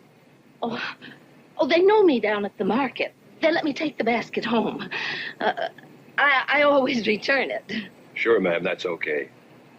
We're looking for a young man might live around here. Over 6 feet, big, dark hair, wearing light blue jeans and a T-shirt, about 19 or 20 years old. Oh. Oh, sure, wait a minute. There is a boy like that with the Masters family, the new people, on Maple Avenue. House at the far end. White House. Needs painting. Why? What's he done? Nothing, ma'am. Thanks.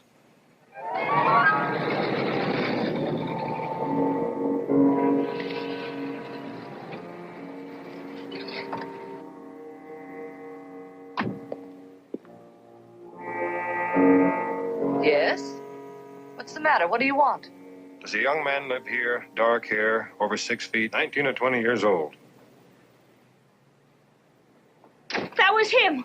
What's the trouble? Is that your son, ma'am? No, it's my nephew, Roy. Roy Bullock. Why, what's he done? I want a word with him. What for? Roy's a good boy. He never gives any trouble. He doesn't party and tear around like some. That's all right, ma'am. I just want to talk to him for a minute. Well, we just moved in here last week, and we're not straightened yet. Sure, ma'am. That's all right. Police coming here for everybody to see. You want something? Yeah, ask you a few questions. Well, you better come inside.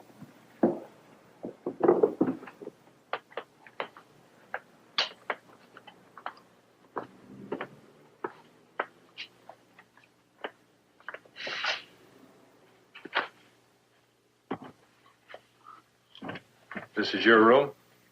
Uh-huh. What's the matter?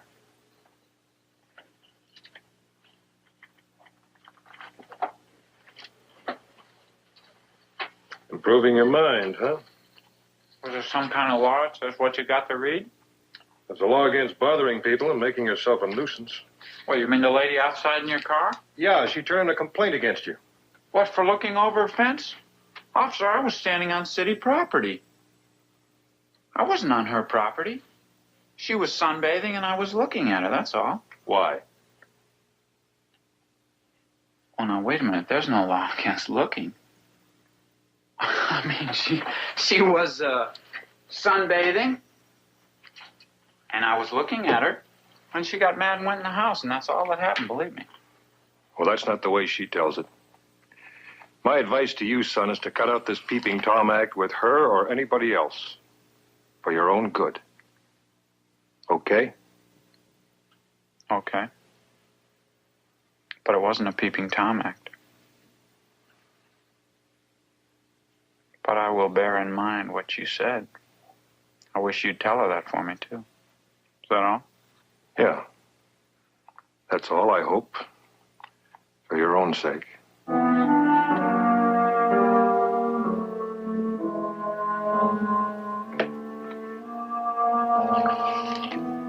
Thank you, ma'am.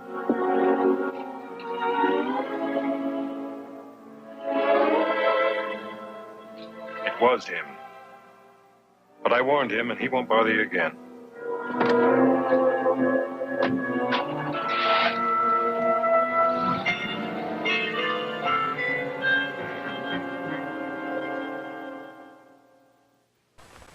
Hitchcock's not done with you yet. Honest.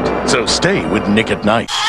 The Halloween experts at Magic Manor have everything you'll need this year, including actual character masks from famous motion pictures. And they can show you the proper application of makeup to impress that special someone.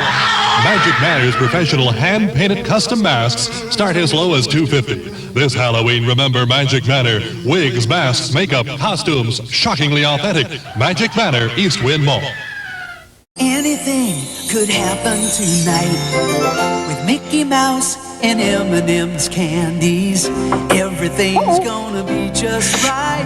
A special time for fun and M&M's from Mickey Mouse and friends. The magic never ends. Grab on to that M&M's feeling.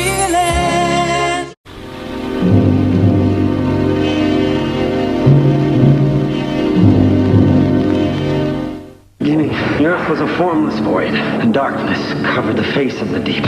Demons, hellfire, terror, and death. It's a tale from the crypt that is so terrifying it can only be seen at the movies. Tales from the Crypt presents Demon Night, rated R. Now playing at theaters everywhere. Donna Reed won't be seen tonight. Did anything happen to her? Anything tragic? Heck no, she'll be back next week, every night. But now, stay tuned for more Alfred Hitchcock Presents. Just give me some of that Nick at Night. It's television for viewing delight.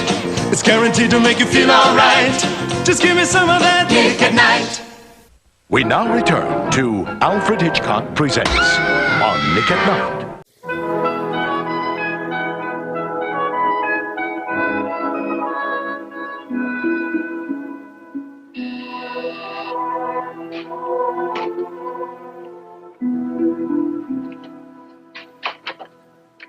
Hi, Jack. Hello, Lucy.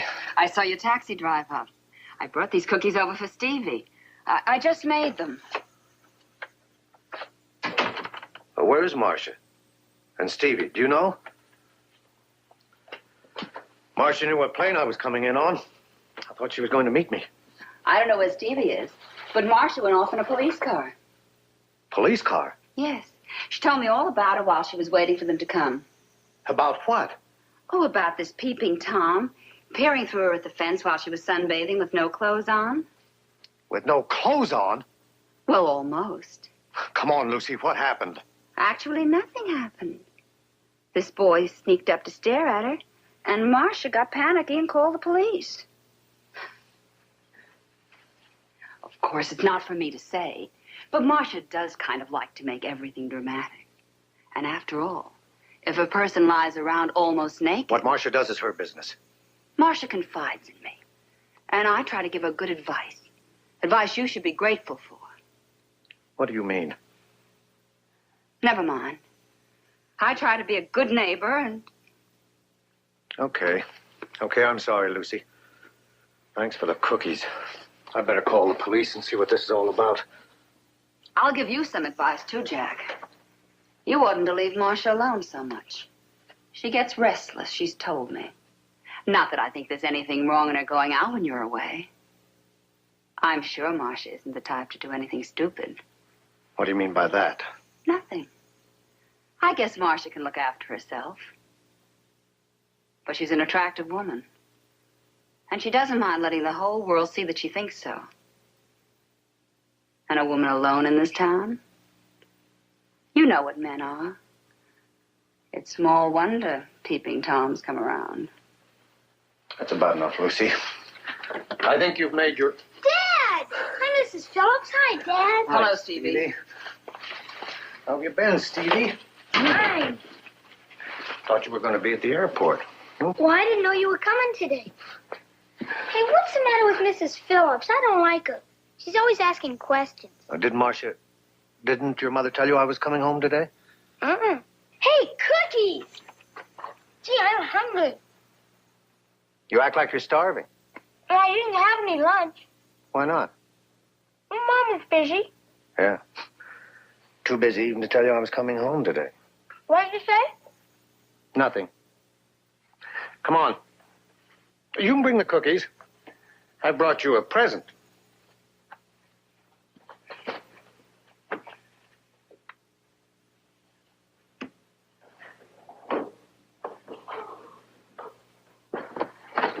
Oh.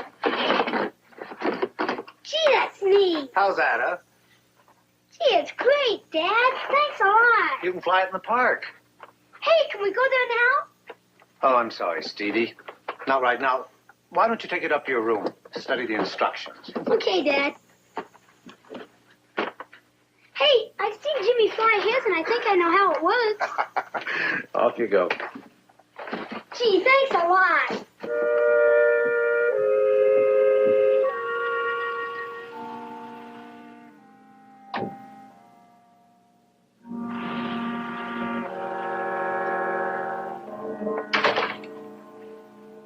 Hello, Jack, darling.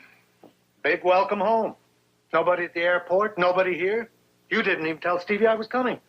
Oh, I thought I'd surprise And him. what's all this about the police? Who told you about the police? Lucy, your friend from next door. That isn't all she told me either. Or hinted at. I called the police because... I know why you called the police. Because you were lying around sunning yourself. And some kid bothered you. If it was a kid. We found him. The kid is called Roy Bullock on Maple Avenue. Jack, please don't fight me. He scared me so.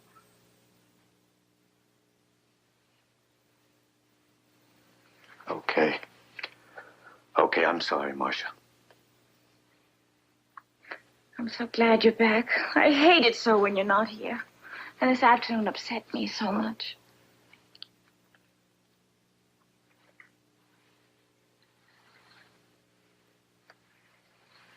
But everything's all right now you're here.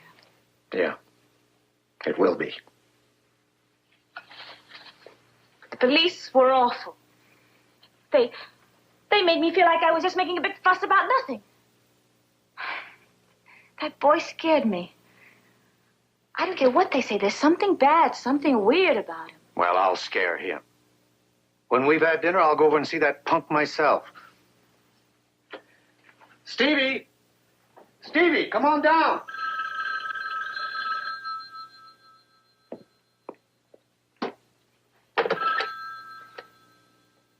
Hello? Hello?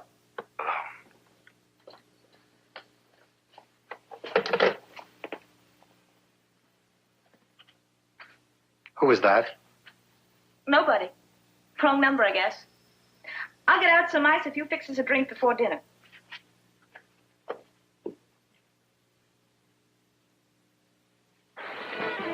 Come on, give me a drink. Harm now. Give me one drink. I'm not gonna hurt you. Don't hit me. Come on.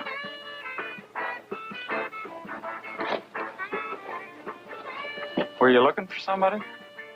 My aunt and uncle aren't here. They went out to a movie. I'm looking for Roy Bullock. Is that you? Yes, sir. That's me.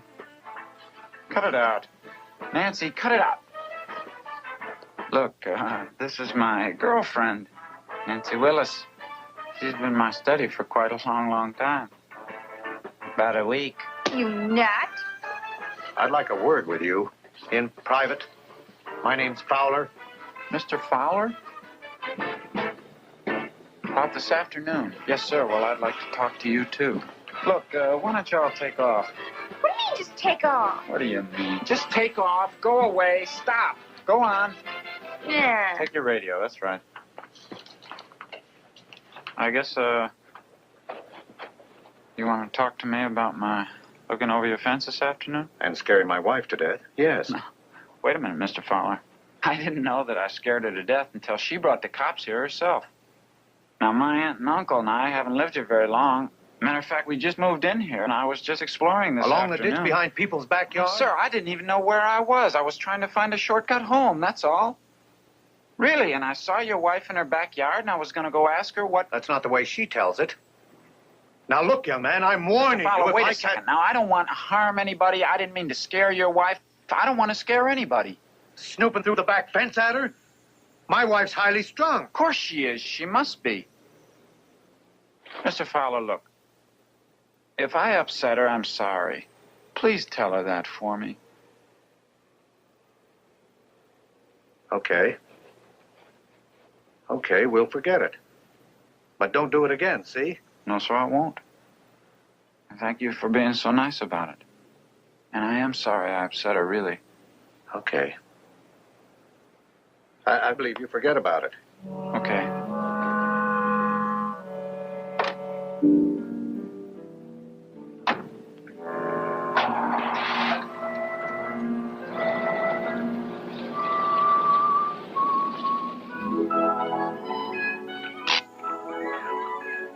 It's a nice plane you got there. Why don't you try cutting down on the mixture intake? I think that's the problem. I think you're flooding it a little bit. Would you like me to help you? Yeah, okay. Right on the battery. There we go.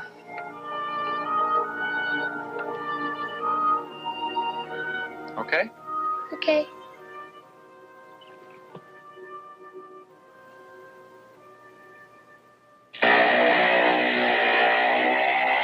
Hey, you did it!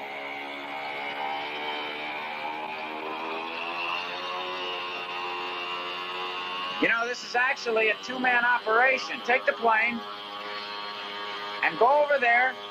Okay, thanks a lot. Okay, let it go.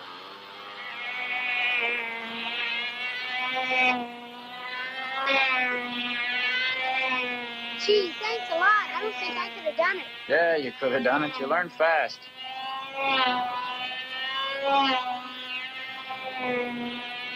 Now, give me a hand. All right. There, grab it. Got it. There you go.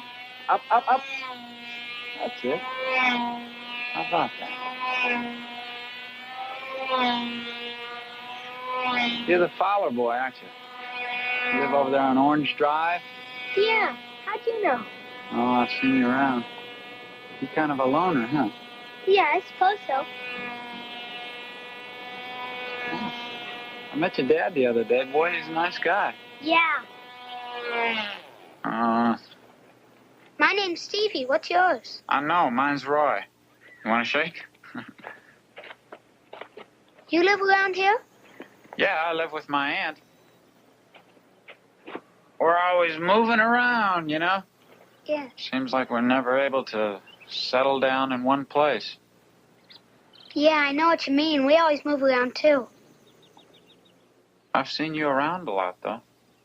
Yeah, I notice people. Let's see, on Tuesdays and Thursdays, you have your swimming lessons, right? And Saturday afternoon, you go off somewhere. Yeah, Saturdays I go to gym class. My mom wants me to. What time do you get home? Around 6, usually. I usually walk home. You walk home? Isn't it a long way? No. Doesn't your mother come pick you up? Oh, she isn't my real mom. She's my stepmother. And she's usually out Saturday evenings, except when Dad's home. She leaves you alone, right? Well, I don't mind. You don't mind? Well, you ought to mind. What's the matter? Nothing's the matter, man. Nothing. Stevie! Over here. It's your dad. Yeah. Hi, Dad. Hop in the car, Stevie, and I'll drive you home. No, not yet. Roy's been helping me fly my plane. Hi, Mr. Fowler. Hello. Aren't you a little early tonight? And usually I don't see you coming home until a little after 6. It's only 4:15. Yeah? Your boy here is really learning how to fly that plane good, I'll tell you that. Do you want to watch me? We better run along, Stevie. Hop in the car. Can't I stay with Roy, please? I don't mind, Mr. Fowler. I'd be glad to walk him home. I like to look after him. Well, if he's having fun, okay. Don't be long now, Stevie. I'll walk him home, Mr. Fowler.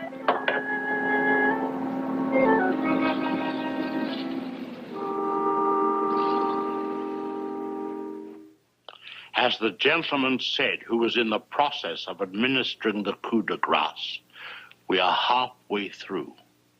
In television, we hesitate at this point in order to savor the moment and indulge in a station break. Granted, the victim suffers a bit, but rules are rules. We shall continue after the following. I think you'll like this house. Isn't this supposed to be haunted? Haunted? What an absurd idea. I mean, what would a ghost be doing here? Haunted. David? No other diet soft drink delivers the real cola taste of 1-calorie Diet Coke. The real one. It's lifting more and more spirits every day. Just for the taste of it. The move is on to Diet Coke. Diet Coke.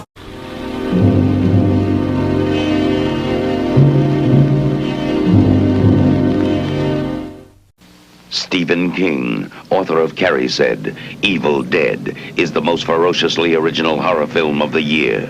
If you think he's kidding, see for yourself.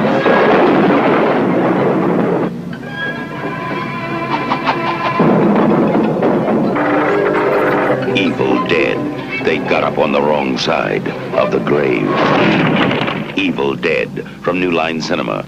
Green Acres will not be seen tonight, but here is a tip for potential contestants in Nick at Night's Dead Giveaway. Well, you gotta remember 6 and 1 are 7. 6 and 1 is 7. Now stay tuned for more Alfred Hitchcock Presents. We now return to Alfred Hitchcock Presents on Nick at Night.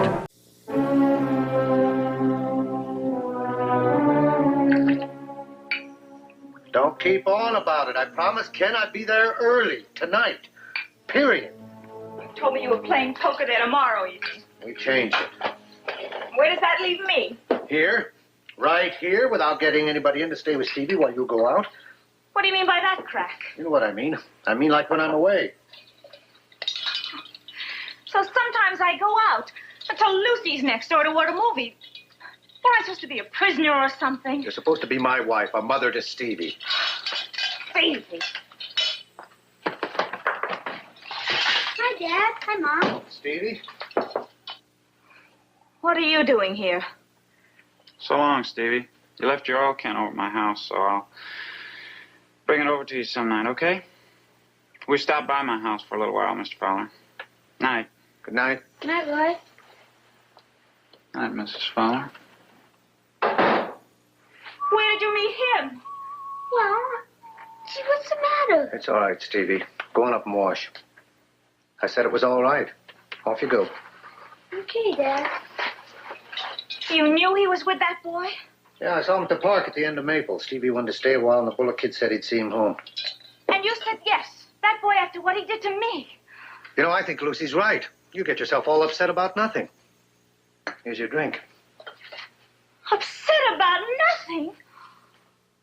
I tell you, that boy is no good. He gives me the creeps. Oh, come on. He's just a good-natured boy. Stevie sure took to him, and kids know. And I'm a woman, and I know. He's no good. He scares me the way he looks at me. I've never known you to object to being looked at before. By anything in pants. I can say that again. Now, you listen to me. Later. And never mind about dinner. I'll get a bite to eat at Ken's. Good night.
Hello? Hello? You're in the dark, aren't you? Lying in bed. Who is this? Don't you know? What are you wearing? Tell me what you're wearing. You know you're very pretty.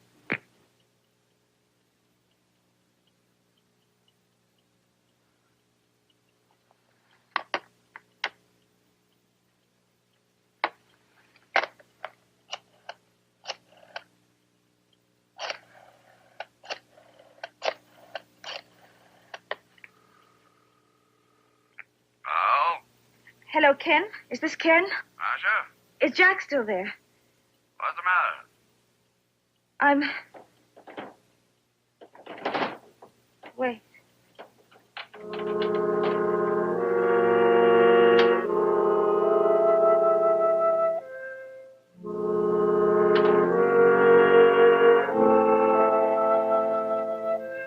What's the matter?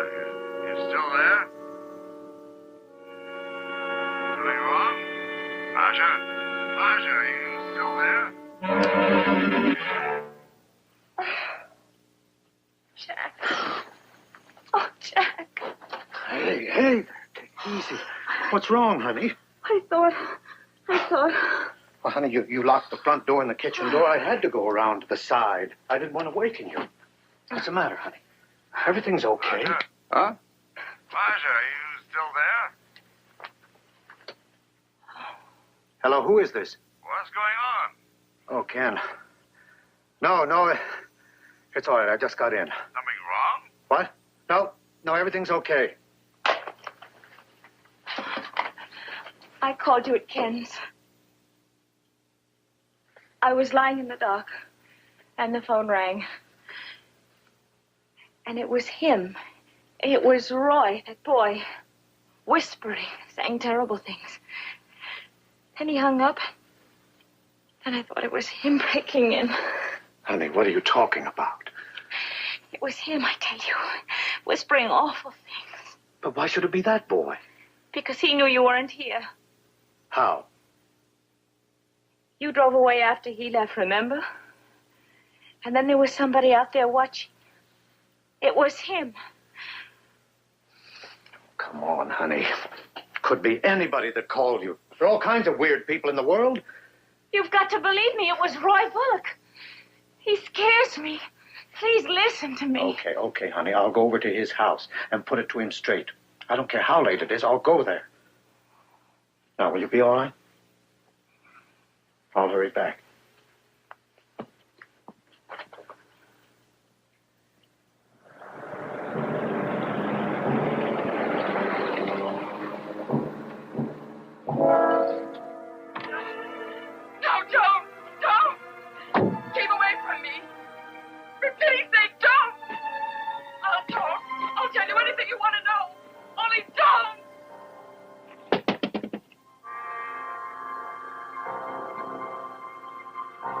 Mr. Fowler.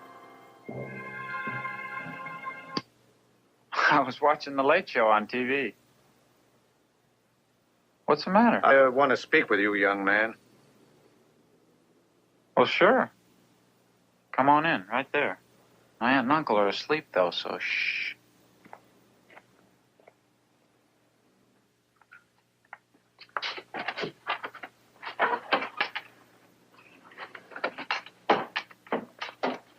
What's this all about, Mr. Fowler?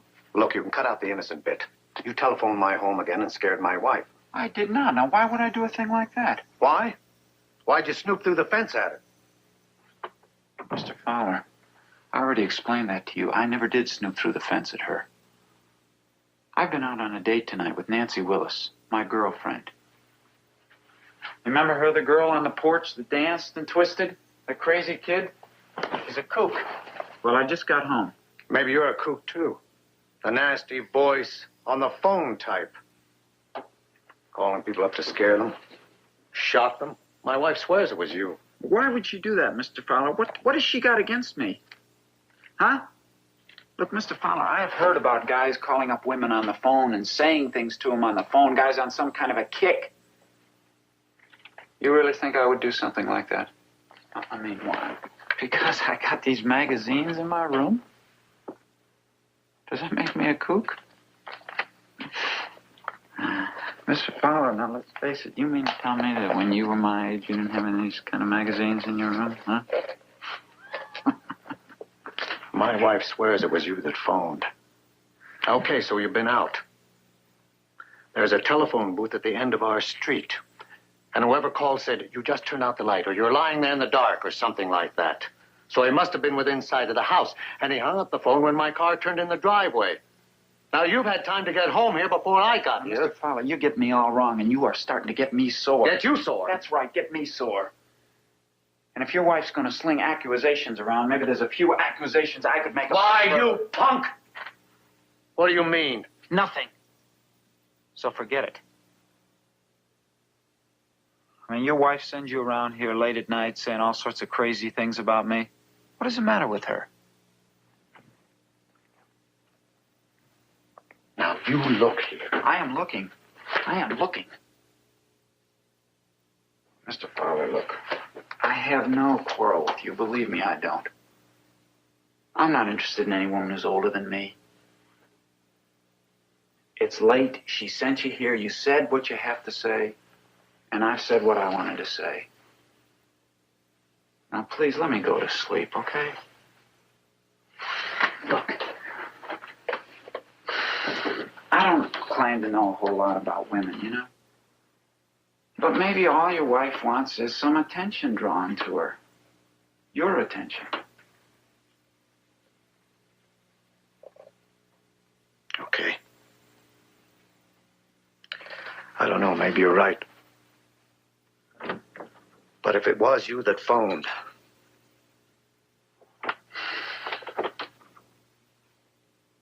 Okay.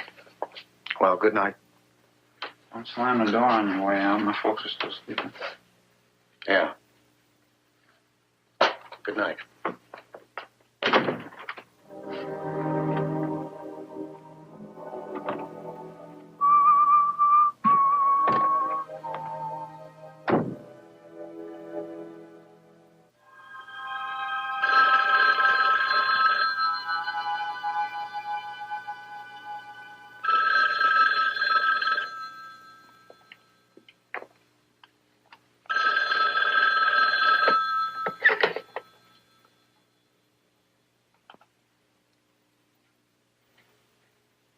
Hello? Waiting for my call, huh?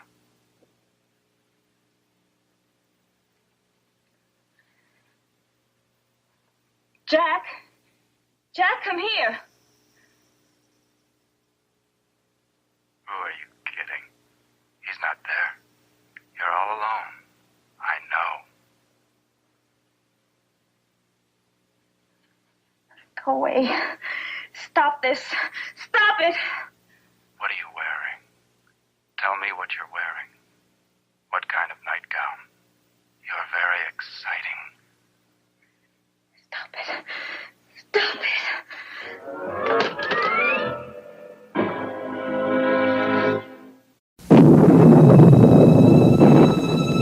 Oh, I do enjoy an evening with a little light entertainment.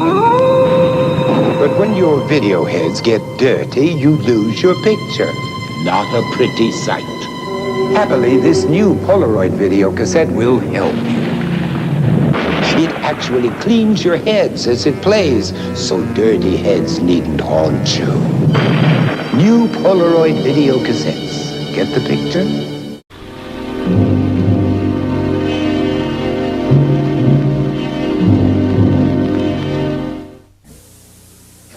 My little goblins will be out long after dark, so I depend on Duracell batteries to light their way, because Duracell lasts longer. Tests prove after just a few hours of continuous use, regular carbon batteries wear out. But you can get up to 5 times more use from Duracell batteries. That's why I trust my kids' safety at night to Duracell. Duracell. The copper top battery. No regular battery looks like it. We're home! Or lasts like it. Bobby! What? Wake up! Huh? What's the matter? You're having a nightmare. But this is no dream. More relentless terror comes your way on Halloween Madness, a night of fright on Nick at Night.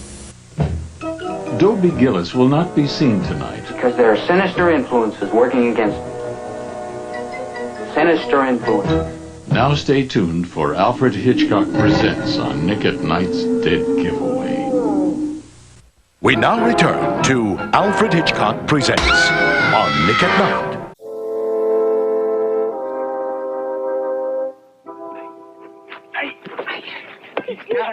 Takes him. Comes behind him, fakes around, he's up. And he scores.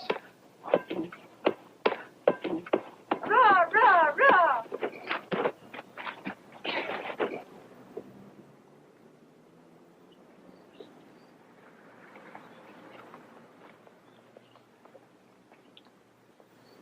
I'm going down to the drugstore. You want to come down and buy me a soda, huh? No, I'm going to watch the kid. What are you, some kind of a camp counselor suddenly or Yes, something? that's right, dear. Suddenly, I'm a camp counselor. That's exactly what I am. I'll see you around. Yeah, like I don't.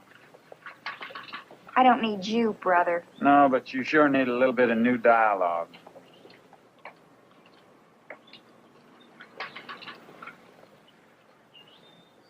Let's go. It's your shot. Didn't you want to go with her? I don't mind. Come on, shoot it up. Come on. Gee, look at Roy. Yeah. How about that? Very good. Come on, I'll buy you a soda. Oh, boy. You bet. Why, sure, Mr. Wilson. Sure I can. No, I didn't think they'd accept the estimate this early. That's right, Mr. Wilson. Sure. No, I can drive up there. I'll check with you after I've seen them.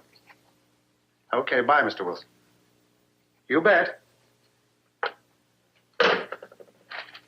about that? What's wrong? Well, I just get back from Chicago and they want me to go to San Francisco. Oh, yeah? Look, why don't we do this? We'll all three drive up there, you and Stevie and me, and I'll take care of my business. We'll have some fun for a few days and drive back.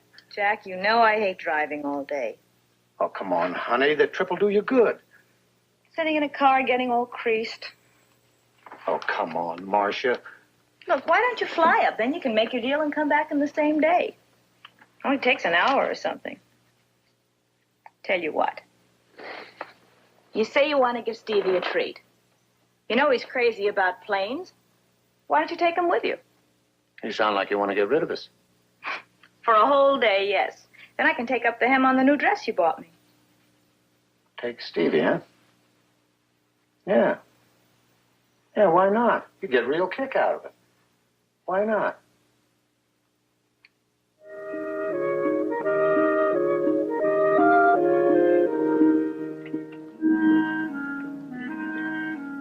Oh, hi, Dad.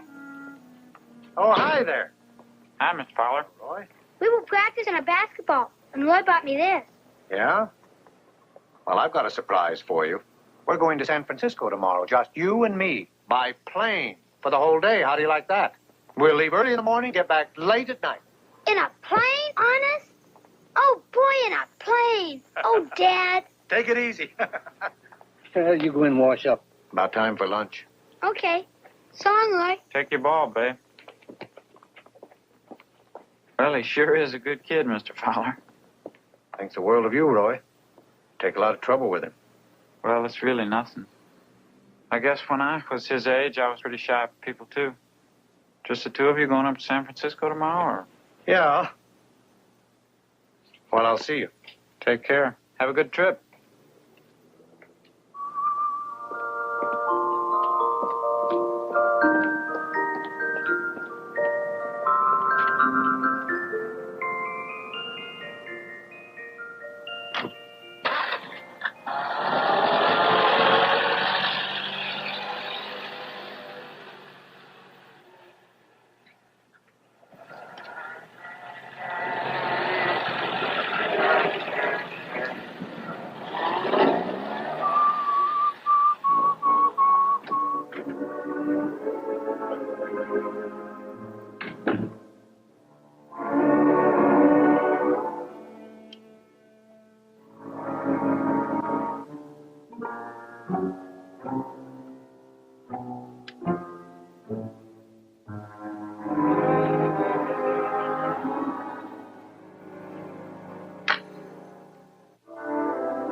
Hello? You've been out, haven't you? Your husband's not there. You're all alone, aren't you? You don't want to be alone, do you? You never want to be alone.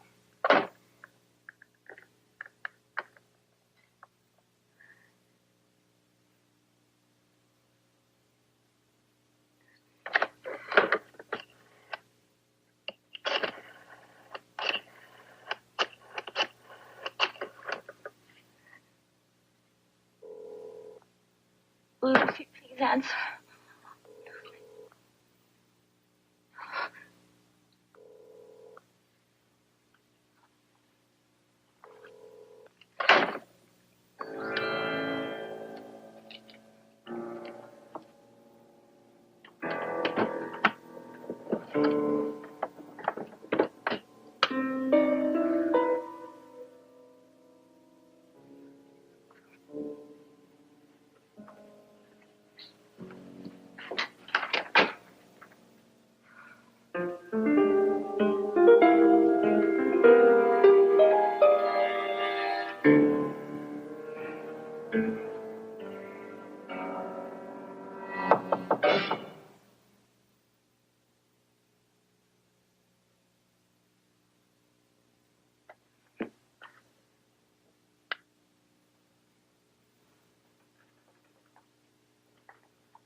You. What do you want?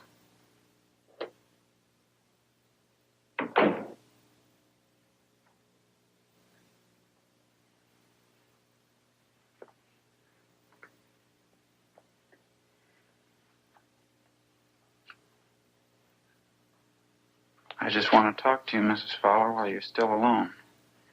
I waited all day. Get out of here. My husband will be home in a few minutes. He won't be home for quite a while.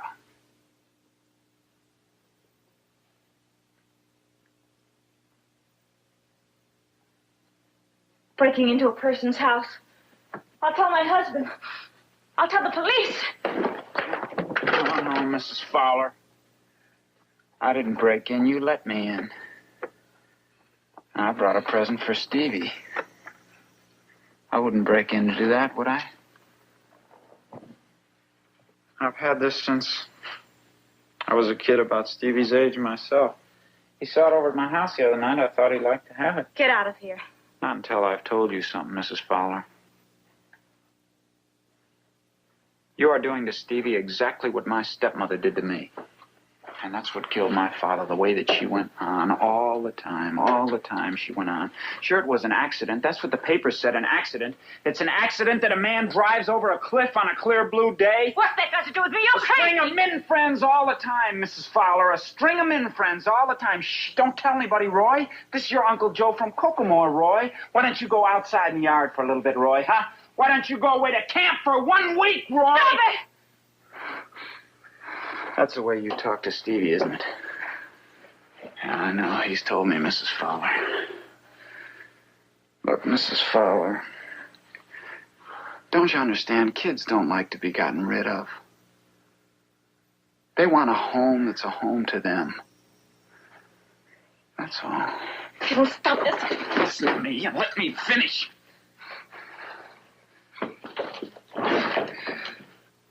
You are just exactly like she was. Vain and selfish and conceited. You want to have your cake and eat it too, don't you? Huh? You know, your husband's an all right guy, but that's not enough for you, is it? Oh, no. You got to have a bunch of people admiring you all the time, men looking at you all the time. Well, he's going to find out about you, and Stevie will find out about you. Just exactly what you are. The same way I found out. Suppose you whisper it to them on the phone. Telling them won't help them, Mrs. Fowler. I'm telling you. There's a smell of death about women like you. Death and corruption. You corrupt people the way you go on all the time, so you better cut it out. You understand that?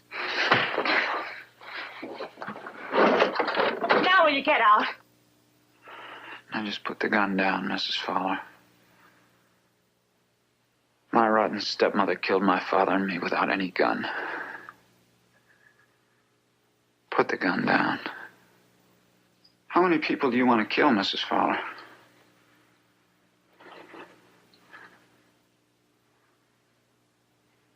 Get away from me. You're out of your mind. Sure, out of your mind, Mrs. Fowler. Trying to mess up a nice guy and an innocent kid. Nobody'd blame me if I shot you now with your filthy phone calls. Breaking in here like this. How exciting am I now with a gun pointing at you? You're very exciting, Mrs. Fowler. Just like she was. And you're rotten just like she was. I think it's time that your husband found out about you.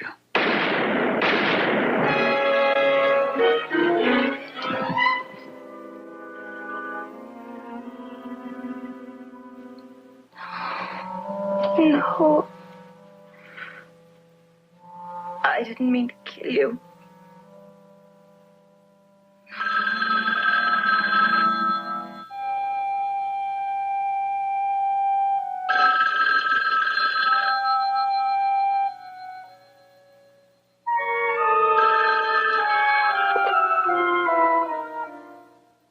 What are you doing?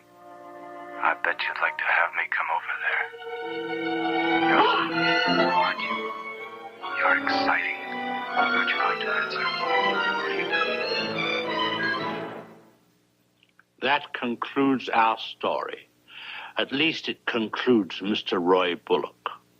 It was not the end of Mrs. Fowler, however. The jury recommended mercy. As for the anonymous caller, he was permitted one more call to his attorney. You see, a policeman happened to be waiting to use the payphone at the time of that last call. I have traded my sword for a much more practical instrument. I feel much better. This is more my style. Now it is time to hear from my worthy opponent. He seems to have forgotten about our duel, so I imagine I can relax now.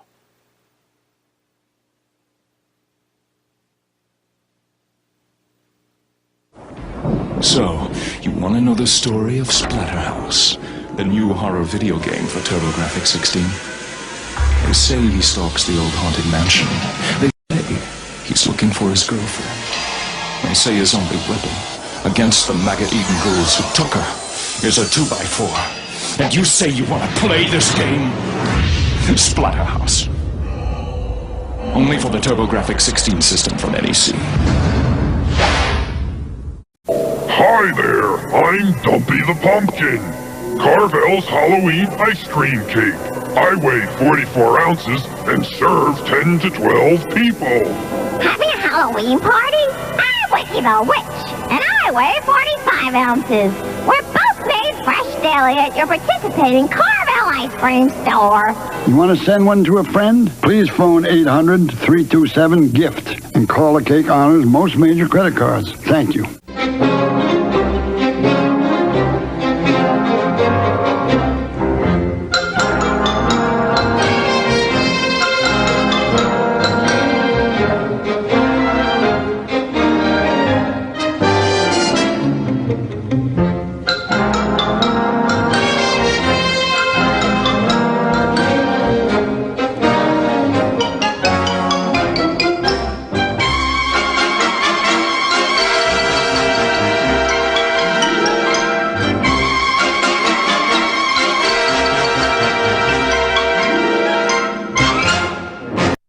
Nick at Night, those TV classics, Nick at Night, no fatty acids. Powerful TV. You can count on Nick at Night. Enjoying the Nick at Night broadcast Reimagined? Want to see more? Well, consider visiting our Patreon. That's right, our Patreon, a community of classic TV connoisseurs like yourself. Visit patreon.com/nickatnight to learn more.